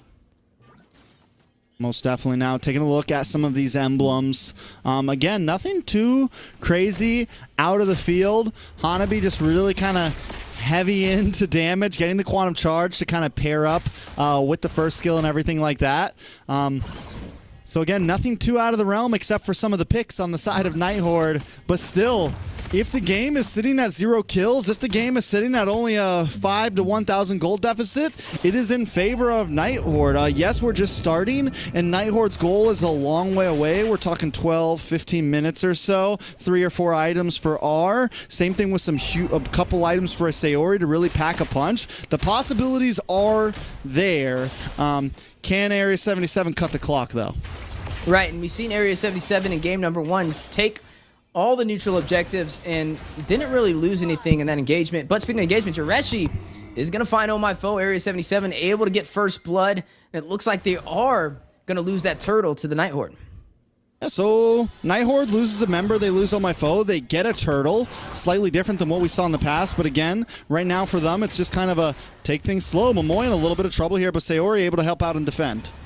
Yeah, able to help out and defend, but nonetheless, a close call. You're going to see the Hunter Strike picked up over there by Zero on this Akai, ready to take these engagements, get a little bit of that momentum and movement speed boost for these fights. Now, I'm ready to see kind of how this Lu Yi plays into this composition. I mean, when you have the Lu Yi, when you have the Minotaur, I'm expecting some diversion plays, especially over to a Hanabi in a gold lane, something that R is going to have to look out for. Oh, a little misplay though on the I'm Offended. Momoe not able to connect. Yeah, that's going to be huge. It's, you know, every play, every mess up matters when you're this far into CT. Every little whiff can make a difference. And when you're on match point, lower bracket, playoffs, you can't make mistakes like that. You got to be able to land every ult. You got to be able to land every skill. You got to make sure every basic attack counts. Yeah, speaking of attacks, Black Dragon forced out by Yureshi on the 2v1 matchup. Able to get out of there. I'm kind of surprised there's not really too much focus from the roamer, from Momoe, to protect the Hanabi, right? They're just going to kind of trust her in that lane, even up against a Claude who has the mobility to be able to take him down, but a little bit of camera shift on the engagement for the bot side. Final slash going down, and Orange Fury for the knock-up. Tarzan in the front line of the damage. You're going to see Oh My Foe going with the heavy left punch, take down JQT, but the stun from Tarzan to respond back. Finds Oh My Foe. Tarzan trying to get out of there, hit with the heavy spin on the wall. Zero trying to go in for the kill. Sayori will be able to take it 2 for 2 on the scoreboard. All right, we're going blow for blow, baby. 2 for 2, gold for gold. Jungler for jungler. I mean, it's all over the place right now, but no, actually, Zero has not taken a death, so he's going to hold a slight advantage, and this is going to be another neutral objective, most likely into the hands of NightHorde here. R versus ISO, 1v1. The shield comes in. ISO's got to run away. The Aegis comes into play there, but I'm only worried about it when it comes to the dive potential that Area 77 has against him. I'm offended, though, for the stun on a Marcuti. Big play. Momoe able to get the kill. The assistance from Sayori with the Molina Blitz, though, to be able to deal the damage. Big play so far for the NightHorde. Hunter Strike being picked up by Oh My Foe. In the midst of all this chaos, 3-2, you are looking at the NightHorde leading up by 1,000 gold and also 2 turtles. Area 77, game number 1, they were able to take majority of the neutral objectives. This time, though, the objectives, the turtles, are in the hands of the NightHorde. Speaking of hands, though, Yureshi with the Black Dragon, not going to be able to engage, but push back the side of NightHorde. Top side, ISO will shut down R. Ooh, you are going to see Tarzan rush in, though. Is going to get the stun. Heavy spin on the wall. Oh My Foe will find Tarzan. 4-3, a little bit of miscalculated play. Jungler will fall. Tarzan finding his 2nd death of the game. We are looking at some of the items pop up on the board as well. Is going to be that corrosion scythe picked up over there by ISO, working on these core items. On the other side, Hanabi matching him with the corrosion scythe, but falling a little bit behind in the economy. The Hanabi is going to be a stable pickup. The later this game goes, the harder it will be to take down that Hanabi, especially when he has the Higabana to be able to slow down the entire team. He's going to be forced to kind of try and group together. You are going to look at a lot of crowd control potential, though, for Area 77 to kind of lean on when it comes to these 5v5 engagements. Most definitely. I mean, NIGHTHorde with a lead, able to kind of control, and I think a lot of it's going to have to do to spacing. And we talked about earlier in the very beginning that even if they're not too far behind, they're kind of winning, but now that they're actually winning, they're winning even more because they have this late game composition that's going to just get stronger and stronger and stronger. And though Area 77 has some macro possibilities, has some big combo possibilities, NIGHTHorde has the opportunity to upset that. You are going to see the blade armor picked up by Zero as well, kind of deflect or reflect some of that damage, but you are going to see JQT rest him, and Nolan Fury flicker play for the double knockup. Yureshi, he wants to get the assist. He wants to go in possibly for the kill. Does not connect with the Furious Dive or the Soul Grip, though. But you are going to see Area 77 maintaining their composure, has a possible play to take this turtle. This will be their first one of the game if they can pull it off. The first two have gone to the NIGHTHorde. Yureshi, though, dealing some damage. Tarzan will claim the turtle for Area 77, but now bodies may drop. Momoe, very low. Tarzan on the chase. Nobody there to follow through, though. JQT trying to test the waters, deciding if he wants to engage. Tarzan, though, not afraid to take the fight behind enemy lines. Are just farming, though. Nice, I'm offended on Tarzan there. Area 77, they went out on objective, but still not too far ahead. Tower is still standing at a standstill. Still anybody's game. What we need to see from Area 77, I feel like, is we got to see that the ultimate from Mark Cutie pop off a bit more. I feel like you have this Claude, you have this Minoan's Fury, you have a lot of possibilities, and they need to kind of use this element of surprise to move around the map, take towers, and consistently apply pressure to NIGHTHorde and have them second guessing themselves. Yeah, and right now, 3 to 4 so far, able to get not only a turtle, but also a turret. You're looking at both sides, claiming one turret so far, but the play on the bot side are forced to kind of disengage into the tier 2 turret. You are looking at Momoe trying to join the party, though, trying to help kind of sustain himself on the bot side, especially running on this this Hanabi, not your typical marksman that you traditionally see, but can definitely work out if they can get to that late game and hit those power spikes with their core items. But Area 77 giving them a little bit of a hard time as ISO will be able to claim the turret on the bot lane. But NIGHTHorde doesn't like force it. It's like, okay, you can have that tower, right? Because I think they know. One thing we pointed out when they in their last series up against BloodHounds is, you know, they knew what their win cons were. They knew, all right, this is what we have to get to. This is where we need to get to. This is how we have to get there. And they know it's okay, Area 77, you have the advantage right now. We're going to give you this tower. We're not going to try to, you know, give up our lives to defend it. We're not going to give up a huge gold lead just to try to defend something. And now, looking for a play. Yeah, both sides taking the fight into the mid lane. Zero forced to use a heavy spin, trying to get back to safety. Pull back, though. Yureshi will be able to take him down. BMI goes out. Blatant duet from ISO. Big knock from Minoan Fury. Tarzan finds one. JQT finds the other. R will fall alongside Oh My Foe. Yureshi finds Momoe for the double kill. All members standing for Area 77 and the full dive. So Yori will find Yureshi, though, last second, able to escape with the 1 HP play, but Area 77 pushing through the mid lane. And that could be game-changing there. One of the big heartbreaking things about that fight there is Oh My Foe dives in, looks for the connection onto ISO there, and just misses. One more hit, one more punch, takes out ISO, and it could have been completely the swap around for that fight there, or at least the balance out. But Area 77 comes out on top of it. The big Minoan's Fury connects on multiple members. And watch for Oh My Foe here, right? He tries to get into the backside. Once he knows he goes down, Oh My Foe flickers in. One more punch, man. Just misses and gets taken out. And from there, Area 77 snowballs forward. Now look at them. They're turning it into even more. I mean, it's becoming a problem. Area 77 now, they are at almost a 4,000 gold lead. And this is a point where NIGHTHorde, the late game comp, is looking a little scary. Yeah, they got to trust in Hanabi, though. They still got that Hanabi revving up, waiting for the opportunity. Revving up, Hanabi man. can start to shine. But you are going to see, like you said, Area 77 slowly increasing this lead even more, and maybe a problem for NIGHTHorde to try and deal with. You're going to see the Wind of Nature picked up by ISO, ready to take this fight and negate that physical damage.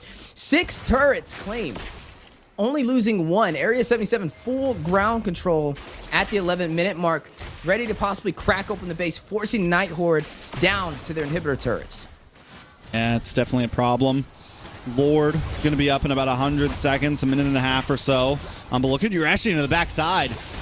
Yeah, Black Dragon hovering around. Duality going out as well. Over there from Marcuti. Momori very low. Hit with the stun. Tarzan trying to expand that distance, trying to get any hits he can, but not able to open up the base for the NightHorde so far. NightHorde just got to defend, man, and they have the kits to do that. They have the heavy spin, they have the Ruby, the Amafenda, and then they have the Shred from R, and they have burst. I mean, they have all these answers to be able to defend. Very similar to last game when they had R on the Claude, and they just. We know NightHorde can do it. It's just how long can they do it, and I think they need at least another 5 minutes or so until they're really able to put up a fight. They need to try to... Oh, Sayori. That's a lot of damage from ISO.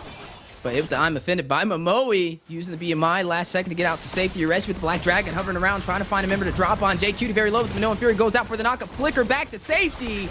Big play for the setup, and it looks like Area 77 will disengage. Man, Aries said they're pushing, man. They're testing the NightHorde, and the NightHorde is passing. I have to admit, man. It's like Area 77's diving in. They're looking to force baits. They want NightHorde to come out and take a fight, but NightHorde just not following for it, man. And the plays from JQT there, like just knowing, being able to dive under towers, knowing how long you were going to be able to last, flicker out just in the nick of time. Very clean from Area 77 as well. Yeah, both sides have the late game marksmen, right? You have the Claude, you have the Hanabi, both of them able to kind of push out that damage that later this game goes. I mean, look at the items. I mean, look at the goal difference.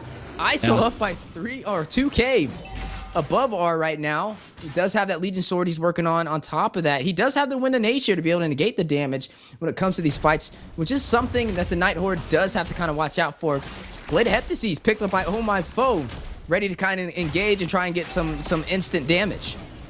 And NightHorde just needs like the big steal here, right? I think one big play by NightHorde and the game could quickly turn around. Area 77 on the other hand, all they have to do is just keep it steady, man. Just keep it steady, keep doing what we're doing, and the game is ours. It's a match point. We're one game away from moving forward to top 5, top 4. You know, it's not difficult for them, right? They already have such a lead. They just have to keep it simple, do exactly what they've been doing. NightHorde's the one who has to pull the rabbit out of the hat here. Yeah, and the question is, do they have that rabbit in that hat, or is there nothing in there at all? Time will tell as both sides fighting over this Lord, but you are looking at Area 77 having the advantage. Black Dragon a little early from Urashi, trying to kind of test the waters for the NightHorde hovering around. Tarzan will be able to get this Lord uncontested. A smart play for Area 77, forcing the NightHorde to kind of rethink their decision. Now they're going to have to kind of contest. Oh, diversion does go out. Looks like they aren't able to find a member, but Oh My Foe is there. JQT 2v1. Can they get it? Look at the damage. That was the Blade of Heptases that we were just talking about that he picked up, but he is able to dash back out to safety. Hit him with that clap, boy. Hit him with that clap. The NightHorde clap. We've seen it before.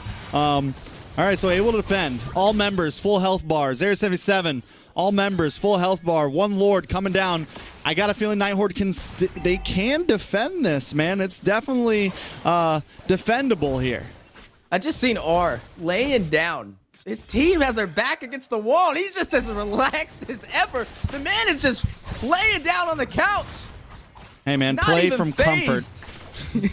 That's a true comfort player right there, but you are going to see the Lord make his way into the base, burst it down. Urashi with the Black Dragon hovering around is going to drop down onto R. Furious Dive and Soul Grip will be able to find the marksman, takes down the back line for the NightHorde. Possible push, a possible game ender.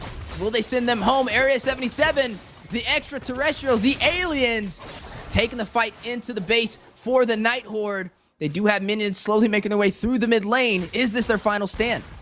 I mean, with R down, this is their time to do it, right? With the Shredder down, Area 77 could end here.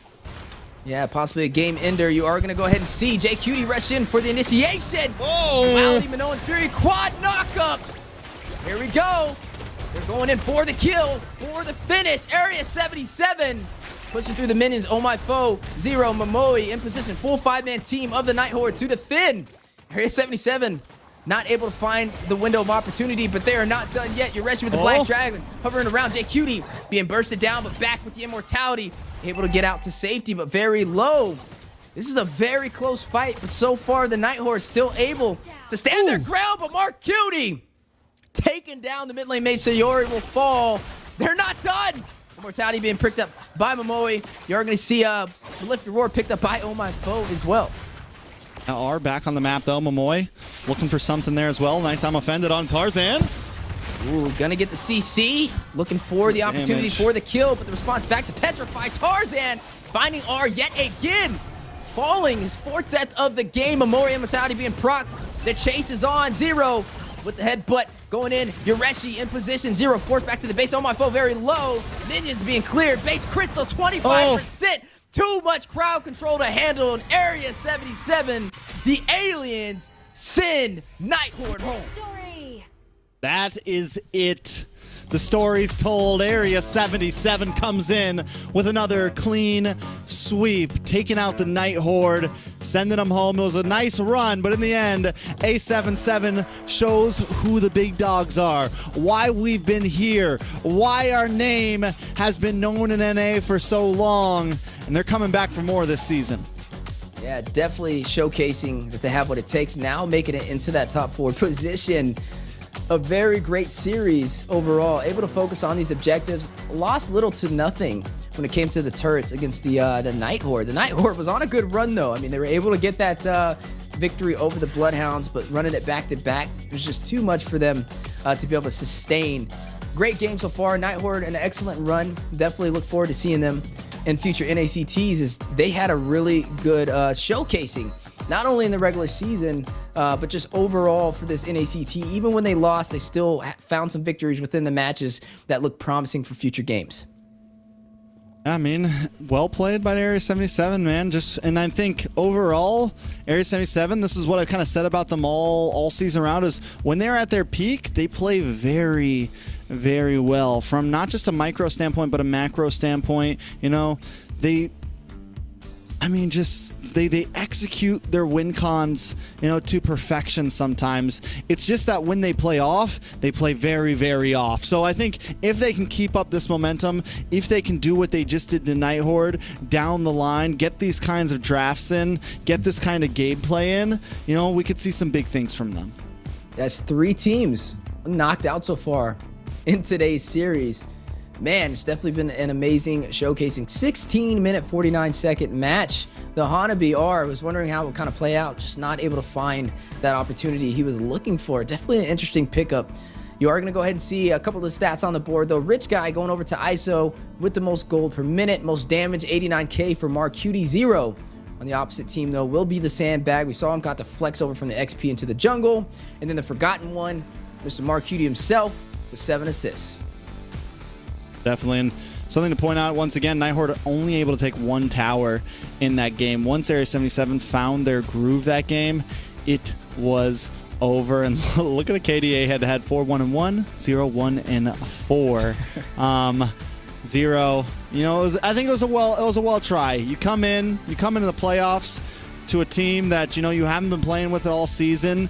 They try the swap-a-rooney, they put you in the jungle even, but still NightHorde unable to pull it off. It feels like that last game, you know, they went for a little bit of comfort. Oh My Foe on the Paquito did a great job. R even did a decent job on the Hanabi, but it just wasn't enough tonight. Area 77 shows up and shows out. Yeah, and that's going to push them even forward into the lower bracket semifinals. And, you know, we're going to have to wonder who their competitor will be. We're not even done today. That's our 3rd series. We still have a whole nother series to kind of jump through, but these matches have been getting even more and more intense, and that's what happens when you get to the knockout phase, right? It's make it or break it, and only the strongest will survive. Speaking of the strongest, though, most damage over there on the side of the NightHorde, interesting enough, or damage taken is going to be 0 on the Sakai, right behind him, Momoe. On the opposing side, though, Tarzan Cutie sustaining himself through a lot of that damage on this Barrage. Right behind him, though, Yureshi, who had a lot of good plays over there with that Yuzong and the initiations. Most definitely. Very well played. I mean, Area 77 now going to move forward. Going to go up against the winner of our last match today. And next match, it's going to be DA up against Fiends. Going to be another great one. Area 77, I think if they can play how they just played now, definitely some possibilities. It's kind of upsetting that they, you know, got swept earlier on. We expected such great things from them. You know, no, I don't think a lot of us thought they were going to be able to beat GG, but we still thought they would at least put something up. And then you see them play now, and it's just like, what is missing when they're going up against some of those top teams now? Zeke, what'd you think? I'm sad. I feel like it's cursed. It's a plague. It's all rigged. All your fault. All jokes aside, Area 77 looks really strong. They came in and they didn't waste any time. I felt like I felt so confident in NightHorde's ability to really take the fight to them. But then I felt like in the draft picks, there was definitely a couple things in both of their drafts that I was just kind of like, oh, are you sure? And they weren't. It turns out they weren't sure. So that was cool. Steph, what about you? Was there anything that stuck out for you? I would have loved to see your face when they drafted the Hanabi. What was going through your head when you saw that? There might have been a tear. There might have been 2 tears, but for me, man, I could understand the value and why they went in the direction of the Hanabi, but it definitely, I didn't feel like they had enough CC. I didn't feel like they had enough frontlining, like effective frontlining. Like the Paquito's got cool damage and he's got a CC option, but does he have the ability to sustain the damage and keep in the fight? No, he doesn't. He's very much an in and then out character. So with that being said, I didn't feel like there was enough utility to really maximize the effects of the Hanabi. Yeah, I think it's an excellent read. I mean, I was surprised about it, and I always ask that question when your back's against the wall and you pick something like that. It's a little questionable. It's high risk, high reward, but honestly, I feel like there's more risk than the reward in those type of situations. Most definitely. I mean, it's match point, right? And I think NightHorde played the best to their abilities tonight, man. You know, they pulled every rabbit they had until eventually they were out. And the thing to really point out from Area 77 there is that they beat them even with the surprise game 1 pick of the Fanny, you know, and it's not like they had a composition that was great going against the Fanny. They were able to pull through and win that game even after taking several deaths in the early phase. So we saw a lot of different faces from Area 77. Then we came into game 2 where they were able to just kind of keep it simple, just give a very normal meta draft and just steamroll through. And, you know, these are the things you want to see from teams that are, you know, you want to be at the top level. And Area 77 showed that they're able to pull through in the lower bracket tonight, and we're hoping big things from them, you know, as this playoffs keeps moving forward. Absolutely. And with that being said, you know, no hate against NightHorde from me. You know, you guys, you hurt my heart just a little bit, but at the end of the day, I am very proud of how you guys performed. There's no shame in anything. You guys came in this NACT, you look strong, and at the end of the day, you guys put on some great shows, and I'm thankful for that. So, Steph, I have given you a couple times to guess the MVP. So this time, I want to hear what Trex has got to think. We're about to find out. What's your guess? Maybe Ureshi. Ureshi played an amazing game number 1. Day also did pretty good, but it's going to be Ureshi. Yeah, I think Ureshi, I think game number 1 is really what kind of sent him online, was just a dominant force to be reckoned with here, Wheezy. Yeah, Ureshi, definitely a valuable player and an asset to the team. I mean, he's been around the scene for a while, and it definitely shows with his selection of heroes and also what he provides to the team. You got to see him kind of rotate around, able to open up the opportunity for the teams where it mattered, and that's what allowed them to kind of have an easier time on those games. A lot of times we'd see Ureshi just hovering around with the Black Dragon. Even if he didn't get a kill, he's just giving the vision. He's letting them know, hey, don't cross this line, or he's going to drop down with the Furious Dive, allowing them to take things like the turtles, objectives like the Lord, and overall able to claim that victory. So looking forward to see what he has to do up in the upcoming matches in the lower bracket. But man, 3 teams sent home already, guys. Yeah, I'll tell you what, I'm really keen to see which team is going to be the first team to not get swept in the playoffs. But enough about that business. I think I got somebody waiting for me. Bring them on. Bring them on. Jay Cutie, man. Hey. I just want to say, before we really get into this interview, how does it feel to have given me another wrong guess? I don't know. Just maybe because NightHorde defeat BloodHounds. I mean, they had a good game against BloodHounds, and I'm not blaming you for your prediction, but yeah, I think it's pretty good. It's fine. So, NightHorde was super aggressive in the first game, but they weren't really prioritizing those neutral objectives. What do you think the reason for that was? Do you feel like they might not have been able to compete with you guys on the objectives, or do you feel like they were onto something? No, maybe they just re-rostered lately, right? And last time Zero is on XP lane and Foe is their jungler, right? Then a while ago in our game, they switched roles. Maybe they didn't practice that much on that lineup, and yep, I think that's it. They just not they just didn't practice them. So when the Hanabi was picked up, what was going through your mind? I mean, Hanabi is fine because we have Yuzong and it's easy to kill Yuzong. I mean, it's easy to kill Hanabi as well if he out position. And I just trust my teammate that we can reach Hanabi. Well spoken. So were there any concerns coming into this game? No. I think I mean, this game not much, but maybe next game against, I don't know, DA, or it's gonna win in that series will be a problem for us. But yeah, we'll get GG next time maybe. So we'll get our tough revenge. question. 10K, it was just over a 10,000 gold difference to end the second game. Did you expect to diff the entire team? Yeah. Yeah, I think so because yeah, as what I said earlier, their lineup right now, Foe on XP lane and Zero on jungle is new to them. I think they didn't practice that much, and I think that I expect that too. The gold lead, I mean, the game. So this is a personal question for you. Your roam picks so far have been absolutely monstrous. What has been your secret to finding so much success in NACT? Maybe. No, I can't tell. I'll just tell them. We have drafters. His name is Rose. I think a lot of teams want him to draft for their team, and I think Rose is doing good in drafting and for us too. We just need to fix our gameplay and rotations. Yeah, I think Rose is our key player on this team. That's fair enough. You got to give love where it is due. And finally, the QT crew has been around for a while. And in 2024 NACT Spring Season, what does it mean to you to bear that title, JQT? It's just I don't know.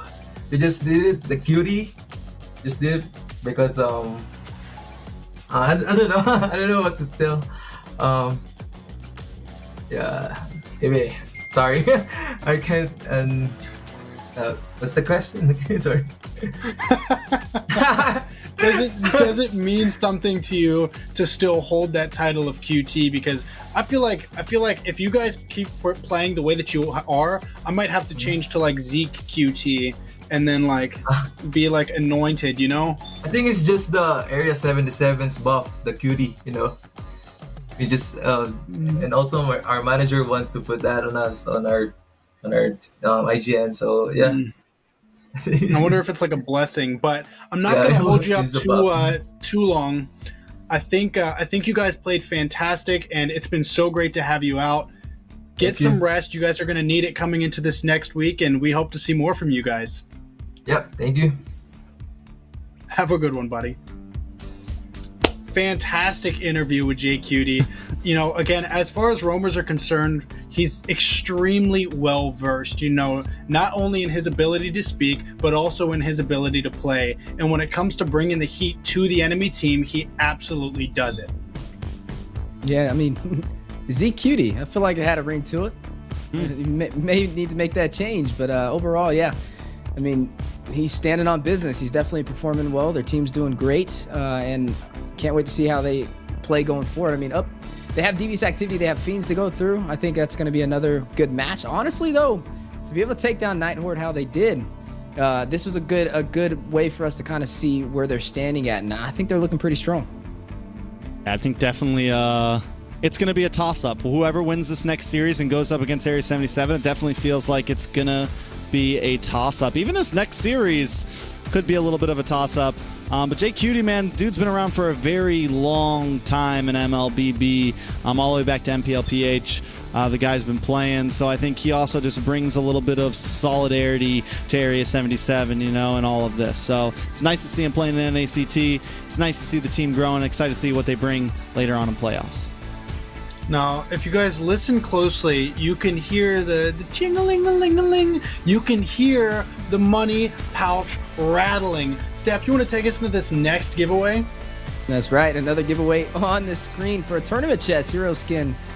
Unrestrained Delight. Mathilda. Definitely one of those hot prospects for this NACT. Make sure you claim it while it's available. Limited quantity. 31 on the board. First come, first serve. I do think that the QR code to actually collect the skin, although it's been a relatively new thing over the past season, I do think it's absolutely awesome for them to have incorporated that, really making things so easy and quick to capture and lock in this skin. Most definitely. I mean, it's definitely it's a piece of technology that's become more and more popular, and you know, as long as you don't watch YouTube on your phone and you don't have another phone, you know, then you could actually take advantage of it. But yeah, it's great either way. So all that being said, I do think we've got another matchup, a tough matchup coming up after this. So let's get into the break, and right after we'll find ourselves in the last game of the night. Play slow. We can, like, 2 more waves. Top? Yeah, 2 more waves. Top. Play the wave. I'll wait for you. Wait, I think we might have to go Lord. Yeah, I think Lord. Get top first, Melon. Can you get top first? Melon. Let me get you Lord. Yeah, I'm coming. Yeah, we need Lord. No, get top. And I'll start. And there's so many waves. Yeah, I think end the ball, no? End the ball. No. No. You think? End the ball. Tower, what the f***? Tower, Melon. Nice. There's no wave. Tower.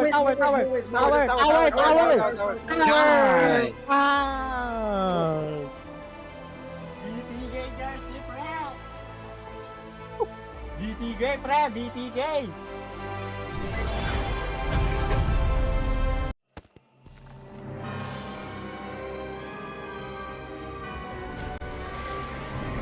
This fairy tale ended with the poisoned apple, and my tale began.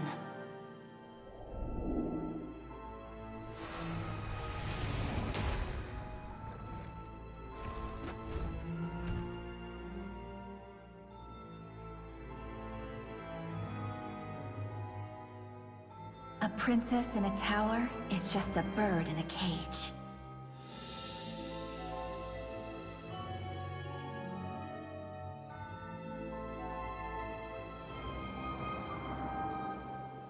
Curse it! Take my vengeance! Protect your queen!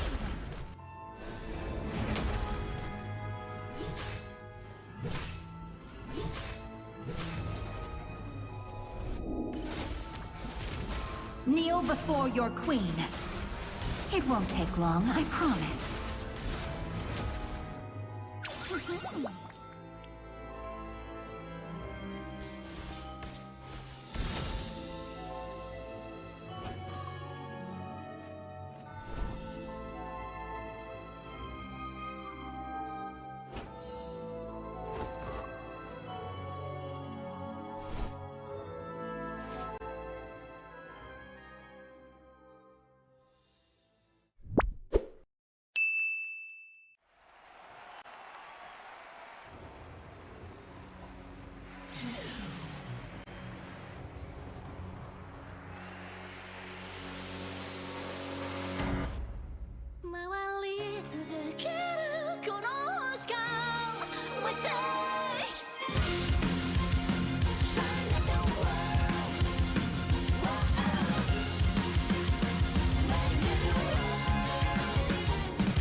心を裏返してゆけ躊躇はゼロで浴びる光よりも眩しい存在感で世界を再インパクトしよう胸をかき破った衝動が今歌となる諦めないで君の夢を不可能はないと証明するよ僕だけのメロディー奏でるなら情熱のビートを高らかに刻むわ回り続けるこの時間 We say Welcome to All-Star 2024! Hey, superstars! Team up! Enjoy the beat!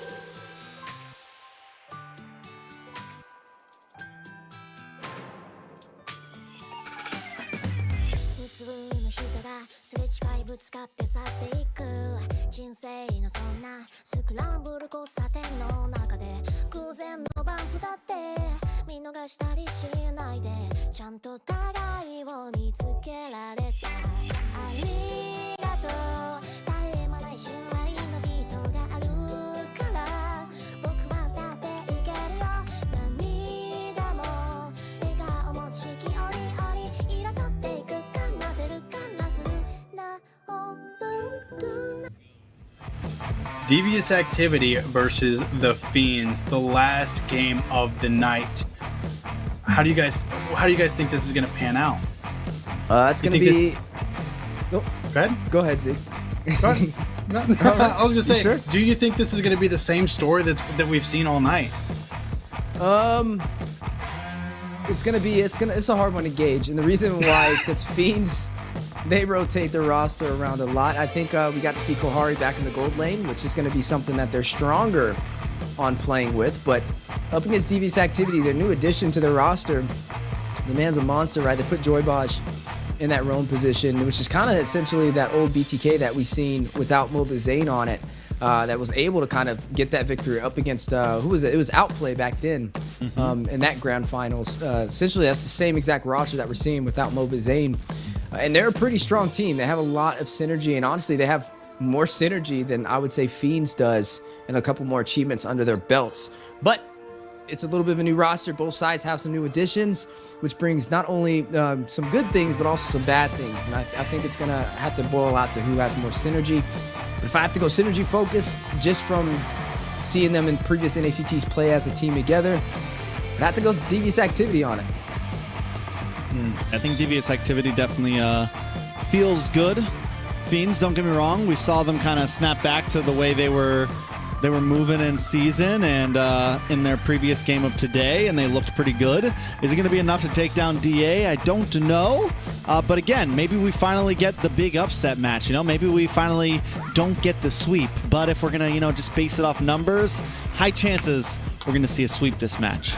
No, I don't know if it's just me, but I really I'm indifferent, man. I just want to see not a sweep. I want to see some good old-fashioned Mobile Legends bang bang in North America. I want to see the heated battles. I want to see all the beef settled on the scoreboard, man. Is that just me? No, I'm right there with you. I like games that go all the way. I think that's what we all hope for, but I feel like you're gonna get that soon. I think the higher we climb on that ladder, the more even these teams will be, and hopefully, I'm losing hope. I'm losing hope. We see. That's what we expected when the regular season started. I'll just leave it at that. Most definitely. I think we'll see. We'll see. I mean, at this point, we're 3 sweeps in. Might as well give us another one, send us home early. But who knows, man? Maybe Fiends. I do think there are some. I mean, at this point, no. I said that for last series too. I said there's some possibilities. I've been saying it all night. But back to back so far, teams have just dominated the last one. Only time will tell. Steph, you want to take us into the first roster? That's right. As we are going to be jumping into the roster, first on the board is going to be Fiends. We got to see them take down LEGACi, and now up for their second series of the day. Got Magic, Kohari, Chirobami, Pro Destroy, and Yuri Cutie revved up and ready to go. But do they have enough to be able to claim their victory and move up in the lower brackets? I definitely think it's tough, man. I think it's definitely tough when you look at these teams and trying to figure out who's actually going to be able to take over who, because they're both very capable teams. But with that being said, Trex, can you take us through DA? DA, a roster that has really excited me since the recent change. We got Melon in the gold lane, Joy Baj in the roam, Yato in the mid lane, Kush as the jungler, and T in the EXP lane. Now, we had very high hopes from this team coming into playoffs after some of the changes. They took a decent win, but then they take a quick sweep to BTK, unable to put up a singular match in that series. So now we got to recover from that, right? If they're going to do something, if they want to take this the long haul, they got to start playing on point and prepare themselves for the big teams down the line if they win this one. I do want to take a second to just say that I do appreciate still seeing Melon on the now primary lineup. I think that he's been such an explosive player, and I think coming from that sub position into the primary, he's definitely just been well representing DA all across the board. But without further ado, predictions: who's going to win what? What's your bet? Yep. Looks like DA all over. DA across the board. Zeke finally jumping on the wagon with us. Yeah, I mean, I looked at how many guesses I've been getting right and wrong, and I just said, just give me one. Just give me one. You know, I got UA picking up on the Fiends, so I figure as long as I have more right than him, I should be okay. I gotta. That's a great way to look at it. That's a really good way to look at it. Yeah, UA definitely being that anomaly. It's nothing out of the ordinary for him. He has a better prediction rate though than he did last season. So I guess he's making small improvements as we progress. He was doing very well throughout the season, and then as we got into the playoffs, he went back to his usual antics. You know, but it's okay. I think that's normal. There's plenty of casters who do the same thing. It's the opposite. It's like the UA curse. You know, he's kind of like Mirko in a sense of like, I'm gonna vote for the team that's most likely going to lose. That's okay. That's okay. So, do you guys think that UA has seen an increase in his correct votes in correlation with how much hair he's growing on his head? You repeat that question? Do you think UA growing out his hair... A little bit slower, sorry.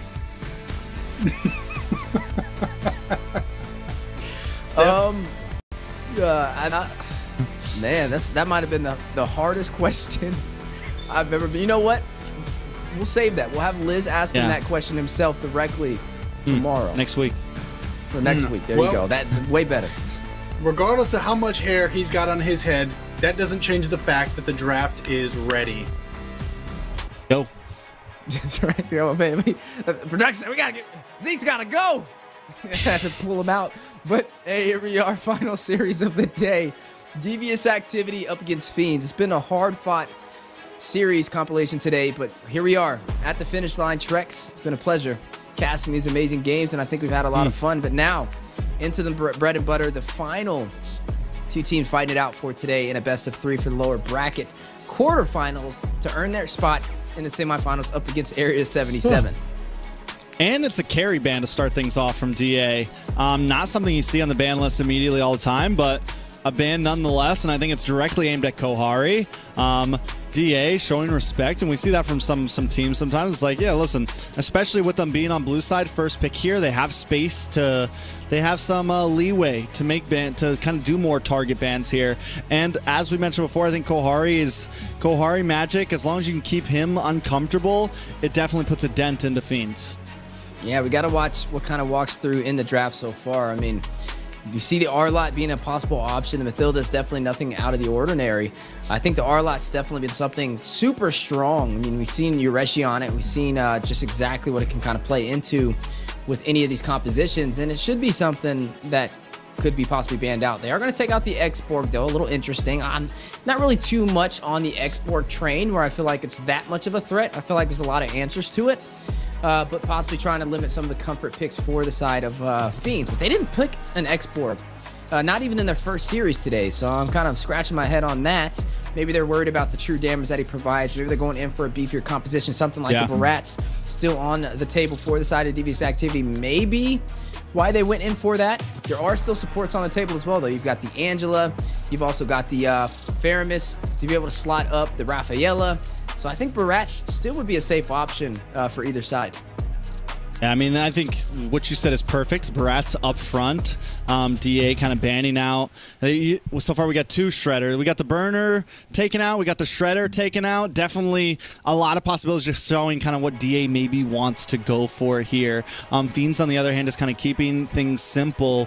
But with the X-Borg being banned out, with the carry being banned out, there's a lot of stuff open. You know, as you mentioned, the Barats, Matilda is taken out, but still we have the R-Lot open.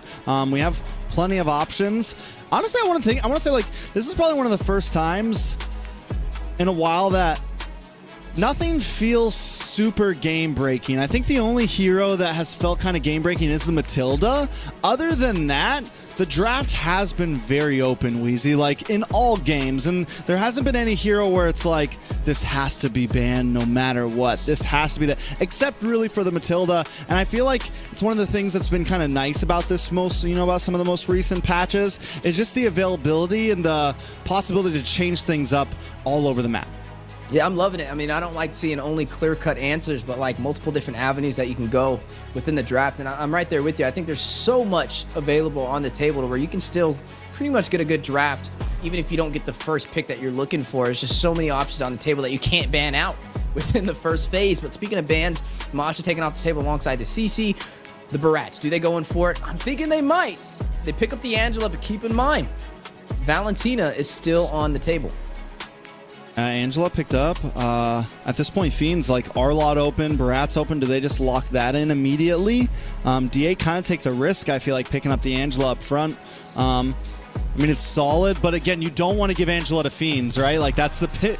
That's one of the things that's literally the pick that made Fiends beat. I want to say that's what they got their game 1 off of DA with in previous series, or it's what they got their win off of. Either way, it's one of their signature picks with Magic and Kohari. If that would have went through, it would have been like Claude Angela immediately for Fiends. So now Fiends, they got to change it up a little bit. Fermi's still open. They go for the Joy on Pro Destroy. Yeah, Joy, not something I expected. Even the Kaja on top of that, a little unorthodox in my opinion for what I would have slotted this early in the game, but I want to see how this kind of plays out. Fiends, they usually try and keep us at the edge of our seats with their drafts, but I feel like it's a little risky this early on. I mean, with that Angela, you didn't even pick up the Barats. It's opening up the opportunity for that be slotted on the side of Fiends. Now, they do have to watch out for this Kaja. Does have the suppression, but so far not enough to really deal in with what Devious Activity can kind of pull in through the draft. They're going to need more group CC. I mean, they already picked up the Joy. Could be flexed. Not really sure exactly where it's going to go yet. Maybe a jungler. I mean, Pro Destroy does have it. Definitely a possible option. We've seen him dominate with picks such as the Guinevere. He's really good on mobility heroes, able to get those neutral objectives, engage and disengage, and I think that Joy is one of those options. But speaking of options, in terms of synergized compositions, I'm leaning so far more in favor for Devious Activity. Yeah, I mean, Joy honestly has probably been one of the most kind of disappointing quote-unquote meta heroes currently for me. I feel like every time it gets picked, it never really does what it used to do. It feels like there's just too many ways to deal with it. The damage doesn't come online in time enough, and even when it does, it doesn't feel as impactful. Joy just feels like it's kind of slowly falling off, and you mentioned it might be a little early to just be first picking Joy on the red side. And then they also, they feel the need to pick up the Kaja because that's something, it's like, all right, so we're going to pick up the Joy, we're going to pick up our counter, but now you're sacrificing, your roam as well just to pick up this Joy, which if it doesn't hit, its spike when it hits it, it's pretty much a useless pick. Yeah, it's going to be something we're going to have to watch how it plays out. But again, I feel like it's a little risky. You kind of nailed it on the dot right there. For the side of Devious Activity, though, I do like what they have and what they're setting up. I mean, you have the R-Lot. At this point, it's pretty much most likely going to go, and maybe actually in the roam position. I mean, they still could put the Angela in the mid if necessary, but then they can also just flex the R-Lot to the XP lane if they want to. They could still keep the Angela in the mid if they really wanted to. But that's why I kind of like the drafting so far from Devious Activity. There's just so many different ways that they can go about it to open up an even more diversified draft up against Fiends. But for Fiends, right, we're looking at that Joy. I mean, yes, it's a counter. They don't have the Kaja to be able to stop him in his tracks. Could be a possible play for them. I think that's why Devious Activity didn't pick up the Barats, though, because there's no way for him to kind of catch that Joy. Just way too mobile for him, even with the Detonus Welcome. But when you pick up something like the Fredrin, I mean, you can rush in, you have the Energy Eruption. As soon as that Joy gets close, you're able to pretty much catch him with the CC at least, and I think that's what they're kind of going to bank on. But the Vexana being picked up, this is going to be, what I'd say, more of a staple mid laner option for the side of Fiends. So it's not the worst in terms of drafting, but overall, it's looking a little tricky, man. I'm feeling like so far Devious Activity has a little bit stronger of a draft. Yeah, and taking a look at bans, Claude banned out from the side of DA again, kind of focusing on the Kohari here. I think Melon, on the other hand, has plenty of options. We've seen him dig deep. We've seen him pick things like the Hanabi if he needs to. So, I mean, I won't count him out. I think DA is able to kind of freely ban into gold lane and feel comfortable about it. Fiends, on the other hand, they take out the Hilda, which I don't think DA needs to pick the Hilda to deal with the Joy. And like I said, I mean, back in the day, yes, when Joy was this monster of a pick, the Hilda was something like that was the major pick against it.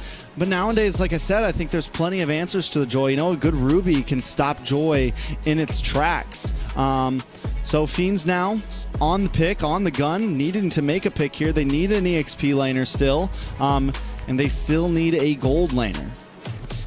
Yeah, this is hard. I mean, when you're looking at Fiends, like you said, they need that marksman to be able to slot in. There's a lot of CC to have to deal with. They're going to go ahead and pick up their jungle, though. So this is not... Oh, can be flexed, though. Or EXP I guess the Barats lane, yeah. The Barats can be the XP lane. So this still can be flexed. But again, it's... I don't know. I feel like the Joy may have been a little too early for the side of Fiends to kind of showcase that, but time will tell. For the side of Devious Activity, though, just like the Barats can be flexed, so can this R-Lot. I mean, the R-Lot might not even be in the XP lane. It could be the Roamer. It could be Angela mid. Yeah, so it definitely can. So there goes the Tig. Oh, so it's going to actually no. Unless we see the Tig in the XP lane, but I don't think we'll ever see that. So this is interesting. We haven't seen a Tig in a while, at least not one today. And I do think he's very strong in terms of what he can provide. A lot of CC could definitely overwhelm this Kaja pickup with the amount of crowd control that Devious Activity has to bank on. And that'll also profit on that R-Lot. All right, so they do flex the R-Lot over into the XP lane. T gonna pick up the Tigreal. So CC, they have some answers here. They have some damage as well, and with R-Lot being in the XP lane, a lot more chance for it to just be a very damaging R-Lot, you know, kind of pick up some damage items, not be super tanky. And either way, you still get a nice amount of sustain on that when you build damage on the R-Lot. So yeah, we'll see exactly what DA brings here. Fiends, though, I mean, again, if the Joy can kind of go deathless, hit a nice spike, maybe get a kill or two in, you know, around the 6 to 8 minute mark, the draft isn't horrible. It's just, the Joy has just disappointed me time and time again now. So it's hard to put my faith into it. I do like the Brody pickup, though. I mean, he's going to be playing for that survivability, especially with the amount of crowd control, the amount of dive presence that Devious Activity has. You need a marksman that can kind of sustain himself all by himself inside of that lane if necessary. As we are going to see both drafts kind of finalize this make it or break it, right? The battle for the lower bracket semifinals will be on the way. This is the last series of the day in the quarterfinals. Devious Activity going head-to-head up against Fiends, game number 1. All right, let's see if we can finish things off with a bang tonight, guys. Pro-Destroy will be on the Joy. It's not going to get flexed over or anything like that. It's going to be the Barats in the EXP lane. Kush sitting on the Fredrin in the jungle as well, and Magic already kind of holding down the front side, keeping vision, and I think this could be important, man. Fiends need to be aggressive. With this, with the Angela pick, there's possibilities. Wait a second, though. Yato, as aggressive as ever. Almost able to take down Shirobami in the mid lane. Forced to recall nice and early. I did too. It might have been worth it. I think he still would have been able to get out. But speaking of invasions, T going in on the 2v2, trying to deny the farm, but it looks like Pro Destroy able to get the orange buff with little to no problem. Oh, wait. DA. Off screen, though. First blood. Kush able to get a kill. Takes down Magic. Yeah, being aggressive as ever. DA just really going to hit the gas here because once they hit level 4 too, like once Yato gets to level 4, once Baj gets to level 4, T, the rest of the team, they're going to be able to kind of push even more. So if they can get a small advantage here in just the laning phase, they can turn that into something much, much bigger around, 4, 5, 6 minutes. Yeah, and I mean, Kush picking up that first kill is going to give him a little bit of that boost inside of the jungle on this Fredrin. Now, there's that Barrage we mentioned. Was it going to be the jungle? Was it going to be the XP lane? Flex to that XP position, forced to go head-to-head up against the R-Lot. Maybe a little bit of a problem for him, but he should be able to sustain himself as long as he's not too overly aggressive. But speaking of the aggressive plays, Pro-Destroy, electrifying beats, trying to go down for a possible pickoff, falling short on the money. Still, Devious activity 1-0. Definitely. Now, with first turtle coming up, Magic still hasn't hit level 4. Chobami still hasn't hit level 4. And just those two players being a bit down, Fiends need to maybe try to stall this Lord out for a second. Wait just a minute if they can slow Kush down, but it doesn't look like they're going to be able to. Yeah, it looks like Devious activity going in for the objective. Heart Guard ready to go. Chirabambi, though, won't be able to take the turtle. To still Fiends claiming the first objective. Heart Guard activated. Electrifying beats possibly going down. Their mobilization. Kush able to take down Pro Destroy. 2-0 kill lead. Your Cutie will find the first kill for the side of Fiends. Takes down Joy Baj. That is going to be a 1-for-1 trade. But overall, the objective with the steal. Fiends claiming the turtle. Chirabami able to claim it.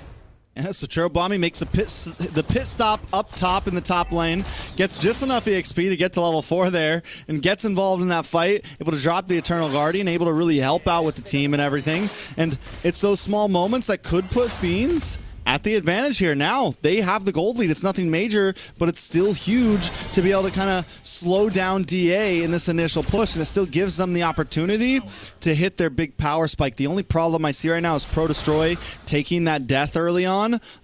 Like I said, Joy, what we need to see from Joy is to really kind of scale when the time comes, and if Pro Destroy can't, it's going to be a problem for the rest of the team.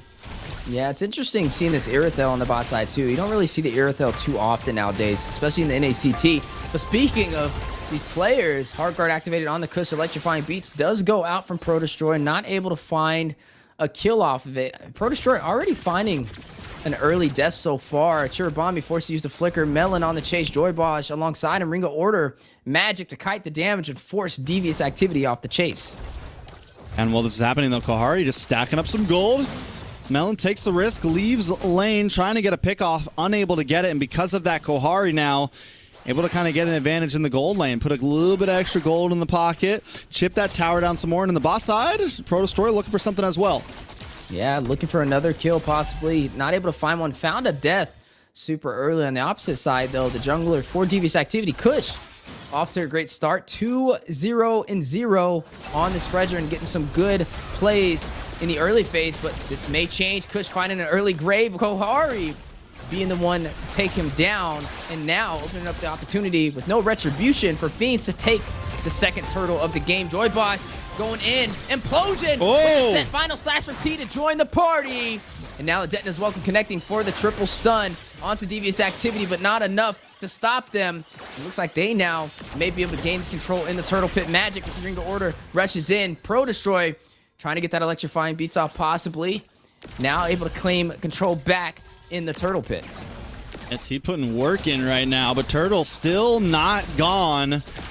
Kush decides not go for it. He's just going to take his orange buff, back off, but now Fiend's sitting on almost a 2,000 gold lead. 1,500 to 2,000. I mean, feeling good, and at this point, they're going to be able to hit a nice spike in another minute or two. Kohari 1-0, completely winning out in his lane right now. A level up currently. I'm guessing a good amount of gold up over Melon as well. So this is exactly where Fiends want to be. Yeah, able to take 2 turtles, which is going to help them tremendously, especially if you're not looking at Devious activity trading for any of these turrets. I mean, the more you let this stack up, the harder it's going to be to catch up. And I think that's what Fiends is trying to bank on so far. You are looking at Kohari picking up his first kill of the game, which is going to give him a slight boost against Melon. I mean, you look at it, he's already level 8. Melon sitting at level 7 so far. As you are going to see a conceal play called out, though. Joy Bosch trying to scout out for an opportunity. Conceal play on the other side.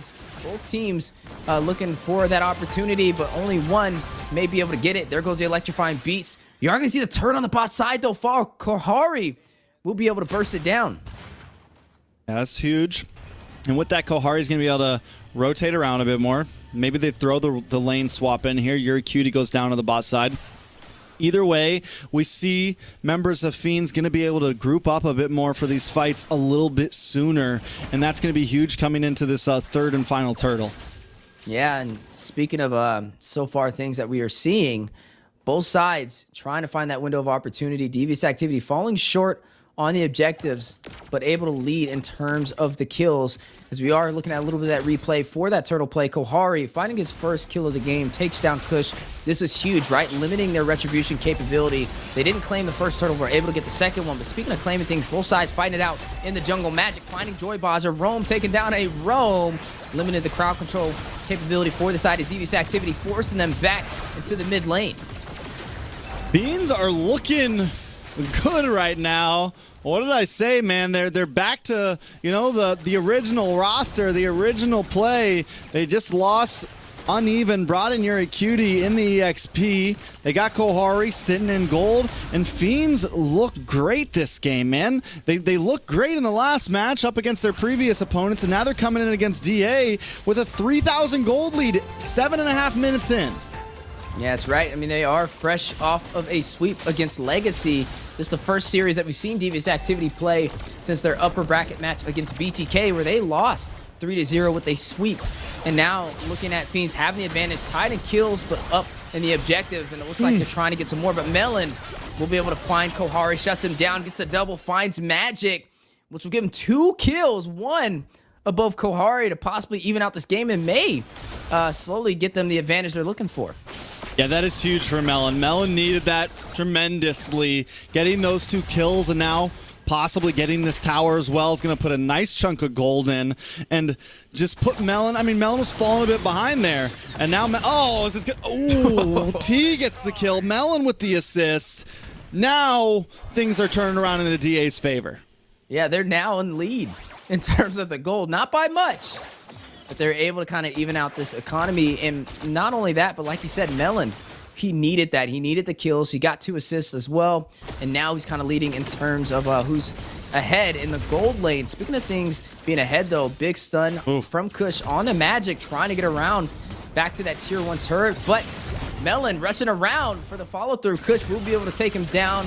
And now maybe able to get a little bit more. Kohari falling Melon again.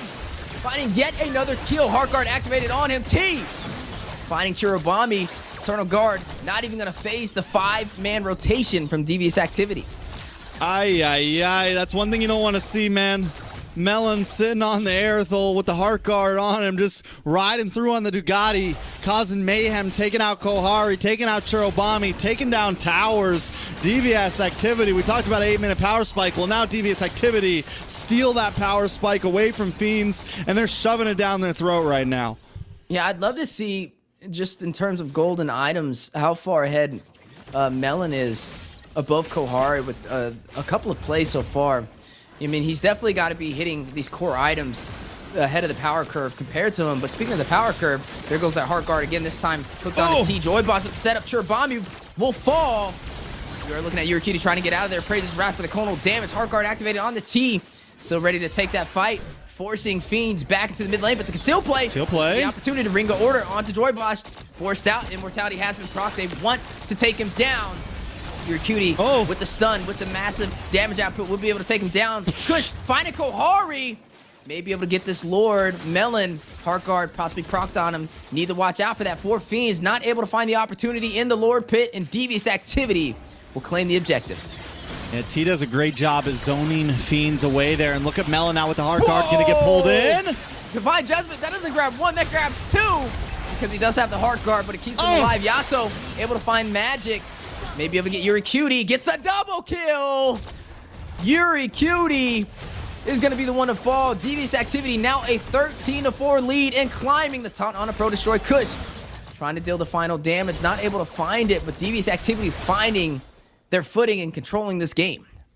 Man, Fiends were feeling comfy. They thought they had it. All it took, though, was 1 Heart Guard and a Melon to change the tides, to change things up. Let's take a look at the items. This is a 3,000 gold lead for oh, never mind. I'm looking at Melon up against the Kaja right now. All right, no, it's only a 500 gold lead for the two gold laners. We got the Berserker's Furies in. We got the Haas Claws. We got a little bit of defense. Big final slash, though. For the setup, Melon will find magic. Yuracutie will fall. Yato. Person down to Praise's Wrath. For the damage, T for the follow-through. Finds Kohari. Kurabami by himself will be able to take down Kush, but the Lord intact. And you are going to see the inhibitor fall for the top side. They have the Lord. They should be able to close this out. I don't think Kurabami can do this by himself. And ladies and gentlemen, Devious Activity takes game number 1 against Fiends. For just a second there, all the Devious Activity fans were clenching up. For just a second there, it felt like Fiends had the game in the bag. But in a matter of 3 minutes, we saw 6,000 gold change up. They went from a 3,000 deficit to a 3,000 lead and steal the game away in under 12 minutes. Devious Activity with a strong dub. Yeah, definitely able to follow through on their commitments, and that's what makes them such a strong team. We talked about synergy, right? We talked about a lot of these players together in previous NACTs, and it's definitely showcasing today, giving Fiends a little bit of a challenge. I do think, like you said, Fiends had some things going for them in the early phase, but the later that game went, Devious Activity able to kind of flip the narrative and close it out with a fast finish. 11 minutes, 42 seconds. The crowd control, the sustainability, too much to handle, and overall able to push through, taking game number 1 against Fiends, forcing them to a match point. Taking it so cleanly. Yato 3-0-10, Melon 4-0-10, and T 4-0-10. T came through with some insane final slashes there, completely turning the game around. But I think the real combo, man, the Yato Melon combo here was just vicious, man. Using a strategy that we see from Magic and Kohari a lot, right? Like the Heart Guard, and I'm wondering if Fiends like didn't ban it out, hoping that maybe they would get their hands on it. And Yato was quick to scoop up that Angela. I was almost worried about it at first. I'm like, is this really what they're going for up front? But they pulled it off very, very well. Yeah, I feel like they kind of drafted themselves into a hole in the beginning, right? I mean, they picked up that Joy alongside the Kaja. I mean, look at the Joy. 0-3-2. Yeah, I mean, that was your first pick. Like, that was your... They put themselves in that position. And honestly, I think picking up something that could have profited off that Angela, even a Valentina, could have been valid there to be able to take that hard guard away from them and use it for yourself. And they could have even picked up a Baratz, you know, in the Valentina combo. Something. To technically work that, you know, have that work out. But yeah, I just didn't really see the Kaja profiting as much, or the Joy. So going into game number 2, maybe that will be what they work on. But we are going to see the Rich Guy going to Melon, the carry as well. 47k damage dealt. Yuracutie on the opposing side is going to be the Sandbag with the triple 111k, and then the Forgotten One stacked up with 10 assists. Melon on Devious Activity. Melon, Melon, Melon all around the board right now. Let's take a look at the head-to-head. Joybaj up against Kohari. Now, Joybaj 2-3-10. I mean, Joybaj didn't have the craziest game that series. We've seen him do well so far since he came back, but I think honestly, T was just a star that series. Kohari tried to get the gears moving, but ended up coming up a little bit short there on the Brody. Yeah, you know, he looked good too. In the beginning, he was able to get that kill, but then 4 deaths right after that, not able to find that opportunity. And really, like you said, Melon, able to out-rotate, a couple of good looks from him with the setups from his team, really made the difference there. And then he was able to kind of close in on those turrets to expand that lead even further. As you are seeing, though, 100% team fight participation, Magic on the Kaja. A little surprising that he was able to hit that, but not able to really be where he was needed for that game. Overall, though, Devious Activity was able to maintain their composure and close that out with little to no issue. I will say it's hard when you run a Kaja up front like that, because when you stack crowd control against him, it's hard for him to find that opportunity that he's looking for. And so maybe in game number 2, I think it's just going to start with the draft. Maybe just do a little bit better drafting up against Devious Activity if they want to have a chance to be able to kind of even out the series. Yeah, they got to figure something out. I think from draft to gameplay, just all around DA. Because here's the thing, Fiends had the advantage early on. They had a 3,000 gold lead, and that's where, I mean, it kind of comes down to gameplay as well as DA was able to hang on there for a minute, wait for that one player to really come online. They knew once they could get the the Melon Heartguard combo on, the Aerithal Heartguard combo on, they could really kind of push forward. And then once they got that, it was just boom, boom, boom, from top lane to bot lane to mid lane, all over the place, just able to kind of slowly win out on it. You got to respect the support meta. You have to. If you can't let it walk and not have an answer for it, and that's what we kind of seen in that game. So this is our final series of the day. We don't want to see it into the sweep. We always see, or we've seen nothing but sweeps so far in this entire playoffs. Baby. Nothing. And it's a little surprising. I would have thought that we would have seen some games go a little bit closer than they were, but hopefully this will be that series that we're looking forward to. But I would say for that match, a little too one-sided in my opinion. I think Fiends definitely has a lot of groundwork, like you kind of mentioned, to be able to turn this around, but not impossible. I think there was a couple of things they did right, but overall, a lot more that they did wrong. Devious activity, though, looking very strong. Like I said, they're very synergized. I have players that have went to grand finals and have won grand finals for NACTs in the past. So it's definitely one of those teams that you have to watch out for. But speaking about watching out for things, into game number 2 we go. Match point for Devious activity, possibly the last game of the day. And maybe the last game for Fiends, if they're not careful. And, here's something I want to point out with Fiends. We saw this last time, too, from them when they were drafting on the blue side earlier in the day, is their first pick, and one of the best picks for them is that Angela, but they banned it out. And we saw how DA was willing to leave it open so that they could get it for themselves. And again, that's just a small thing. Maybe they don't feel confident enough with it. Maybe they don't want to test it. But they ban out the Angela, and I get it. You just got beat very bad by an Angela, but their first pick now. So they could kind of, force DA to ban it if they don't want it on the map, right? Force DA to kind of ban some of those picks. But anyways, too late now. Minotaur banned out. Arlot banned out. We'll see what Fiends has up their sleeve here. I mean, kind of how we mentioned in the first draft, right? There's a lot on the table nowadays in terms of meta and what you can pull off. There's just so many heroes and compositions available. I mean, you still can go the Rafaela and the Barats play. You can go the Faramis and the Barats. I mean, you do have to watch out for that Valentina on the board if you do go for that, but nonetheless, some very strong options. Nolan, still a good pickup for either side if they do want to go ahead and slot that in. We haven't seen the Ruby prioritized too often nowadays, but I still think it's a strong pickup. It's able to be flexed into multiple different positions. But like I said, I think it's going to just boil down to not only the drafting, but the execution from both sides. And when it came to executing the draft that was on the board for both sides, definitely Devious activity, able to kind of hit it right on the target. When it came to Fiends, we saw the Joy, we saw the Kaja pickup. They prioritized that, and they just weren't able to perform. So I think maybe going a little bit more traditional, not putting themselves in a pocket in the draft, is where they kind of start off at. Now, first pick on the board for Fiends. Where do we go here? Do we play the safer route? Do we go something like the Barats just to be careful? Barats, yeah. Arlot's gone. Or the Akai. I think Barats is probably the more solid pick. They can always flex it as well if they want. I think that's probably your answer. Maybe the Ruby. Ruby's also been another pick that sometimes teams will pick up front. Minotaur's taken out. I think Barats is kind of your strong up front pick here that leaves you a lot of space. Navaria, Vexana, still available if they want to go in for the mid lane. I feel like there's not too much of a gamble there. I feel like both of those are pretty good with majority of the compositions nowadays. So I think Fiends definitely has a lot of flexibility here, but this is going to open up the window for Devious activity to get 2 picks as well. The X board will be the one prioritized. I was just about to mention the X board, but I don't know. I feel like it's a flex pick.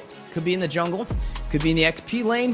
If it's in the jungle and he falls short on the first regional objectives, it's very hard to catch back up. If it's in the XP lane, I feel like it's all right, but easily counterable, easy to get behind and out-rotate. So we'll have to see how the side of Devious activity responds. Do they go in for their mage pickup now? Do they go in for something like a Navarra, like a Vexana, something they want to prioritize?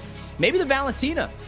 I think that would be okay here because technically you would profit on the X board already. And there it goes. They're going to take that last insanity and use it for their advantage. Yeah, I think solid from Yato. They bring in the Ruby as well. Most likely Roam Ruby. We do see Joybosh swap up for it. I think on the EXP lane going against the X-Borg, big chance we see something like maybe a Benedetta from T here, maybe a Terizla from T here, something that can kind of dance around, out-rotate the X-Borg. On the side of Fiends, though, Barat's still open, still opportunity from them. If they want to go for the Vexana here as well, they can. Plenty of opportunity for any way they want to do things. I think they need to just kind of block out the Valentina, not really worry about what ult you're going to give it, and just kind of, you know, play your game. Technically, yeah, they could definitely go in for that Barats. They can go in for something like the Nolan if they really want to. I mean, he is available.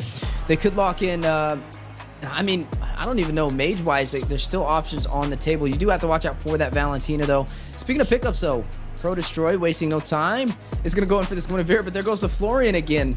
We got to see the showcasing of it earlier, now picked up for a second time. I do like Pro Destroy on the Guinevere, though. I think he performed really well up against LEGACi today. And, you know, he definitely was able to go in, initiate, disengage, get the neutral objectives. And I think it's something that I would at least consider a comfort pick for him.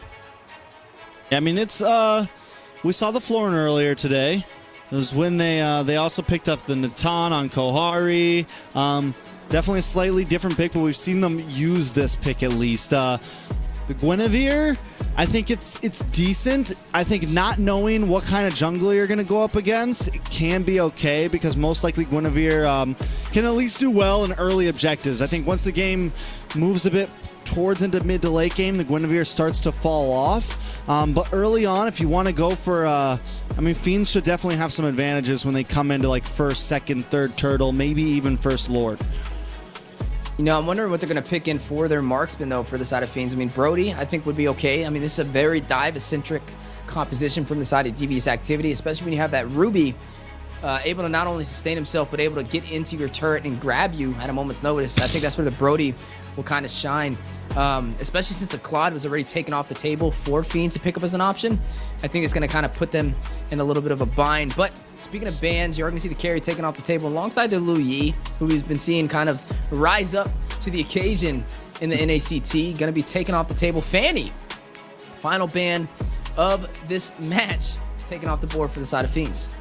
I like it, and I mean, it's covering some bases, and I think one thing about the Guinevere is it can't really get bullied by a utility jungler, but it's one of the, and she is kind of a utility jungler in a sense. Like, she's not really an assassin jungler. She's not quite a tank jungler, but I think she can have some problems against some of the more bursty junglers like a Nolan, like a Fanny. So covering bases here from Fiends, knowing what some of their weaknesses could be, and taking that out. DA, though, there's still plenty of options. They could still pick up something like the Barats here. They could pick up something like the Martis. They could go a Kai if they wanted to. Plenty of options on the field. And here's T's signature Yuzan pick, which again, also very solid. I think even against the Guinevere, you bring down Black Dragon, you can kind of stop some things in their tracks. They got to go Brody. They have to. I mean, there's too much dive capability for the side of Devious Activity, especially when you lock in that Yuzong. I don't really know who's going to be able to get away from that much CC. You need a marksman with great survivability, and I think Brody should be the pickup for the side of Fiends. Now looking at the side of Devious Activity, though, one more pickup is going to need to be a jungler. Nolan could be a possible option. I mean, we do know Kush likes to kind of switch it up. Can play the assassins, can play the front line. Oh, he is gone. Oh, yeah, you're right. So maybe the Akai. It could be really anything at this point, I think, would work out. But, hey, I mean, I'm not too against it, but there's a lot of CC to kind of rush into for the Roger. Kohari liking to be aggressive, though. Definitely not too far out of his realm. But is that an Odette we see? That is an Odette we see, and I wasn't against the Roger. The Odette, on the other hand, we're getting a little crazy. It's a lot of magic damage on the side of the Fiends here. The Odette. You have coverage. You have coverage. You have the flicker. I mean, you get some AoE, you get some defense when it comes down to some of these objectives and everything. I'm very surprised that they picked the Joy into the Odette, because honestly, the Joy doesn't do great against the Odette. But still, yeah, I mean, here we go. Game number 2 to take us in. I was really interested to figure out what you were gonna make up for a good reason for this Odette pick, because I couldn't find a single because even the one. Yuzong is a major problem to it. The Ruby is a major problem to it. It's questionable. The Roger, not too questionable. You have some escapability, similar to like what you would get from the Brody, but the Odette just throws the wrench in everything. Man, we gotta like look up the Odette and just see. Have we seen the Odette yet, or is this the first? We have seen the Odette. We did once, one game. Yeah, one game with the Odette, and that was over to LEGACi. Was the one who pulled it out. They played it against BTK. As we are now jumping into game number 2 for our final series of the day for the lower bracket quarterfinals. Devious Activity up against Fiends. Devious Activity currently sitting with match point. If they claim victory here, they'll be able to shut down Fiends and send them home. Will Fiends be able to take us to a game number 3? Listen, when the pressure is on, we see it happen all the time. It's match point. Fiends have had a great season, but now everything's on the line for them. And things get a little crazy sometimes when the pressure builds up. We bring out the Odette pick, and either it's going to be the game changer or it's going to be the thing that puts the final nail in the coffin for the Fiends. Now, taking a look at the gold lane, I do think Kohari should be able to do okay. I think Claude can almost always kind of stalemate, can always kind of lane with all the best gold laners out there. I think as long as Melon doesn't get too crazy, he should be able to hold his own, at least against Kohari on this Roger. Yeah, definitely going to have to watch out. Kohari likes to be aggressive. If there's any marksman that can be aggressive nice and early, it's definitely going to be this Roger. We didn't get to see it at all today. I think this is the first Roger that we've seen, at least for today's series. He is going head-to-head up against Melon, though. Melon already off to a little bit of a harder start. I mean, you look at him, 50% HP, both sides forced to recall. Yeah, and after last game, we know that Devious Activity is totally okay with kind of hanging it out, waiting for mid-game. They don't need to force, they don't always try to force things early on. They know how to be aggressive, but also, if they want, they can wait for second, third turtle to pop off. And with something like the Joy, we said it last time when Fiends picked it up, you have to try to go deathless for the first, 5, 6, 7 minutes. Wait for your power spike to come. Wait for you to lock in your second item or so. Third item around 8 to 12 minutes. And that's when you're really able to start hitting hard into the back lane. It's interesting because when it comes to the 5v5 engagements, speaking of engagements, look at the predictions over there from the community. 85% to 15% for Devious Activity taking this game with a sweep. But on the opposing side of the board, Fiends, off to a good start, claims the first turtle. Most definitely. It's first turtle already going to Fiends, but again, like I said, Devious Activity not trying to force things here.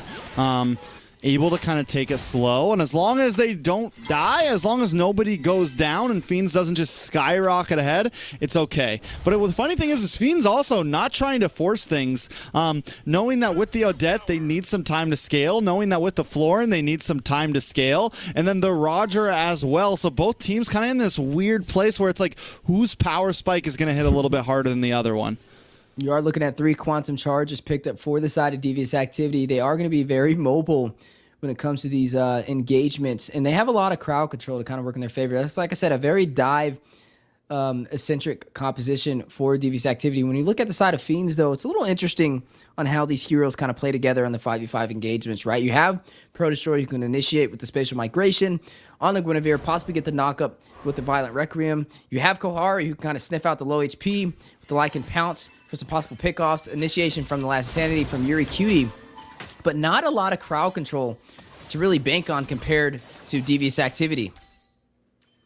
Most definitely. Now, I'm wondering, when does the big play happen, right, Weezy? I don't think we haven't seen a game this slow all night, and I know it's only 4 minutes in, but comparative to what we've been seeing, there's been a lot more action. Both teams really just kind of testing the water. Yato just kind of poking back and forth with Churro, but still nothing crazy. Pro Destroy might be looking for the play here. I'm waiting for the big knock-up to happen. Next turtle going to be coming in. I think DA knows there's a threat, right? Like one Violent Requiem connects onto more than one player, or really just one player. It's game-changing, and that's why That's why the Guinevere normally kind of has advantage early on, because not a lot of other junglers can deal with that knockup, can really respond to it. But Devious Activity, knowing that, they don't force it. They give up first turtle, and now they're going to try to maybe contest this one. You know, and they don't really have anybody to stop Kush in his tracks on this droid. Yes, he doesn't have the support to lean on. Kohari? He could possibly go in for a lot of these objectives. Yeah, Kohari with the aggressive dive, though. Nothing out of the ordinary for him. T, though, Black Dragon hovering around, drops down. Kush able to claim the turtle for Devious Activity, evening out the scoreboard. Kohari will find Yato, though, for first blood. Your Cutie finding T, 2 kills. Nice and early for the side of Fiends for a trade-off. Kush! Maybe the third if he's not careful. Able to get back to safety with the dashes. Joyboz there to kind of help sustain him as he escapes to safety. Yeah, for just a second, I thought Kohari might get another one, but luckily Melon's smart about it. He's like, listen, fine. You want to go all the way down to the other side of the map? I'm going to take this tower. I'm going to definitely get something out of your attack. And with that, with the turtle plus the tower, even though they take the 2 deaths, DA still, you know, in the game there, man. Very much so in the game. And no, Melon able to get the solo kill on Kohari, and now DA on top of all the trades. Yeah, definitely DA winning in terms of overall trades so far. But on the bot side, Fiends, they were able to take the turret, so both sides able to claim a little bit of the map so far. Not too high out of the park. I would say a gold lead for Devious Activity so far, but in terms of kills, you would look at both marksmen having one. We will see Kohari finding a death, though, which may put him a little bit behind Melon, who's looking for that late game power spike, but a misplay over there from Joyboz, hooking nothing but air. Gonna go ahead and recall spam out of there, but not what he was looking for. Most definitely now DA. Still waiting to see if Kush is going to come online. Just waiting to see if the Joy is really going to be the big play. But wait a second, Violent Requiem. Ooh, T. Caught out of position. Hit with the Violet Requiem. This is where the Guinevere starts to shine a little bit. Joyboz now joining the party alongside Yato. 3 kills for the side of Fiends. They were not able to claim that second turtle, but overall, they're not too far behind. This is really anybody's match. A little closer than I would have anticipated, but I want to see how Chirobami plays into this with this Odette. Yeah, I mean, still no kills for Churro, but still no deaths for Churro. So far, doing good for an Odette in the NACT playoffs. Turtle is going to be down to about half health. T going to force the engage. Yeah, he's going to full sin, drop down on a Pro Destroy, hit him with the knockup. Base migration by the Requiem as a response. Last standing from your Cutie, though. We'll be able to take down T. One member falling for the side of Devious Activity. But look at Yato. The Grand Swan Song is going to use it. Kush able to get the turtle and skate out of there for Devious Activity. Those turtles that Kush keeps getting are the thing that's keeping DA in the game right now. Because Fiends, I mean, it's 4-1 in kills, right? Fiends has been coming out on top in some of the trades. But DA, man, able to get these objectives. And then Melon as well, just farming away, has been doing a great job. And finally, Kush puts a kill on the map. Oh, yeah, they need to watch out for Melon. Going in for Pro Destroyer. We'll take him down to Blazing Duet. Your Cutie, Faraga Armor has been taken down. BMI back to safety, but still in the fight. Takes down the turret and now going in for the kill. Joyboz on your Cutie. We'll be able to take him down. Devious Activity evening out the kills 4-4 and claiming more on the map. Listen, this is the same thing we saw last time around the 8-minute mark. This is the same thing we saw from DA. They're able to hang it out, let you maybe get some more kills, but once their time comes, it comes hard. And DA right now, Kush 1-0, Melon 2-0, Joyboz 1-0. Yes, T has taken some deaths, but all the players on the team that need to be able to scale have scaled and are finding their moment to shine. Speaking of moments, T with the Black Dragon back to safety on the invasion for the purple buff. Not able to get it Pro Destroy. Able to claim it last second. Forced to use his Retribution, though, in that play. But like you mentioned, they're playing it safe, cool, calm, and collective. Whoa. And now may be able to get a kill. Special migration out from Pro Destroy, showcasing why the Guinevere has its perks. You're going to go ahead and see another turret fall, though, on the top side. That's a tier 2, 9 minutes in. Yeah, tier 2, 9 minutes in. Kush might not be getting all the kills, but he is causing pressure on these off lanes. Look at him still up in the top side. Gonna macro that up, then move down, move over to the mid. Maybe he wants to hop down to the boss side. You got Melon there, so he doesn't exactly have to do that, but still, Devious Activity just keeping pressure all around the map. Yeah, 1,000 gold lead over there for Melon, too. A ticking time bomb. Corrosion Sight, Demon Hunter Sword already picked up. Only the Endless Battle and Windtalk over there for the Roger. Kohari falling short on the mark compared to him so far. And right now, Devious Activity starting to build up that snowball. Fiends need to be careful. I mean, this is match point. If Devious Activity takes this victory, they're done. Finito, out of the NACT Spring Season. Yep, and that might just be it. I mean, Fiends has had a great run, and I don't want to count him out just yet, but it's looking very similar to last series where DA just does this great job at waiting for the mid game and then popping off at it. Fiends need to find an answer. We saw Kohari able to get some kills. We saw the whole team able to kind of take advantage of T's over aggression. They need to find those moments and make them work again, but look at Kush. Yeah, he's going to rush in. Spatial Migration, not going to hit the mark from Pro Destroy. Tried to catch him on that aggressive play. Swansong going in, though. Yato with the IMU using their ultimate against them. Kush will be able to find Magic in the backline. Churubami will find Joybots, gets a double. Takes down T with the Swansong. Kush will find Churubami. Churubami does shut down. Kush will respond back with the triple kill. Melon trying to get away. Pro Destroy may be able to Spatial Migration in. Forced to use the BMI, and now the Lord in control for the side of Fiends. But speaking of Fiends, Kohari, you know he wants it. Almost able to get him with the Lycan pounce.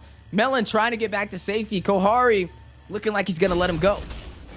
I mean, that's a big dub for Fiends there, man. That's a big win for Fiends. And right what I was saying is they need to find a moment where Devious Activity maybe overextends a bit and capitalize on it. Look for those mistakes and find the wins in them. And now Gold, down to barely a lead. By the end of this, Fiends should have the lead. They've taken a Lord. They should get a nice push out of this. And look at this. So Kush makes that immediate aggression.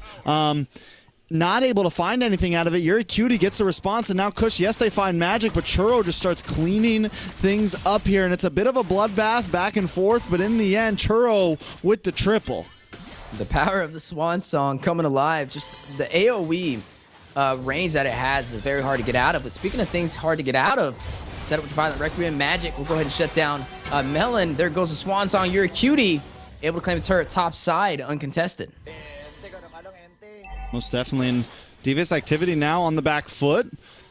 What's their answer to this, right? They can definitely kind of take it slow, but we're starting to see Yuri Cutie come online a little bit more. We're starting to see some of the late game possibilities from Fiends become possible. They bring in this Florin, which now that it's got Flask of Oasis, now that it's starting to feel a little bit better overall, the heals are actually starting to matter, and the sustain is starting to happen. We're seeing some of the cracks happen in Devious Activity.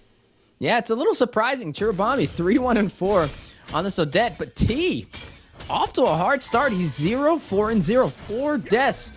Not the game he was kind of looking for, and I'm honestly a little bit surprised considering the way this has been playing out for him. But Fiends, this is better than game number 1. If they keep up that momentum, they could possibly take us to a game number 3. I mean, right now, I would consider them in control of this game. I mean, it's only a 400 gold lead, but nonetheless, the way they're rotating around, the way they're able to take these objectives is putting Devious Activity on the back end. But look how comfortable they are. Not really going to phase them. Waiting for a window of opportunity. Melon is going to possibly be that deciding factor. I mean, he's been kind of farming around and getting all the looks that he's wanted without being punished too much compared to Kohari, who's one kill behind him. Hold on, sir. Did you just say a game number 3? That's what it's looking wait a like, second. maybe. A lot of damage. Ooh, Swan Song going out. Black Dragon from T. Yuri Cutie will find Joy Bosch. Kush trying to escape. Lycan pounce in. Kohari taking down Kush. Kush will find one. T taking down Churubami. He's made a 3-for-2 trade. Kohari find another. Finds T. Yato trying to get away. Pro Destroy. Not going to allow him to. Melon by himself. Wait a second, Trex. Feeds. Able to gain control. Devious Activity.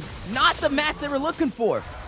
Listen, man, you asked about the Swan Song and why it'll work. Well, there it is. That's why it works. I don't know why it works, but for some reason, it's working. And you know what it really is? It's like when they try to dive in, even if Churubami ends up going down, the amount of immediate damage, anytime Kush tries to dive in, boom, Swan Song comes up. Anytime T tries to come in, we have an answer to it, and we'll see it right here, right? Kush does try to make the big engage into the back line, but the Swan Song comes out, and Kush is just getting shredded down in the midst of it all and unable to really pull out the kills. Yeah, respect the power of a Swan Song. Last standing from Yuracutie. Both teams fighting it out in the Lord pit. Kush very low, not in position for the retribution. Melon need to get out of there. Kohari taking a lot of damage, able to dodge the last Insanity. Look at the Lord though, 50% HP. Pro Destroyer able to claim it. Swan Song in, Mivers out. Kohari finds Yato. Chiribami finds Kush. A double kill, takes out T as well. A triple. Melon again, all by himself. Luminous Lord claimed for Fiends, and now the push through the mid lane. A possible game ender on the way. Melon, can he hold him off? Looks like he's gonna try and go in for it, try and clear out these minions. Needs to wait it out 15 seconds until his team spawns in. Is that enough of a window? One lane of minions to go through. BMI's in, Blazing Duet, able to clear it. Oh no! That's it, not boys. able to in time, and Fiends able to take the game. Ladies and gentlemen, we are going to a game number 3. Wow, wow, wow. Fiends coming in with some clutch picks, able to turn things around. It's our first game 3. I mean, not our first game 3, but our first non-sweep, our first back and forth series of the NACT playoffs. And Fiends, the team that came in and took NACT by storm, now showing, are they going to be the upset makers?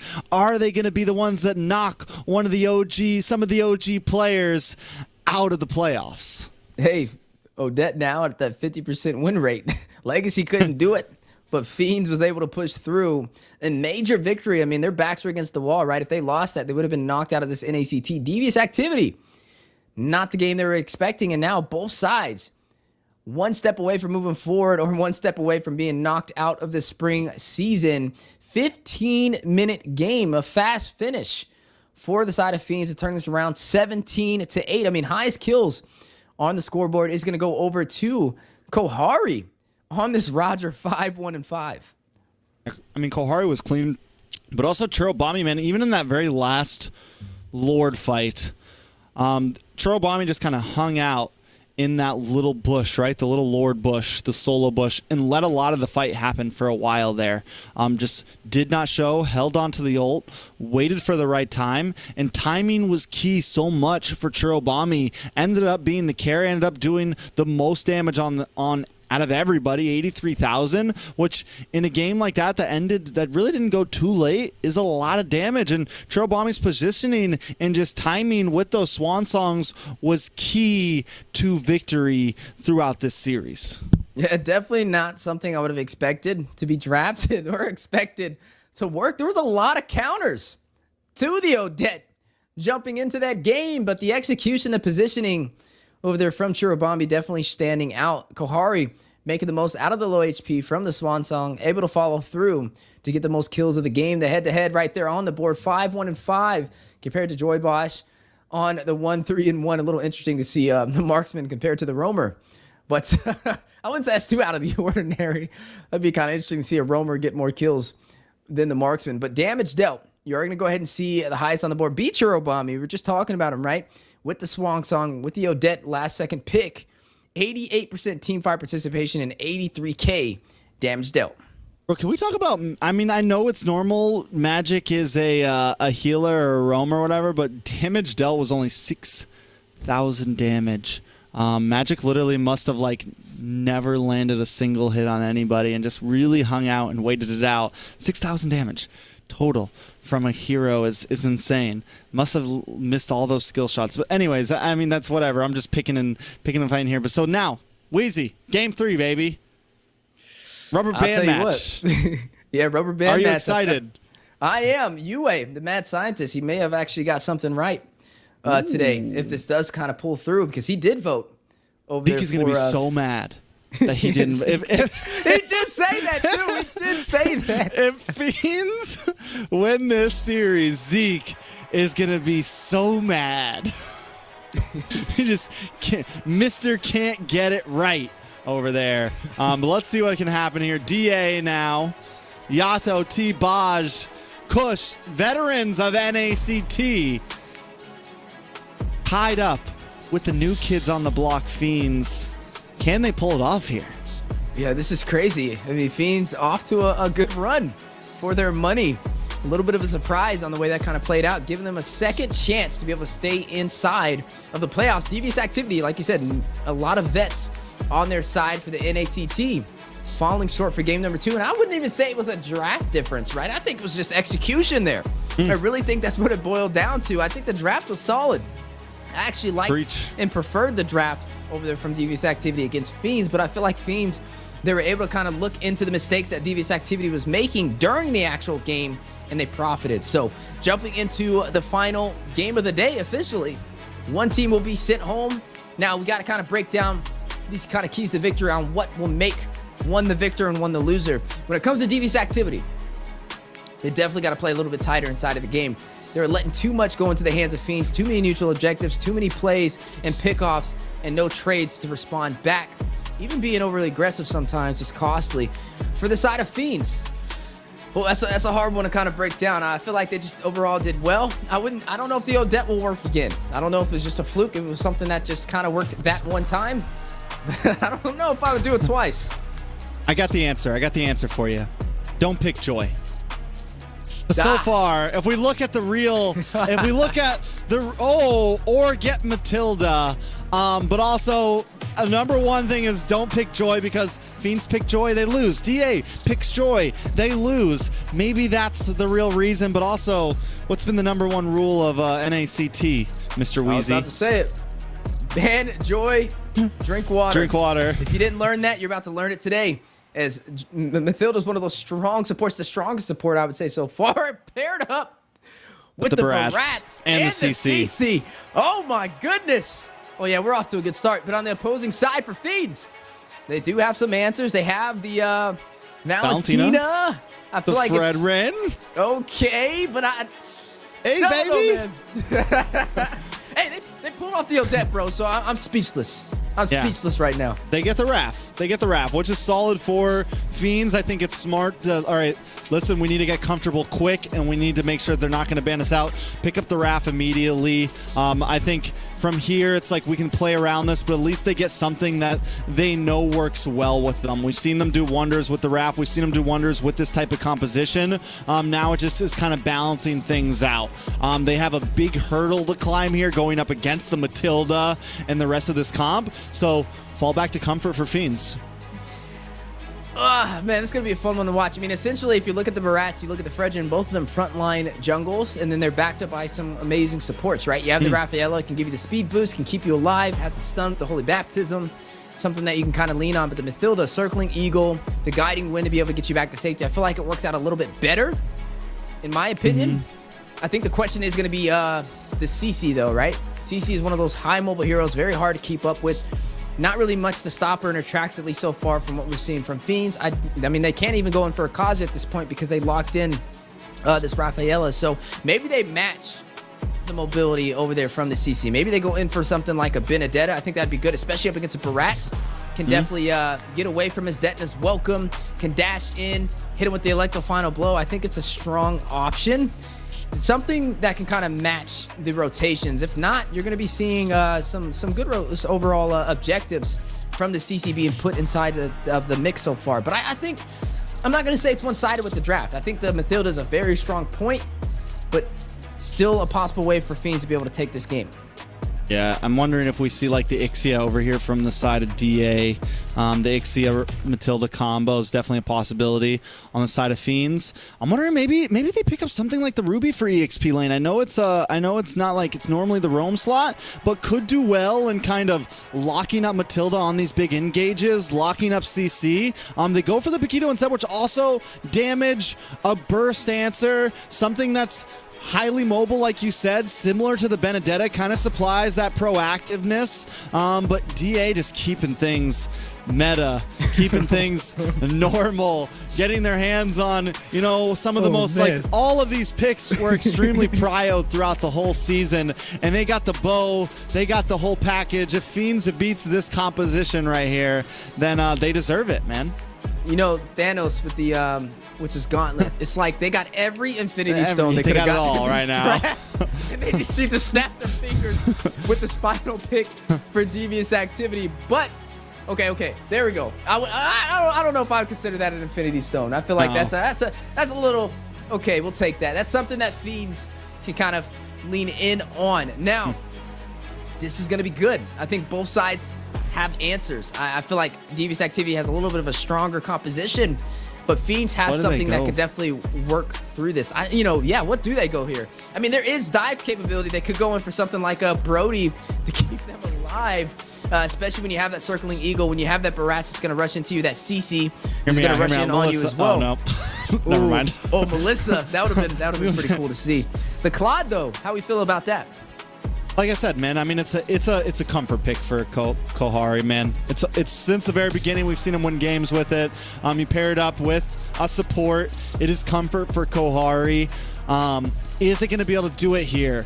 You get the Purify, you get the BMI, you have some escapability, you have some way to play around. But I will say this, when it comes down to it, it's a lot of weight on Kohari's shoulders here, man.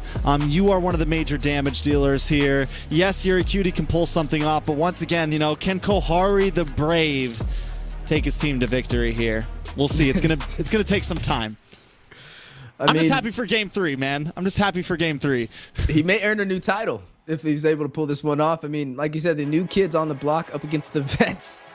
This is going to be one for the books, their final game of the day, the final match of the day. On top of that, Fiends up against Devious Activity, fighting for a position in the semifinals for the lower bracket. Who will be able to push through, make it or break it? One team moving forward, one team dropping out.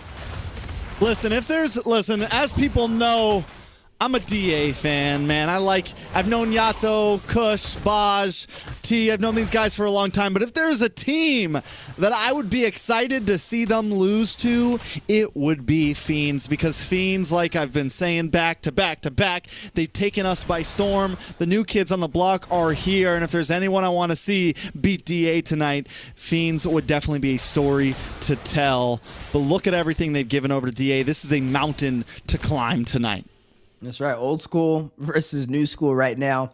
You are looking at Devious Activity falling short on the money for game number 2. They had a good run on game number 1, though. But game number 2, you could definitely tell the execution was better on the side of Fiends. But can they hold on to that momentum? We are looking at the support versus support route, though. This is going to be the Rafaela up against the Mathilda. Surprised that the Mathilda actually walked through the draft. This is the first Mathilda and Rafaela that we've seen.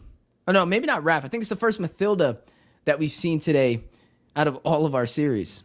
I mean, and we got the Wilderness Blessings on both sides, on both support roams and on both mid laners. We're talking quick moving, fast action play in the laning phase. Both teams trying to find something. Joybaj is going to be in their face. He's going to be that mosquito that's just flying around your head nonstop, and it's going to be annoying until Fiends, if Fiends don't find a way to swat him down, it's going to be nonstop. They're going to have vision on him all game long.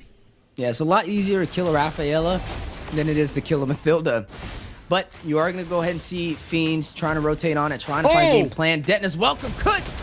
Early setup. Eternal Guard dropping down. Yato taking down Pro Destroy. First blood for Devious Activity. Finds the jungler for Fiends. Beautiful catch by Kush there. No, that has nothing to do with the Matilda. That was just a wonderful catch. Throws out the rocket, gets the knockback, quickly hits him up with the Daytona's welcome, and then the rest of the team combos up, but just very well played by Kush there. Yeah, that's a high-value target, too. Shutting down Pro Destroy. You're already able to take him down. Yep, invade him, delay his farm. That's going to put him behind. That's going to hurt him, especially up against Kush, who already has the assist on top of that, has the turtle, and now able to take away his orange buff. Take away his orange buff, about to take away another camp, and then just go back to your own jungle and farm away. This is a huge lead for Kush here. It might not feel that much because it's only level 5 to level 6, but it's going to start to mean a lot as Kush goes down through the rest of his jungle and clears things up. Yeah, and right now, I mean, even the marksmans, right? You're looking at Melon running on this Irithel. We saw how well the Irithel played earlier today with a great performance. When you stack up these neutral objectives, she can hit like a truck, and then she has sustainability to lean on. Last time we saw Irithel linked up with a Angela. This time, we get to see it with even more of a meta pickup on this Mathilda, which makes it even deadlier. But at least in Kohari's favor, he's running for what we would consider comfort on him to be able to survive in that lane. But Melon, playing for the survivability, is going to pick up that Hawes Claws. Yeah, that is almost a 3-level lead or 2-level lead for Kush over Pro Destroy after things are said and done with both jungles being cleared out. Yato with a nice Eternal Guardian there, just waiting in the bush. Yeah, waiting for the opportunity to strike. Needing to watch out for that CC, especially on this Vexana, and the amount of damage it can provide on top of that. Look at the top lane rotation, though. CC trying to proxy this lanes. Like we said, it's very hard to kind of keep up with the rotations of the CC, man. And it's going to be a possible problem. Death is welcome again. The opener from Kush, circling Eagle. T able to find magic, maybe able to get more Chirobami. Need to get out of there. Pro Destroy putting some pressure, trying to stop Devious activity from taking his orange buff, but they're in for the full invasion. There to stay. Retribution goes down. He's able to get it. Grand Theft Orange for Mr. Kush. I feel so bad for Pro Destroy right now. This is disgusting. And this is exactly what you see when the Matilda comes in, like the Matilda Barats. That's exactly what you can do. And it just lines up so perfectly. Getting that early game kill is probably the thing that's going to be the downfall for Fiends here, because now they can just be so aggressive. And even if they're not able to get... more damage on a magic. Hey, just talking about the Matilda Joy Bot. Gross. Able to take him down with the Eternal Guard knockup. Well, yeah, it's off to a rough start. Chirobami was interesting enough. He took the circling eagle. That was the ultimate he kind of decided to go in for on Devious activity. I feel like this is going to be a little bit of a harder game for a Valentina to kind of profit on. This is tough, man. This is very tough for Fiends. And like I said, Devious activity can just kind of go in, be aggressive, and then anytime Kush doesn't get the buff, maybe he's not able to get the steal, he just gets the guiding wins out, man. He's just out of there. Just, like, there's no worries for anything on the players of DA right now as long as Baj is around. Almost a 3,000 gold lead already. T just cutting lane, able to get involved in these fights as well. Looks like he's taking a camp right now up in the top side, taking even more from Pro Destroy. It's a 3-level difference between the junglers. You know what that means? Your Retri means nothing to Kush's Retri right now. Yeah, speaking of Retri, Pro Destroy will fall. Yato able to kill. Eternal Guard in effect. Kush with the detonate is welcome before the stun. Finds magic. 2 members falling for the side of Fiends. Maybe more in climbing as they're looking to kind of continue rotating on this bot side. Melon versus Kohari on the 1v1. Kohari in the bush. Needs to get back to safety. Not going to be able to find it. Melon takes him down. That is going to be 3 members falling overall in that engagement from Fiends to nobody on Devious activity. 6-0 in terms of kills unanswered. Not today, not today. Devious activity came to play, man. Fiends having a little bit of trouble with it. And DA just showing, you know, listen, you guys did good, but we're here to move on in this bracket, and Fiends, you are the next target on the list. Pro Destroy, unable to get a level before he's bullied back even more. Yeah, some treachery in the land of Dawn today from Devious activity. Definitely living up to the name. Putting Fiends on the back end, disrupting their synergy, and making the most out of the situation. We'll be able to close in on this tier 1 turret for the bot side. Berserker's Fury picked up by Melon. We'll have a lot more crit as he joins these fights. Something that Fiends is going to have to watch out for. Devious activity now rotating to this turtle. Kohari feeling a little brave, but being a little risky. Circling Eagle, connecting from Joy Boss, but nobody to follow through. But look at Pro Destroy in the bush, spotted out. You already see Yato able to deal some damage. Joy Boss finding Kohari, the brave. Now Kohari the dead on the tier 2 turret, and you are going to look at Devious activity expanding their lead. I mean, bro, Kush has been on point with these Detona's welcomes, man. He's just been landing them one after another. You get hit by those rockets and you're a dead man in Kush's eyes. So clean. Now hitting the guiding wind, just, you know, pulling up real quick, coming for another tower. Fiends just unable to defend against this at all. Yeah, and you are going to look at that tier 2 falling. Melon able to pick it up, and now back to safety they go. Fiends yet to claim a single turret away from Devious activity, a single objective at all. 3 turtles going to DA, 7 kills, nobody falling. Overall, a one-sided story, a recipe for disaster on the opening of this Mathilda, showcasing why it's the most banned in the NACT, and now to play through for some possible kills. Melon will be able to take another turret on the top side. Let's be real here. Not only have they... Well, they finally get a turret, but not only have they only gotten one tower, they've only gotten about one orange buff, one purple buff.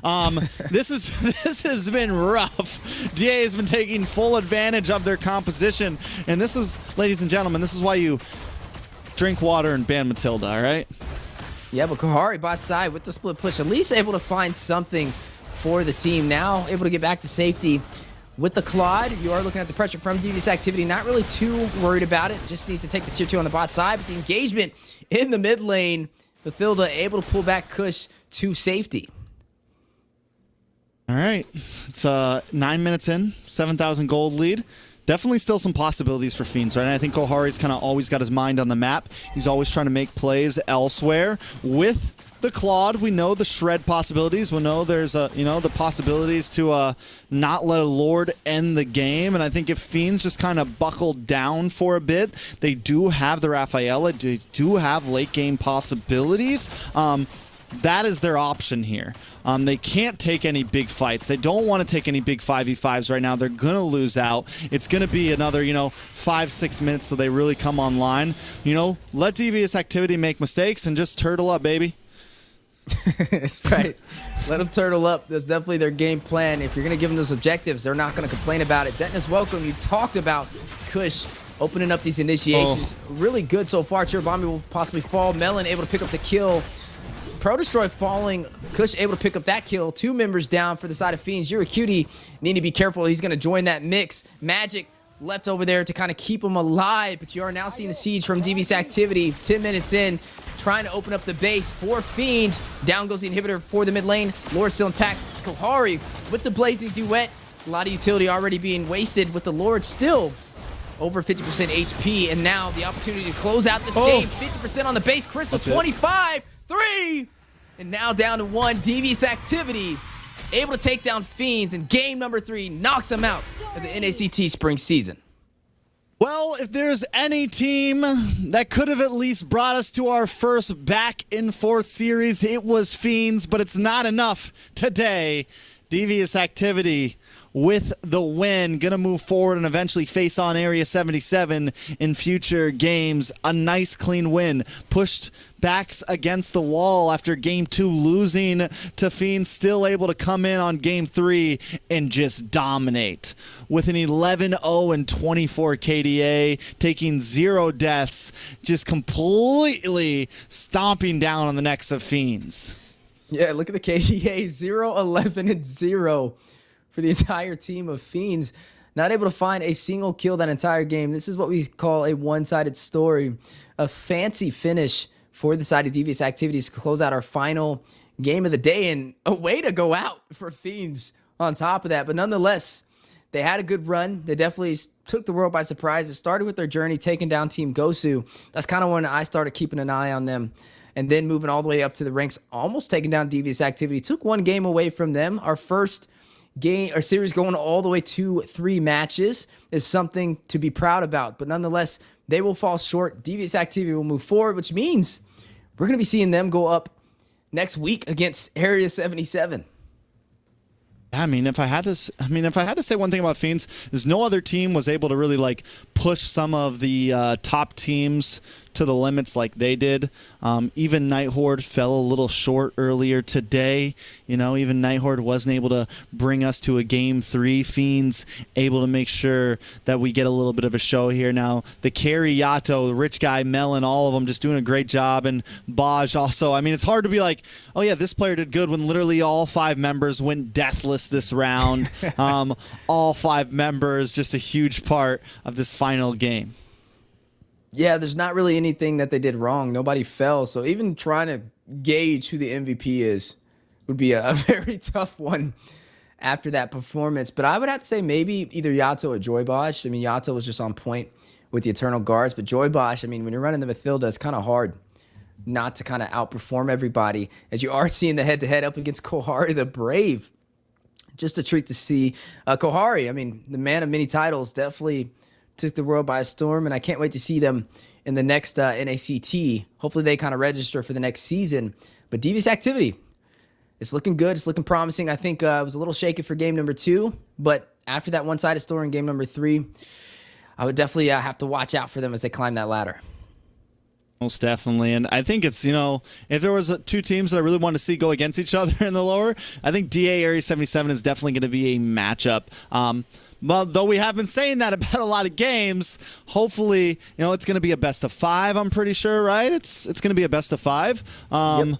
It's going to be our first best of 5 in the lower bracket, so there's a lot of space for DA and Area 77 to really kind of go blow for blow and see who can secure, that fight for the number 4 and number 3 spot. Definitely exciting.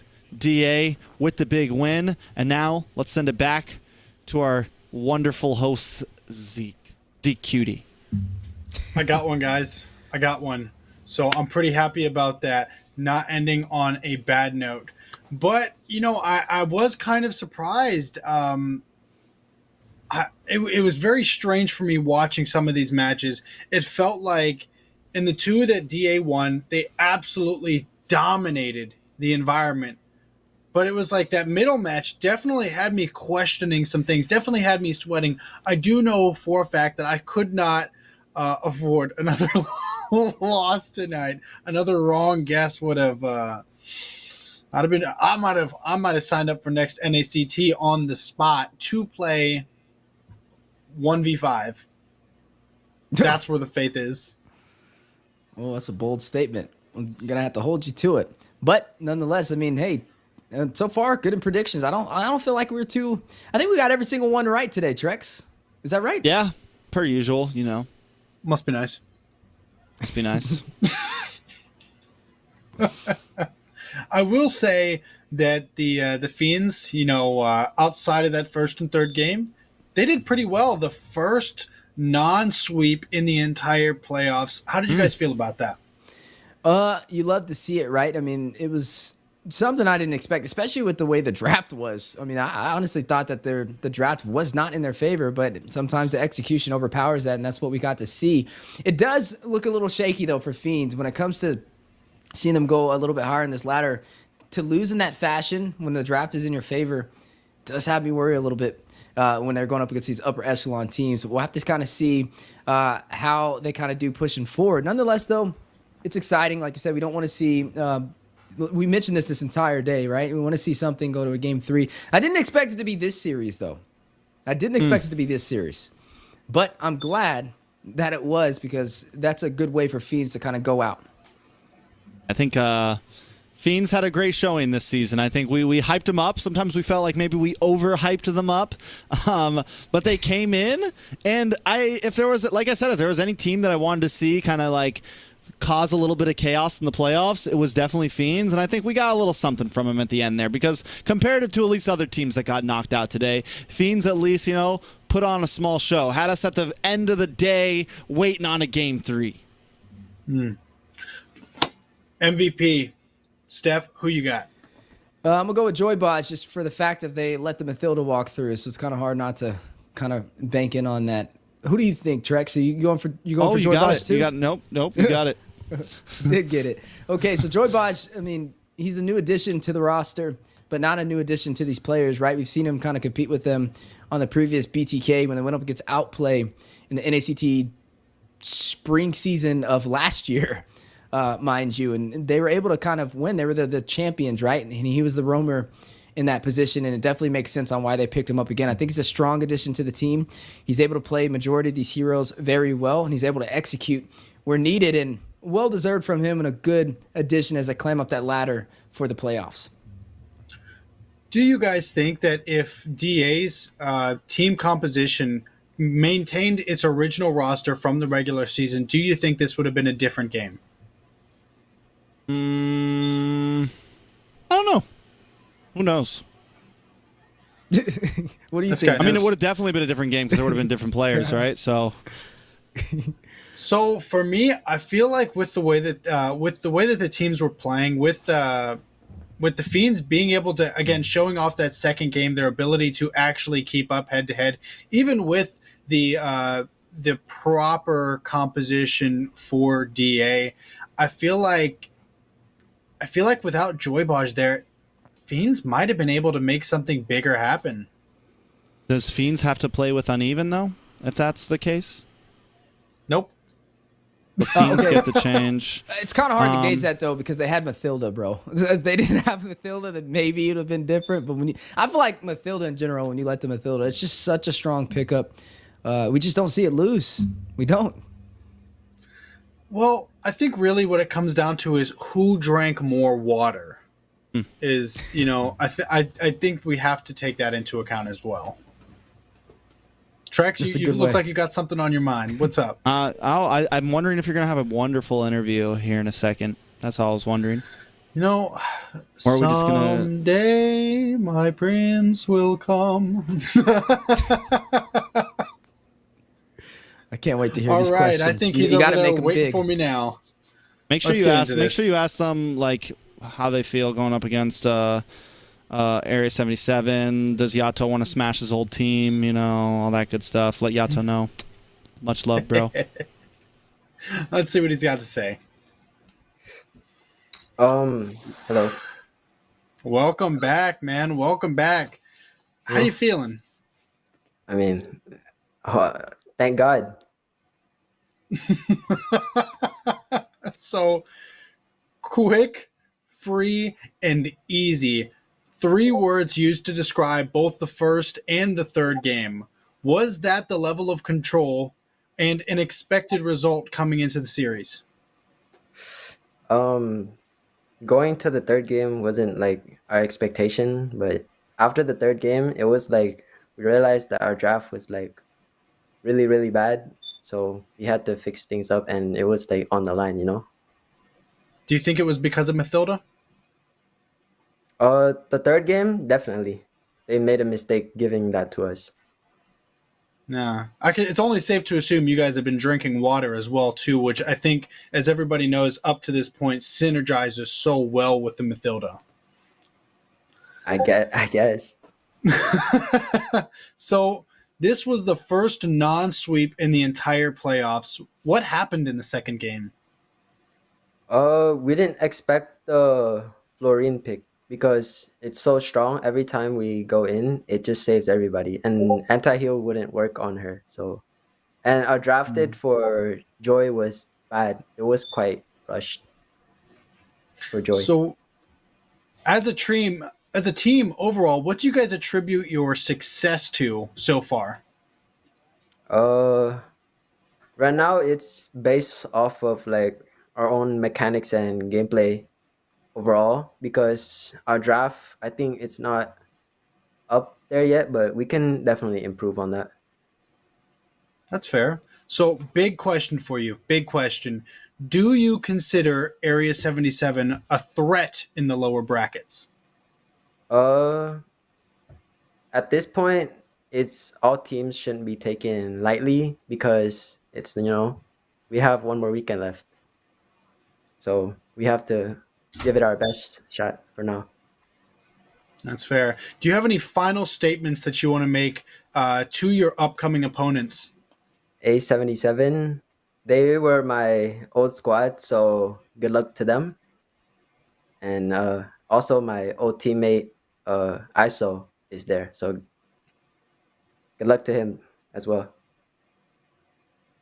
Fair enough, man. Well, I'm not going to hold you up. It's late. I appreciate you guys for coming out and absolutely giving off a great show to all of the viewers. Thank you so much. Thank you. Great interview with Yato. Well said, well spoken, nice, quick, easy, to the point, just like the first and third game. Steph? Yeah, I mean, the man of many words and definitely a man of many talents when it comes into the land of Dawn. And also just got to admire him being humble, right? Giving credit to the opposing team.